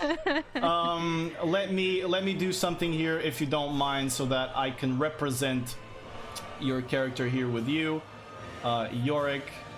I'm no longer the furry of the session, let's fucking go. A small victory, my friend. A small victory. All right. Fuck, I can't find it. There we go. So you should be able to move that token as well. Just test it for me, Nobrook, if you can move the wolf token. Yeah. All right, then we're gonna take this out of the way and we're gonna put it there. All right, you can move as you want, and you're gonna go to her and strike her. First off, Yeah. as a bonus action, I'll activate the Crimson Right on my right-hand weapon. All right. So I'll deal 1d8 damage to myself. You see him And slash. Go ahead. Sorry. I'll do 1d8 damage to myself. Mm-hmm. And now, as long as I have this weapon on my hand, it deals one extra 1d8 fire damage. All right. You see him slash his hand, and as the blood covers the blade, it ignites in fire. Sick. You take 1 damage. That's nice. Holy shit. All right. That's good rolls.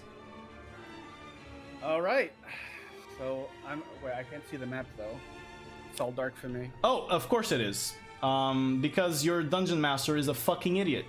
There you go. Is it no longer dark? No, it's good now. Awesome. All right, there you go. All right, and let's go. Go ahead. I can only do 2 attacks. 2 attacks with your scimitar. Yeah, I don't know how many calendars are there, but it's like the first one that I just rushed and attacked. We're gonna see if it hits if it hits a mirror image or if it hits Kelana right now. So the way mirror image works is Kelana has to roll to see if you're going to hit, but first let's see if the attack hits at all for me. So Okay. roll an attack for me, please.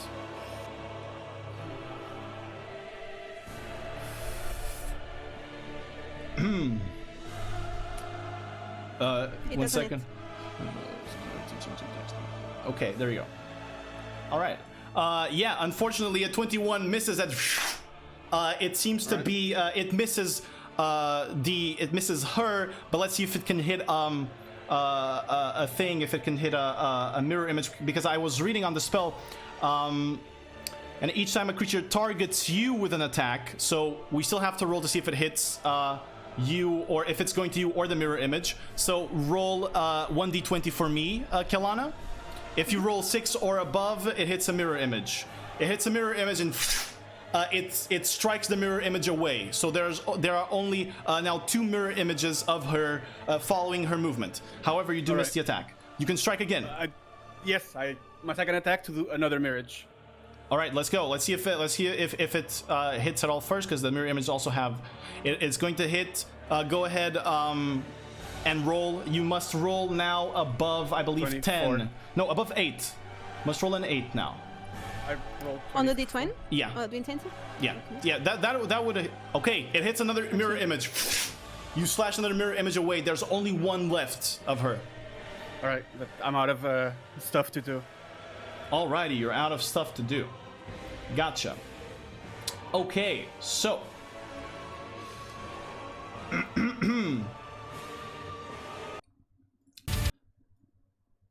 At the top of the round.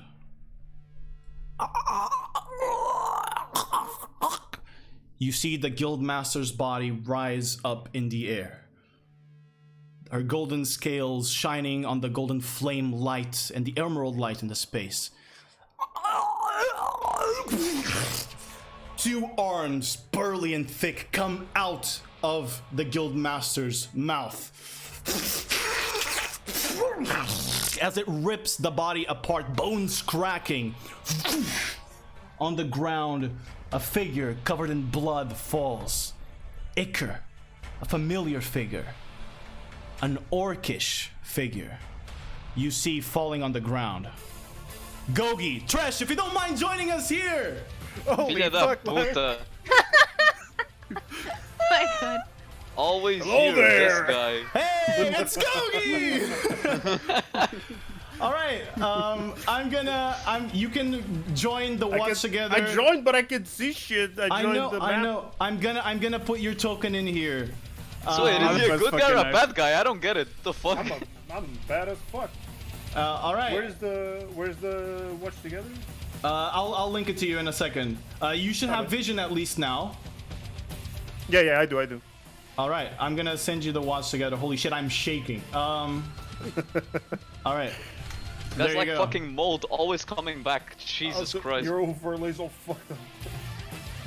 Hey, look, I had to change it yesterday, and I used Rodrigo to test this, and I was like, oh, it's for fish to make the overlay with 5 people next week, but it wasn't. I was lying. I knew there was something because you were such in a rush to test it. I was like, there's shit going on, 100%. By the way, zoom out a little bit the battle map. Yeah, I will. For sure. Alright, so next one shot is gonna be 3 plot twists. Got it.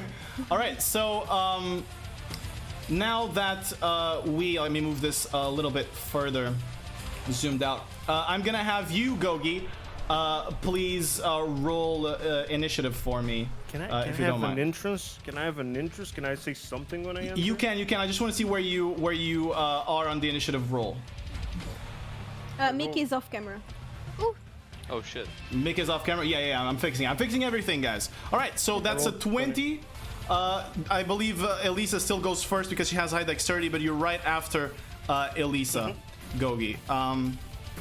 Let me just very quickly adjust the cameras here because Take your time to adjust. as you know, I didn't have much time to do that, but let me put our boys back in frame. All right. So, PvP, let's go. you guys... True, yeah, that's what I was thinking. You guys see Gogi arrive once again, a familiar figure, someone you had worked with in the past, especially Elisa. The other 2 of you don't recognize him, but Elisa recognizes him very well. The legend, the legendary inverted one. Please, Gogi, what do you want to say?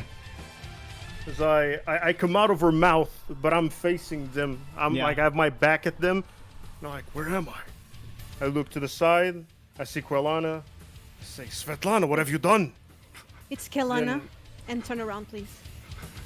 Oh, shit. Who's that guy? Who's the... Elisa. A pleasure. All right. So top of the round, Elisa, it's you. You are still paralyzed. Yeah. That's why I can't say anything. I'm gonna have you roll for me another wisdom saving throw. You have to beat an 18 to be able to succeed, or else you stay paralyzed. Yep. Rage. 13. You God are still damn it. paralyzed. Not this time. Next up, Gogi, it's your turn. Both Yorick and Three-Head are free for the paralysis. What do you wish to do?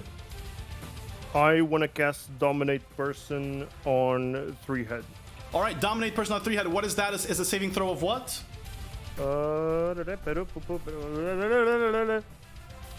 Wisdom 18. Wisdom saving throw of 18 for Three-Head. Come on, baby. He God damn it. fails, sadly. You see, as Gogi extends his hand, please describe how your dominate person looks, Gogi. Wait, is this the one that I have to say something? I don't. I just Yeah. have to. You're dominating him. Go ahead and say something. I'm if you gonna want. dominate. Onion, just zoom out the map. Even more? can see It's it. not zooming out. It's not zooming out. I can fix it another way. Look, I'm a genius. I'll do it. You guys do your thing.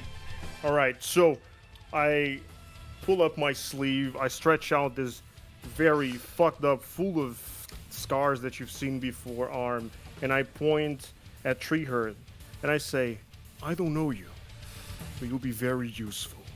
As tentacles start flying from my arm, there's either tentacles start flying and going inside his mouth directly as he flies up in the air, starts losing control over his body, and is now dominated by me as my eyes shine bright, dark blues and whites all across the room. All right. I'm going to do something, guys. I'm going to move everybody back 5 feet because this is being a very tough fix, okay? Do it. Do it. So I'm going to just You move... can, you can just minimize the size of your capture. I can't because it's bugging. So I'm Okay. gonna move everybody back just 5 feet here. All right. So this way they should see everyone. Yeah, All that's right. cool. Everybody can see that. Yeah. So, dominate person. now- Do you mind telling us how dominate person works? Dominate person means that the target is charmed, under my control, and I can use an action to have precise control of the target until the end of my next turn. The creature only takes actions that I choose, so he's only going to do what I say. And then every round he has to do a saving throw, There you go. right? There you go. I can read the spell as well. Let me check just to I confirm can that. link it if you want. Or you can link it there in chat as well. It's how you prefer. All right. Jesus. Mucho texto. You can just Welcome to Warlock. pop out and link with the long as you too. Yeah. No action required. Oh yeah, you can command it without even spending an action of yours. Yep, I can still do my action and use. I think it's his round Yeah. to attack, but Yeah. he loses. I don't think he gets to use this round. That he's No, gonna it's get now. gonna only be on his turn that he can do something. So Right. what is the command that you're giving him right now? I want to command him to move over to Yorick, Yeah. and I mean I don't really know what barbarians do, but I want him to attack him from the All right. back. Do all that he can with his attacks. Yes, All right. as much damage as possible, and not All right. rage. Okay, no rage. Got it. Because he can't do anything you won't allow him to. Yeah, I want him to deal as much damage as possible, but not rage. All right, so that was your turn. You are gonna move on your turn, Mick. All right, Oh, you're gonna yeah, move 3 okay, head on your sorry, turn. sorry. Now, if do you want to move anywhere, Gogi? Yes, I don't know if it's gonna fuck up. Oh no, I think you should be fine. It'll be fine, dude. I'm gonna fuck up you a little bit, but I want to go all the way back here and sit. Fuck you. On the, Okay, sit, yeah. No, just move over my back and just wait. All right, Looking you're at waiting. Eliza the whole time. Got it. Next up, we're gonna have Kailana's turn. Okay, I still have one mirror image, right? One mirror image with you still. Okay. Well, I will point towards Eliza and Three Head, and I will cast Fireball. All right, I will tell you this. Every time he takes damage, 3-head must make the saving throw again, okay? Is that all right? Oh, really? No, but Yeah. Oh, okay. If he takes damage, he acts to make the saving throw to resist dominate person again. Does she lose concentration with that? No. On Fireball, no. Fireball, no. No, it's instantaneous. Yeah. And the Fireball will be at 9th level. Yeah. Elisa, you automatically fail because you are paralyzed. 3-head, you have advantage on the saving throw, dexterity saving throw. Roll with advantage. And please, if you don't mind, Kelana, roll your Fireball for me. All right, you succeed the dexterity saving throw. So you're going to take half damage from it. And now 3-head, roll a wisdom saving throw for me. 49 damage. All right. Alright. Wisdom saving throw for me, Mick. Oh, wisdom. Okay. Yeah. Okay. No advantage, regular roll. Wisdom Yeah. saving throw. You are still under the effect of dominate person, but you do take half of that damage, which will be 24 damage for Mick, 49 for Elisa, as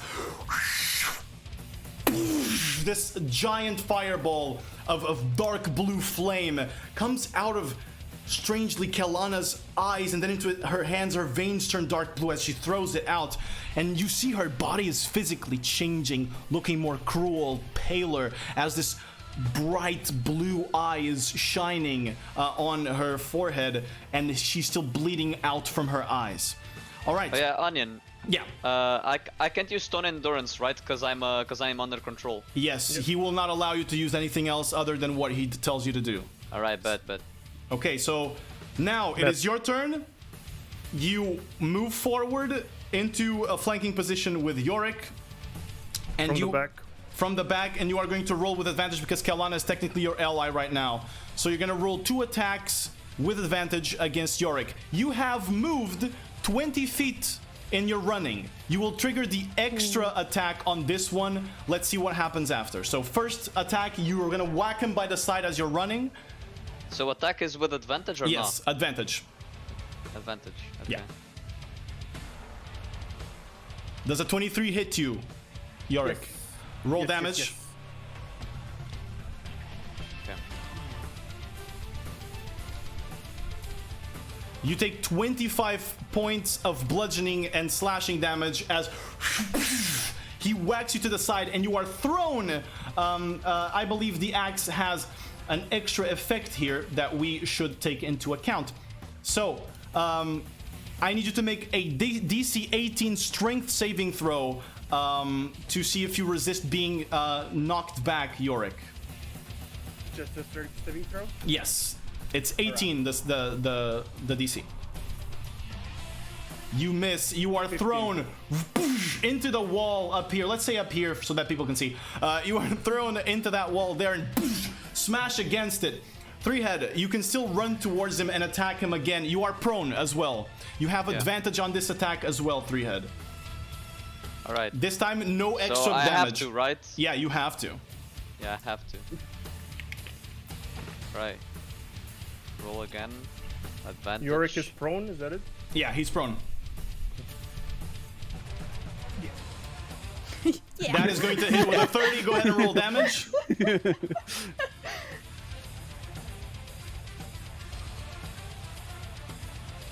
Any day now. Damage, let's go. Oh, you're Yeah, I'm waiting. rolling it. It's not okay. It's fine. Let me try it again. We can wait.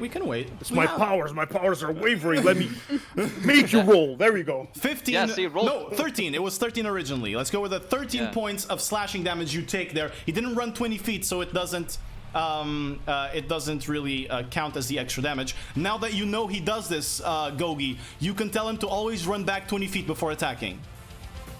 Run back, okay, and then run back and then run forward. Again. Yeah, exactly. And Okay. I can do bonus action rage, right? Because I'm under control. Yeah, you I are don't not let you allowed to rage. do. Yeah.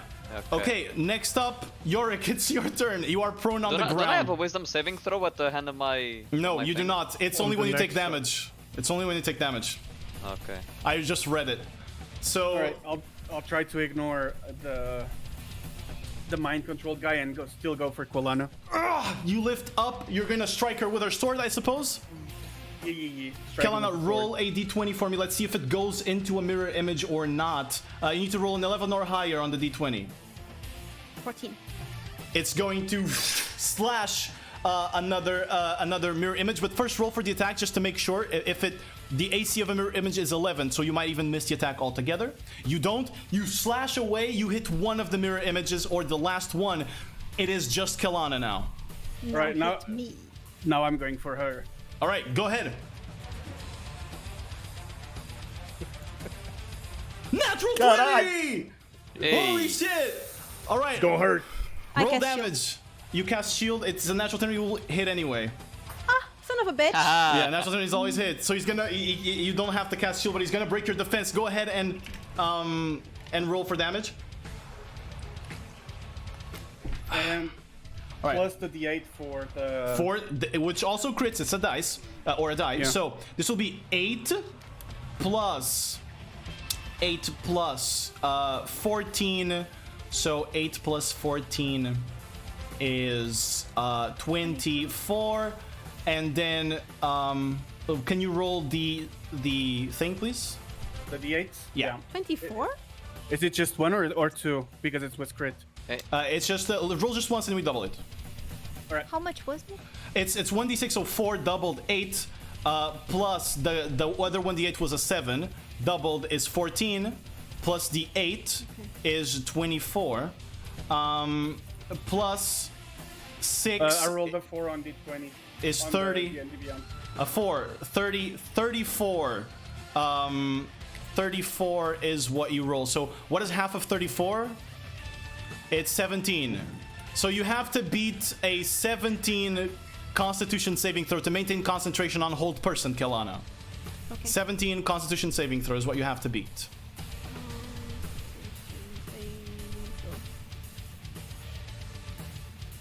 19.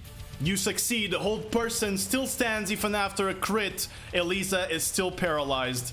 Yorick, good Yes. effort. How does it look as you attack Kelana?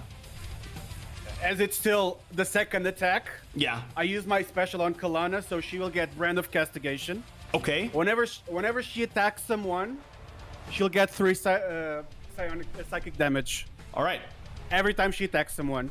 3 psychic damage. Gotcha. And I'll always know where she is, even if she tries to cast mirror images again. All right. I'll Good to always know. know where she is. Good to know. Good shit. All right. However, How she can... how much damage? I didn't catch.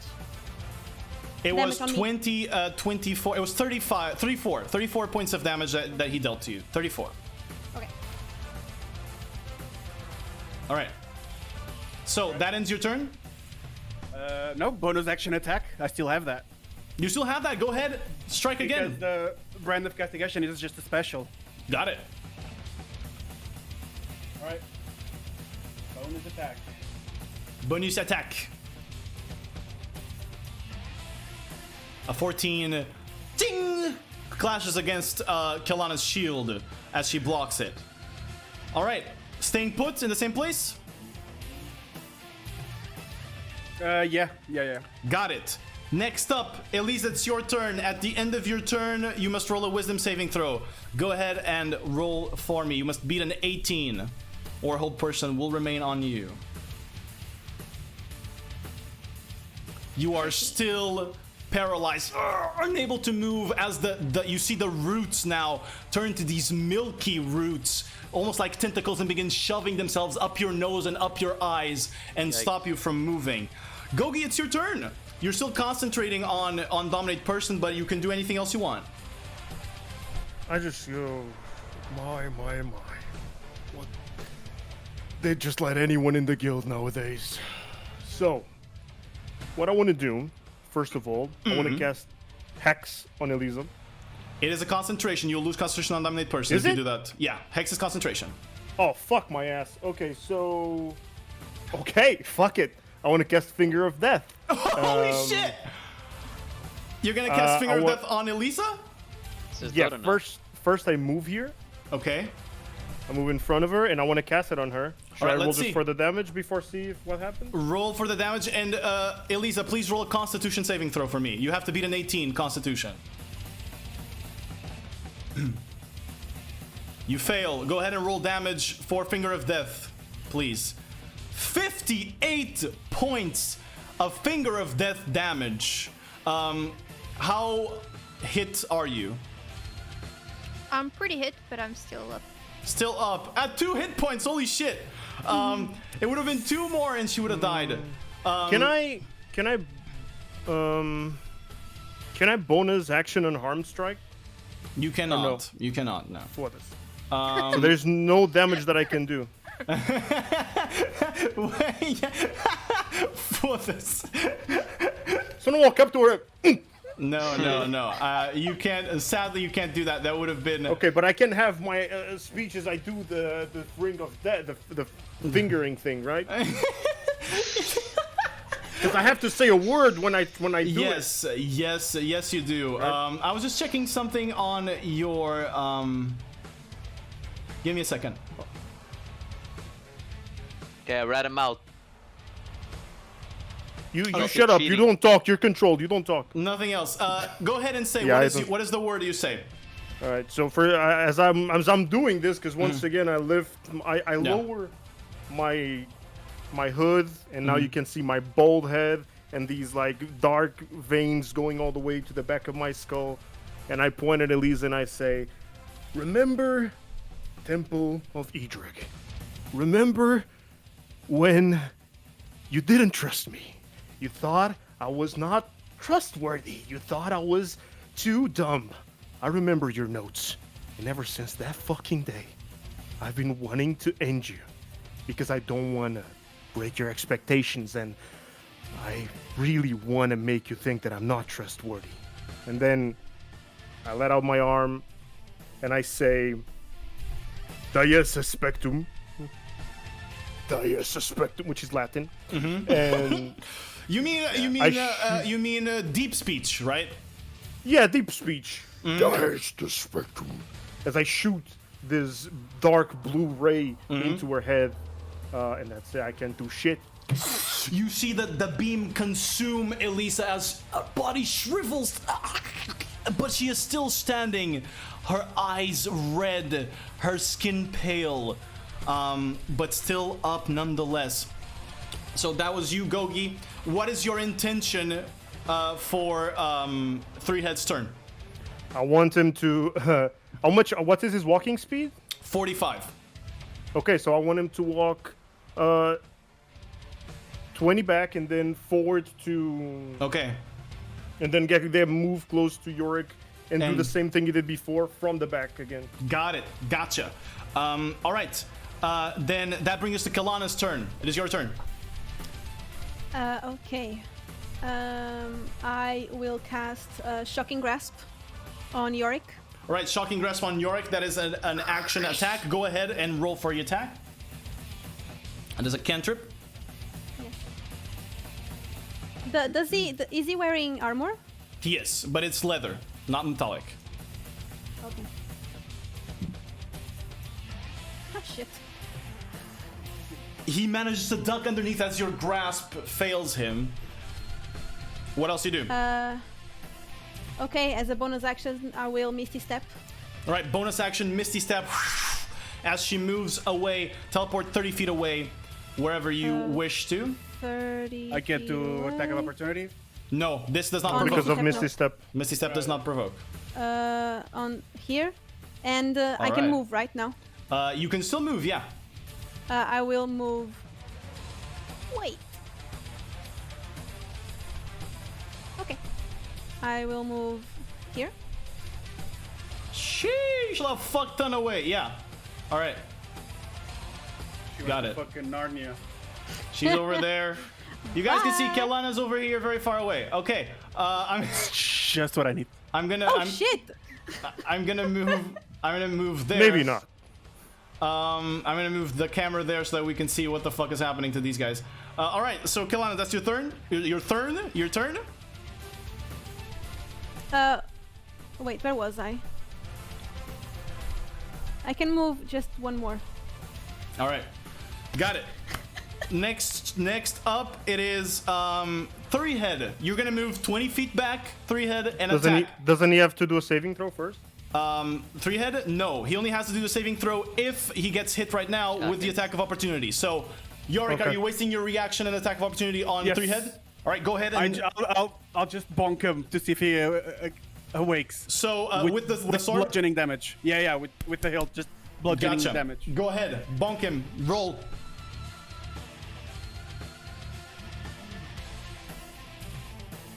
That is going to hit. Go ahead and roll damage.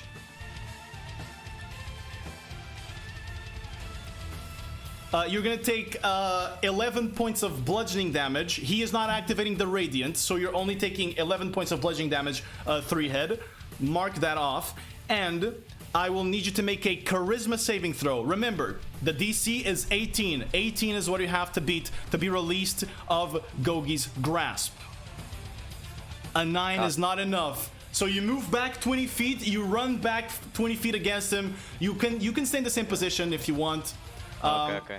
Roll an attack for me, please. Got it. Oh, wait. Okay. Roll attack. 22 hits. 22 hits. Go ahead and roll the damage for me. You're gonna take the extra damage on this one as well, Yorick. All right. You take 28 points of bludgeoning or slashing and bludgeoning damage as he knocks you. I'm gonna need you to please roll a strength saving throw for me to see if you are knocked prone or not. You are not knocked prone. As he tries to push you down, you resist, but still you have another attack. Attack again for me, please, three head. Okay.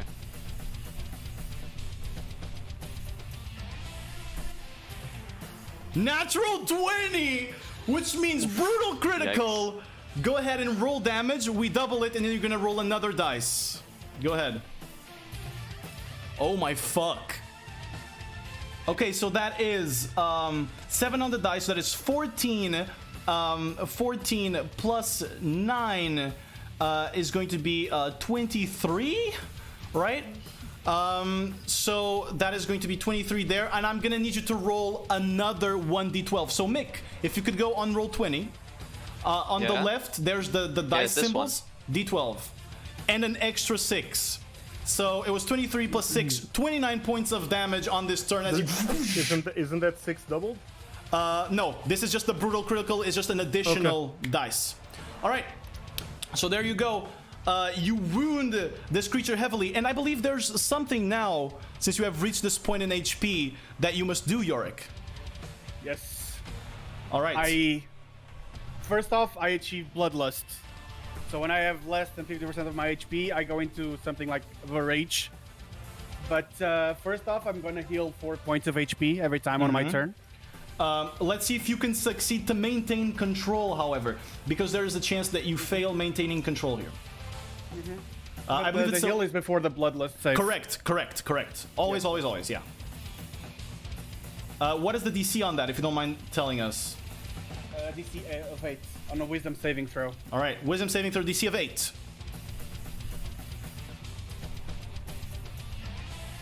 Successful. You maintain control as you are in your wolven form still, but you manage to maintain control.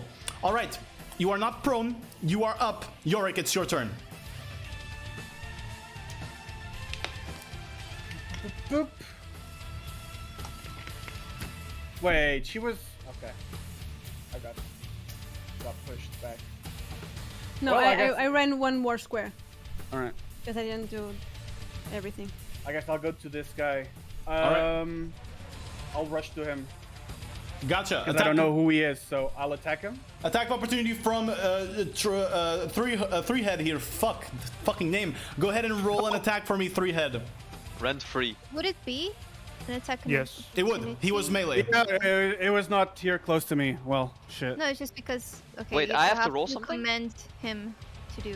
Okay. He's commanding him to I strike that creature commanded him to specifically. do as much damage as possible, so if Yeah. an attack of opportunity rises up, that's it. All right. Wait, Go- I have to roll something? Yeah, an attack. Normal attack. Switch Normal your attack. weapon. Yeah. Does a 17 hit you? No, it does not. You duck underneath and you go and strike Go Giga here. Go ahead and roll for your attacks. I can't. Onion, I Yeah. can't react. Right? I can't You don't react have Misty any. Step. Yeah, you don't have a reaction set up for you here. No. Go ahead and All right. strike him.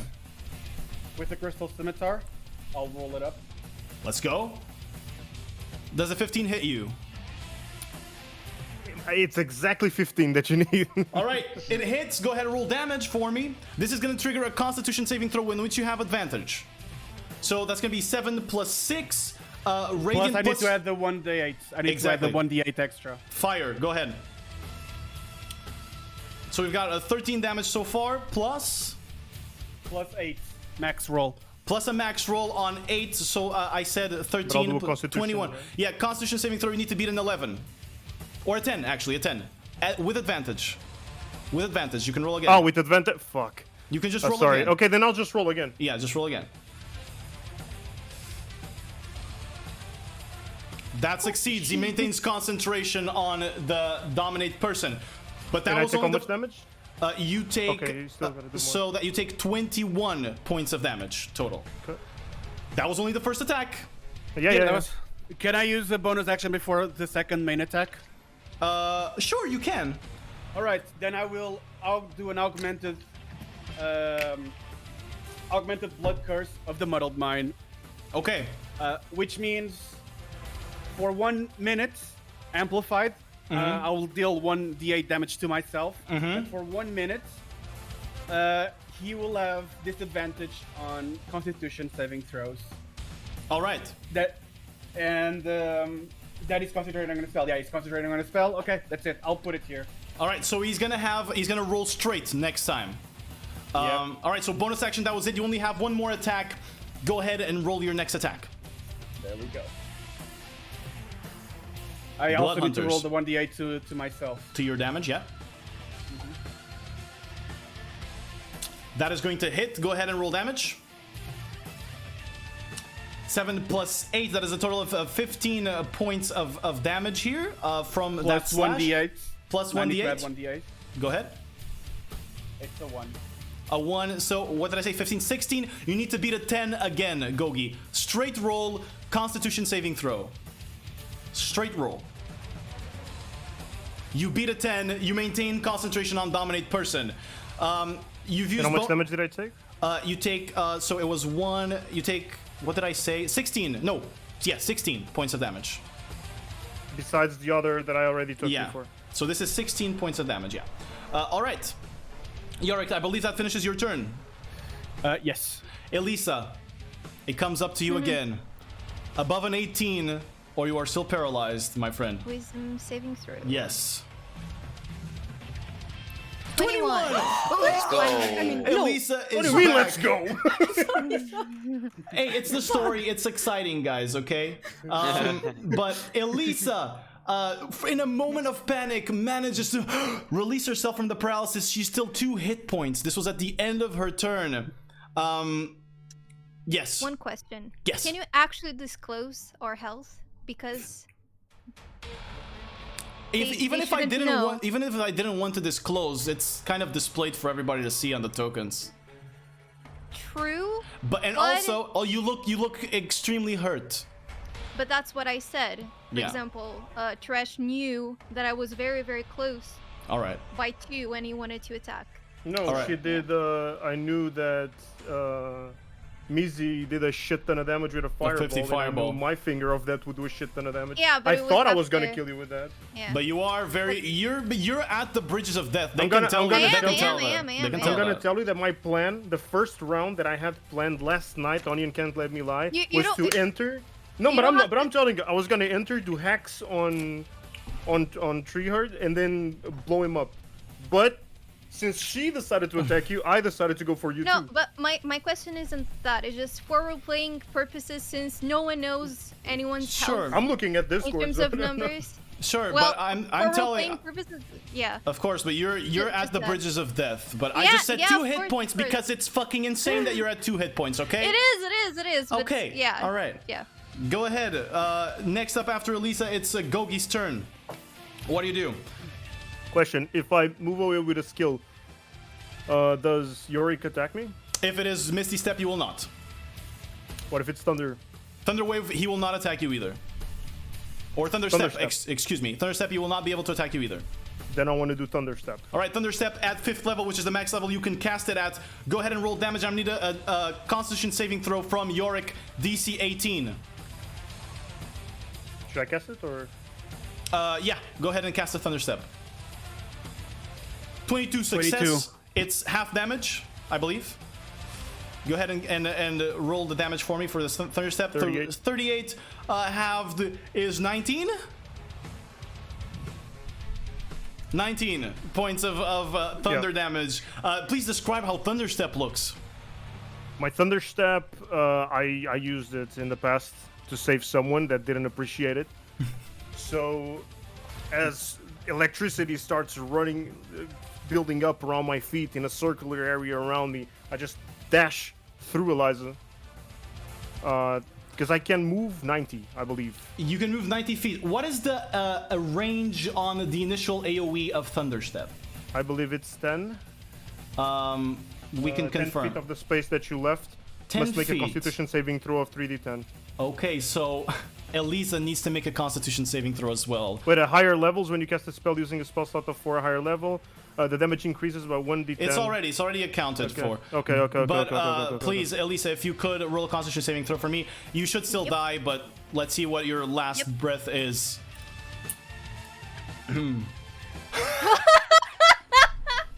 God damn. Your The last breath Dungeons is a and natural Dragons, the Dungeons and Dragons child has passed. And that's one. Elisa, what are the last thoughts on your head as you go unconscious? Betrayal. All right. And as I run right next to her, and I run all the way back down Yeah. on the map. Wait, as she falls down, before you run away, as she falls down, Mm-hmm. I'm sorry, Eliza. I will cast Curse of the Blood Puppet on Eliza. All right. So she will do an attack. I will say this. This happens at the same time. She cannot attack this turn. Because the Thunder Step deals the damage and he teleports himself instantly. He is not privy to taking any attacks. Because the Thunder Step, as it activates and kills her, he is already the first teleported. AoE. He's already teleported away. When Okay. I activate it, it makes But damage. she cannot attack like Kulana.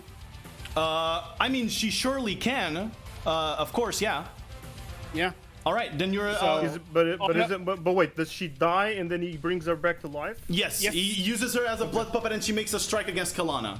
And I'm dead and not unconscious? You are unconscious. You're Okay. unconscious. Yeah, but Okay. but like- he's puppeteering you right now. I'm like Yes. sleeping and Unless, excuse me, if you don't mind reading the phrasing, does it say dead or what does it say on the So ability? actually, good call. Good call. Sorry, guys, a lot of rules. Lot of rules. yeah. It drops to 0 HP. All right, Okay, that happens. good You can count. puppeteer Yeah. her. Go ahead. She will strike at Kalana. Roll an attack for me, Elisa, please. Regular straight attack to beat With the Kalana. Root Maker? With Like- the Root Maker. Yeah, Like yeah. me? It's Okay. it's an attack. It's Alright, it's alright. Elisa's attack. We need the plot armor rules now. 21. Does that hit? It does not. So the attack fires away. But please describe how blood puppeteering our Doesn't friend she have? Elisa She doesn't looked. have any bonus. It's just one attack, I believe, from the Curse of the Fallen It's a Puppets. straight attack. Yeah, but because of the root maker. It's I not can't see rooted. her roll. Okay. It's not rooted. I can't see her roll. Actually, wait. Sorry. I will amplify the Blood Curse of the Fallen Puppet once again, giving 1d8 All right. damage to myself and give her +3 bonus to the attack roll. Plus 3 which bonus? Yes, to the attack 20. roll. Plus 3 bonus. That is a So 24. 24. Do you do anything or do you take the damage, Kalana? I'll cast shield. An arcane barrier surrounds Kalana and the attack ding, flings off of the arcane shield. All right. That misses, but it's just one attack, correct? Correct, Nobrook? Just one. Yeah, I think Alright. that's the only one attack that I can do. Got Does it. Eliza stay in combat? Eliza is now fallen to the ground again, I believe, unconscious. And is she dead or Unconscious. she's unconscious? Unconscious. Okay. So, Gogi, you use Thunderstep, and you I moved ran back. all the way back. Yeah, Thunderstep is an action or a bonus action? I believe that it's an action. All right, action. All right, that you did it. You're still I'll- concentrating I'll- on Thurry Head. If you have any extra Yep. commands for him now, tell me. No, it's still just go all out. Make sure that there is always 20 Okay, feet. Got it. But just go all out on Yorick. Just Yorick has to die. gotcha. Anything else on your turn, though? You teleported 90 feet away to infinity. I'm good. All right, Kilana, it's your turn. You see Yorick puppeteering Elisa's body, but at the edge of his life. What do you do? You have to die, my friend. And I'll cast Arm on him. You gonna cast Harm? Holy shit! Okay, check the range on Harm for 60 me. feet. 60 feet range on Harm. And it is a what saving throw? Constitution 18. Does he take half damage if he fails? I believe you are going to pass away, my friend. Yes. All right, Yes. so if you are going to pass away, Yorick, what are the last thoughts on Yorick's mind I right have now? to roll the dice. I want to. Yeah, roll ahead. I just want to, get him to say. I guess the roll damage. Maybe she'll roll it too. I think a 48 is pretty close to 2. Yeah. No. What are your last thoughts before we let Kelana show us how Harm looks? All right. I'm going down as we end with my last breath. I say, the guild will avenge us. All right. Does your form shift back when you die? Yes, No- yes. I shift back. All right. Puzzled mind goes back. All my debuffs are gone. Oh wait. Yeah. The damage can't reduce the target's hit below 1. He's at 1 hit point. You are still But alive. remember, wait, guys. I have relentless endurance. It Come doesn't. back to 1 HP. No, It no, doesn't you're, even kill you. No, no, no. you're at 1 HP Yeah. anyway. It can't Okay. reduce you past 1 hit point. Okay. So you still have it. They're playing I with you still have apparently. everything. Kelana, how Okay, does okay. your harm look?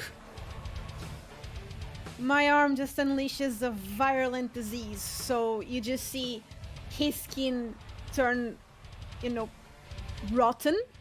You see All right. his skin just turn all rotten, and he becomes very weak. All right, you see the skin erupt with bubbles, but you still, with a 48 roll on the damage, you dealt 1 damage as he is still standing. But it is now Three Head's turn. Yes, Wait, she also takes 3 points of psychic 3 psychic damage. Only 1 psychic damage Only because 1. I have resistance. Because she is All right, resistant. all right. There you go. All right, Three Head, you have 1 mission. Do it, my friend. Strike him. Yeah. Roll an attack Gotta against him do as it. you run. You see the barbarian, eyes blank, running at you as he's going to strike. Right. Oh my god, you didn't need to do that! Yeah, I wish I didn't. Alright, you're going to slash him, Wish you did. and he is down unconscious, I believe, right, Nobrick? Wait, no, Wait, because no. relentless endurance. Relentless endurance, he comes back up. Oh, jeez. Which one? The wolf is still in front of you, but you have another attack. Go ahead and roll the attack again. Another attack for us, Three Head. Alright. He's still, it's 1 hit point, right? Okay, you slash him again and you wipe him into the ground as blood splatters all across. And he falls down unconscious, finally letting out his last words. All right, my friends, you still are unconscious. There's still 1 enemy in the battlefield, and that is Three Head. And Dominate Person has a duration, a limited duration. Wait, it's 1 hour, I think. I believe it's 1 hour or something like that. I can check though. Let's double check, make sure we're doing everything proper. So Yeah, duration. 1 minute. So we're gonna still stay in initiative. Okay, 1 minute.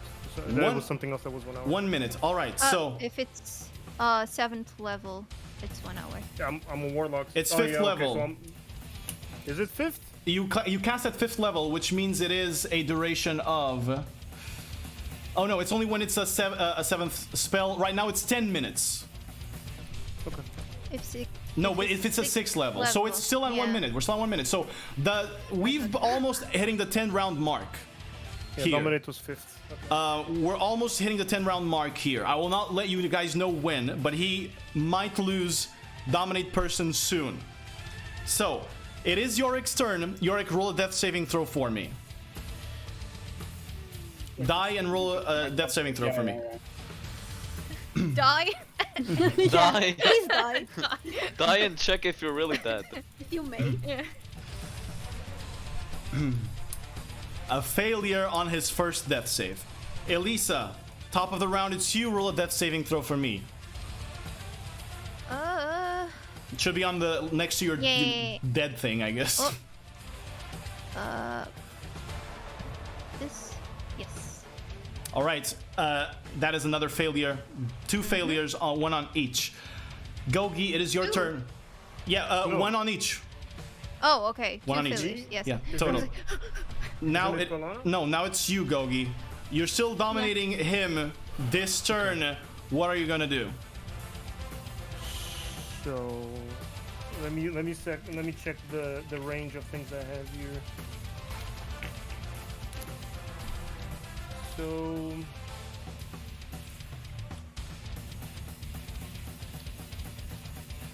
okay, I can do this. I want to cast Hex on him, which will break the Concentration the concentration. But I want to cast Hex on Treyherd. on Right. 3 head, yes. But what's On 3 head? what's your what's you want to give him disadvantage on strength checks, dex checks on what? It's checks, not saving throws. It's checks. You can do strength checks, yeah. All right, strength checks you have disadvantage on. 3 head, you break free from this trance you were in, and you see your friends dead, and the 2 people that you had initially seen betraying you guys appear beneath you, but they're now in different positions. And just as you spot where they are down underneath, these shadows clutch onto you. All right, you cast Hex on him. He is now Hex cursed. What are you gonna do? That's my bonus action. Bonus action Hex. Right. As my main action, I want to shoot my 3 Eldritch Blasts at him. All right, roll 3 attacks for 3 Eldritch Blasts. 1. Oh wait, you want to roll attacks or roll the hits? This is roll to hit, Roll- yeah. Okay, That so one 1. hits. He gets pushed back This, 10 feet. That misses. this doesn't. Okay. And next, that also hits. So 2 of them hit. He gets pushed back 20 feet, and he loses 20 feet of movement speed from all of your Eldritch invocations. How do your Eldritch blasts look? My Eldritch Blasts are a mix of what Gogi used to be, used normal magic, which was purple. It's a mix of this purple and blue that turn into together with this darkness that came out of my mouth and shoot directly together with his tentacles enveloping this beam right at his chest. Right, let's roll damage for 2 of them. 2. 2 of them, yeah. So let's roll damage First. twice. You take 9 points of force damage. Treyherd. Second. Fuck, 3 head. Yeah, And you take and I gotta 7 roll- points. And I gotta roll for the hex. 2d6 for the Hex. 2d6? 2d6 because it's 2 attacks, 1d6 each, so it's Okay. 2d6 total. 1 extra damage, necrotic. This is the trash rolling. It's classic. 6. And 6. So you take 9 plus 7 plus 1 plus 6 damage, Mick, for That's 23? yes, a total of 23 damage as you are pushed back and your movement speed is slowed by 20. How hurt are you looking? I think my HP value. Yeah. Yeah, don't tell us if the I value, did, just tell us if the I value. inputted correctly, I'm at don't, 66. just say how No. hurt you're looking. How do you look? I asked my HP. Yes, I'm sorry. I said my Dude, HP. it's so many things. I'm so sorry. And I didn't hear it though. How are you looking hurt? I'm more than half hurt. All right, he's half hurt. He's showing than half wounds finally. He's half hurt. All right, Gogi, anything else? No, I just have a question. If Hex, because of my feats, does it spend a A slot. It still spends a slot, yeah. Okay. All right. No, I'm good. I'll stay here. Kelana, it's your turn. You have a half-hurt Goliath. I will move here, End that bitch! All right. and I'll say, "You guys really need to die." And I'll cast another fireball. Fireball. Oh my God. Where are you? Doggy's in the back. Where are you centering the fireball? I'm emoting on them. The fireball is centered on Yorick. Fireball centered on Yorick. That is gonna hit everyone. Oh my God. That is going to outright kill Eliza or Elisa and outright kill Yorick as well. But you still have a dexterity saving throw with advantage to make for me, 3-head. Dexterity? Saving throw, yes. Got it. And Kelana, please roll for at which level you're casting the fireball. Roll ahead. 58 damage. All right, 58 points of damage. The dexterity saving throw. You have advantage. Roll again for me, please. 3-head. Just roll again. Oh, with advantage? No, just a normal roll now because you already rolled once. Just roll again now. Okay, gotcha. It fails. You're gonna take 58 points of fire damage. You still have empowered spell as well if you want, Kelana. Can I use the stone endurance? You can, and it will reduce damage by the dice that it says there. Kelana, if you want to reroll any of the dice on the 58 you just dealt, How can I see how many dices? Well, the just dices I roll? hover over the number. But roll the dice for damage reduction, Mick, please. Okay, You I need think a it's dex save? 1d12 plus 3. Is it this? 1d12 plus Is this 3, one? exactly. That is exactly Okay. it. So that reduces the damage by is going to reduce the damage by 22, I believe. Let me confirm this just so I know. Oh wait, it's 1d12 only. It's 1d12. It rolled more for some reason. Take the first roll, maybe? Which means the first roll is a 10, is going to reduce by 10 plus 3, 13 points of damage is reduced from Kelana's fireball. Are you using empowered spell? No need to. No need to. All right, so you reduce the 58 by 13.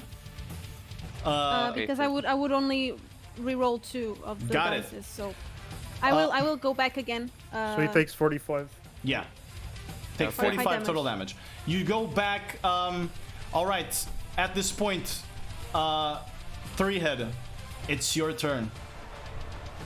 Keep in mind, you have 20 feet less of movement speed. Yeah, you Yeah, only have right, 25 so- feet. So I'm gonna try my best to avenge people. I'm gonna run as much as I can towards them. All right. And You action dash. yeah, action dash. 50 exactly, feet and of bonus, movement. And bonus action, I'm yeah, bonus action. I will. Actually, no. Yeah, I'll just run. I'll just Run dash. 50 feet forward. Go ahead. I can mark it with a Yeah. ruler so you know it's right there at that square. Right, got it. All right. You use your action to dash. However, you're in front of them. Are you raging? Are you doing anything? You should have your bonus No, action. Yeah, bonus action. I don't think I will. You're not raging. All right.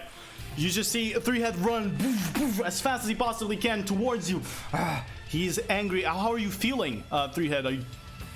Tell us what's in your small head. I'm pretty fucked up, man. I'm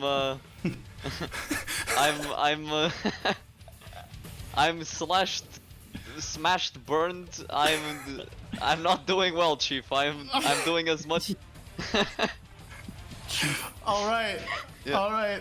That's what's going on 3-head's head. Yorick and Elisa, you have burnt away. Your corpse is still in ashes.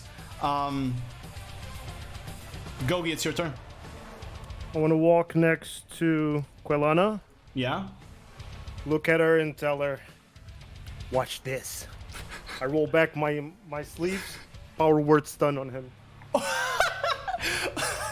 You are stunned instantly. No saving throw. You just see him. What's the word that you say? Baba booey. You see his head go down, his body constrict itself. You are stunned. There's no saving throw if you have less than 150 HP. You are stunned instantly. All right, Gogi, you use power word stun. Nothing else? Yeah, I moved. I used power word stun as my bonus action. I cross my arms and smile. All right, Kalana, your turn. He's stunned. Yeah. I'm just I can't remember the name of the spell. Wait. Cut his dick off. Calm down, man. Save it. What the fuck? Just think of the possibilities. You can put his dick on my body. Just saying. You already have a dick, but it's inverted. I could have a bigger one in straight. How do you know it's big? It's bigger than yours. Look at his size. It doesn't matter. Really? The size does matter, but it doesn't matter if he's tall or not. All right, what Can do we you do? check? Oh shit! I can't. What the fuck? No. Oh, okay, I will. Shut the fuck up. I will. What can I do? What can I do? Well, I will flame strike at 7th level. Is that a dexterity saving throw? With him Yes. stunned? Then he fails automatically. Go ahead and roll the damage for me, please.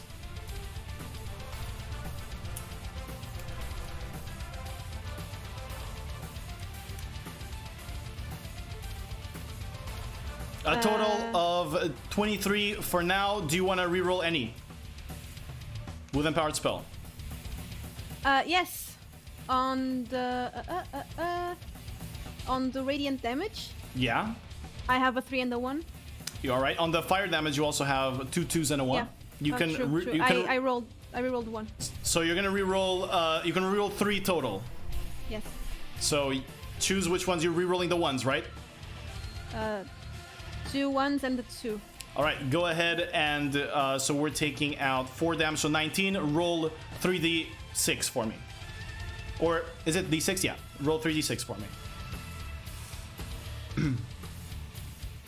It's 11. an 11, so 19 plus 11, that is 30 total damage, radiant and flame. As you see that this burning flame come out of the ground in this dark blue coloration and enveloping you. You take 30. You take 30 points of damage, 30 head. Yes. All right. So that is going to be Kalana's turn, right? And Oh, I'm yeah. dead. You are? Yes. All right. Then that is going to bring us. That was anticlimactic as fuck. I'm dead. Hey, you guys chose to kill me. I didn't want to die. You guys. Wait, Finish- You yeah. have your finishing words as well. Yes, 1 second. I'm just replacing the song. Because it's not appropriate to have that hype. Yeah, do when your victory pose. All right, Mick, as you crumble down to the ground, what are your last and final thoughts? Pretty hair is traitor.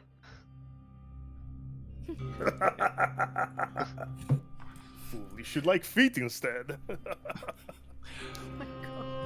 The breath escapes you once more as these 3 members of the guild have fallen to the ground. There are still 2 standing that have betrayed the guild, and there is still something on the hands of the Guildmaster. Do you go and check? Yes. Kalana? First of all, I will go to Elisa Mm-hmm. and I say, you were a great fighter.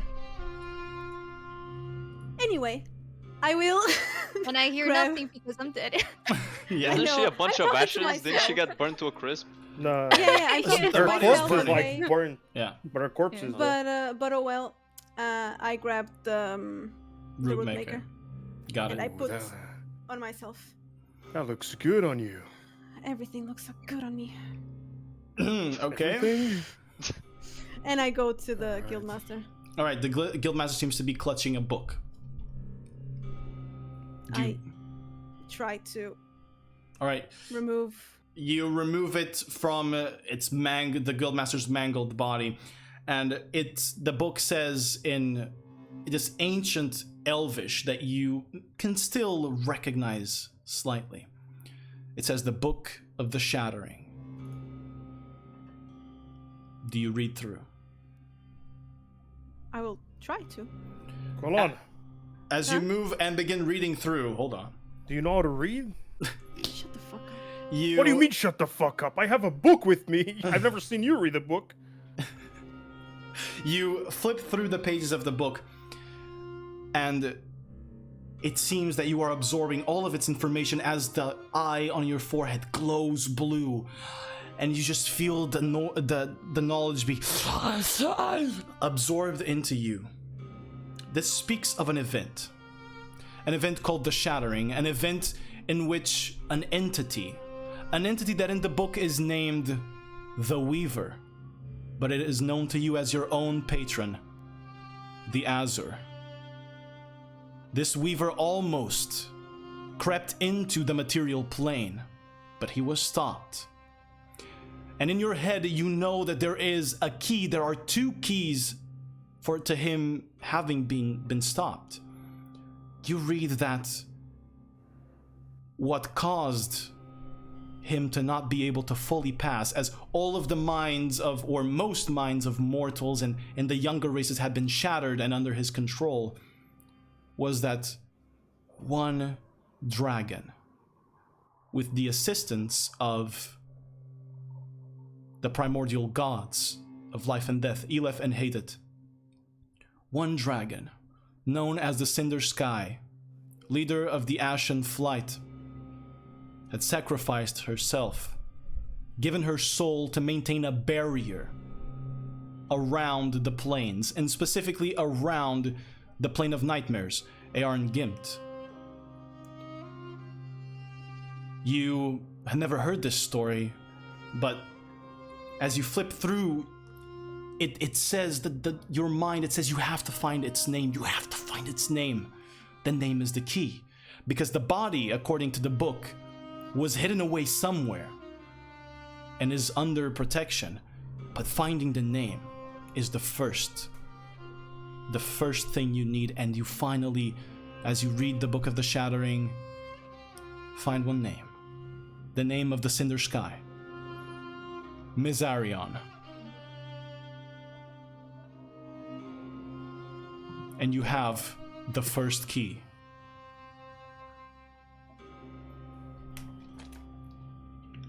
Can I tell that to Gogi? Mm-hmm.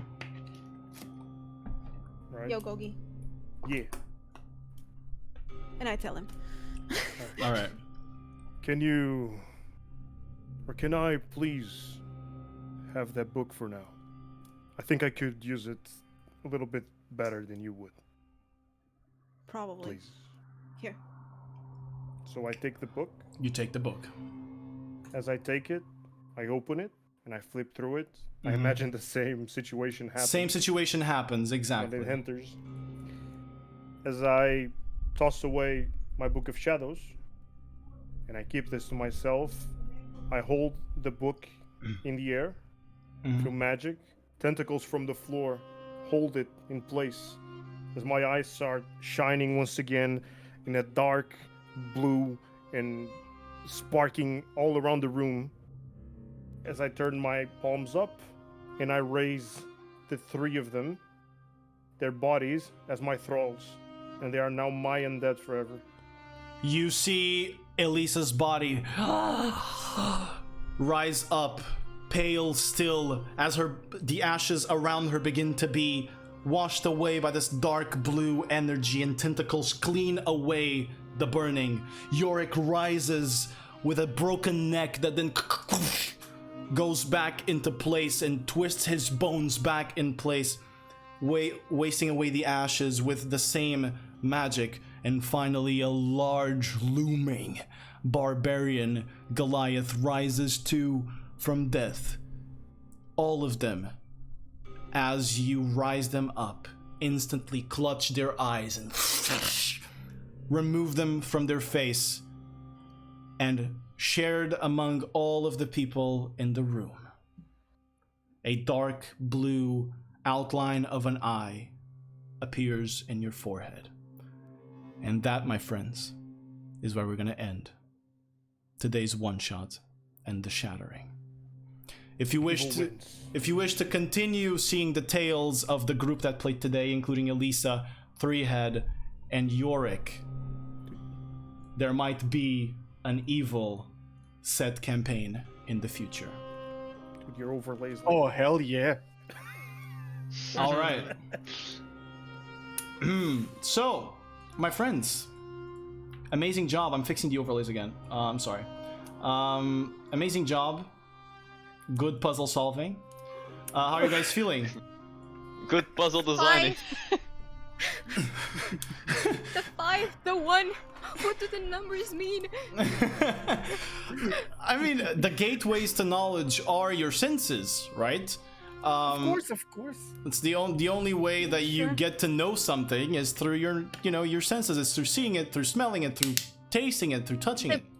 Yeah, I never thought of kissing and smelling a gate. Are you stupid? First thing I said in chat was lick it. Yeah, traditionally, the 5 gateways to knowledge are considered to be the 5 senses, and then that was the inspiration for the puzzle. But anyway, a lot of twists and turns today, huh? That happened. I know it is tough that you have died, all of you, but I will guarantee you this: your characters might have died in their good way, their good personalities, the ones that they were before, but they are now reborn as thralls to the Weaver, and to whatever cult is about to be born from today's one shot. So if you still wish to return to these characters, you surely can in the future. All right, so don't despair. They might have died, but they're technically now undead. Anyway, if is there anything else you guys want to say? I was scared when I saw a dog running my way. I thought, this is how it ends. The dog runs at me, attacks me, the slashing extra, and then I see Eliza already getting out of the stun, and I'm like, well, fuck. This is where it ends. But thankfully, broken thunderclap mobbed my ass cheeks. I could heal you as well. Don't. You were on the other end of the room. It's fine. Heal has a lot of range. You think I trust you to heal me? After what you've done? I marked your words. His dick is inverted thanks to Kalana, you know. Yeah, I have to fuck upside down because of that shit. All right. Anything else? Nobruk, please tell us how your experience was with us today. It was fun. All right. Anything else? Sorry. We puzzle solving was super top notch. We got it first time. Super 5 head. Every time. Sure. I'm glad to know that happens. Holy shit! Thank you, Ray, for that. I'm glad to know that you guys enjoy it. How about you, Mick? How did you feel coming back? It was great. I think it was, even though I fucking died, and even though it's kind of in an improvised setup, and Yeah. although maybe I didn't show myself to be 100% comfortable because of the setting, it was probably my favorite one shot that I've ever been in. I would say favorite D&D session, but I only write for you in the D&D session, so it only matters so much. Okay. Can I say it was super something fun. after Mick? Sure. That's it. But I was watching since the beginning, and the last time I played with Mick was when he made Mash Mashtak, yeah. And there was a huge difference from that one to now. You were way more in character the whole time. You thought like an idiot, but outside of character, you were thinking like yourself, which, well, but overall, your character died, but this is just an opportunity to make a new character and make something sicker. And I think you as a player evolved a fuck ton since the first time we saw you play. Thank you it was so the much, first time Fresh. I saw Invite me to Nova. your campaign also. I can't. That's cool. Claps. But I think this was one of the best groups, even though I just joined at the end. This was one of the best groups that I liked seeing working together. Good job, guys. Oh wait, your channel is not there. Everybody knows Tresh. Fine, everybody knows me. Yeah. Of course, obviously. Once again, if there's any last words from Elisa here, anything you want to say to finish, Fish? Betrayals suck. That was a fun twist. It wasn't. I honestly, as a player, I don't like it. Not because my character died, but in general, yeah. But it is what it is. I'm just Alright. being honest, yeah. Sad. All right, and how about you, Mizzy? Anything? It was fun. All right. I like playing bad characters. Fish, I promise you, next character I make is gonna be the opposite of Gogi. He's gonna be the nicest motherfucker in the world. No, it is. It is. What I'm saying is, for example, Gogi would be fine for the betrayal, even though, in Elisa's eyes, they were friends, but it would be fine because he wasn't part of the party. What I mean is, in the party, one of them betraying, I dislike it. In any type of tabletop game, generally, I prefer just cooperative things, because then I'm always thinking that someone is going to betray, you know? I knew it was going to happen eventually. I 100% knew that Onion was going to do this, because it's too juicy not to do. As a DM, I get it. But as a player, yeah, I don't really enjoy it. Makes me sad. I like friendship and parties. Well, friendship is now born in a new way. You guys are still friends, but you're friends in a different way. That's Me what. and Polana are friends now.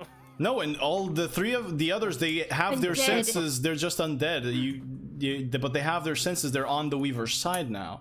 That's in a different. Fucking noticed before the first time I said her name right when she started killing people. Since the first one shot, I always called her Svetlana.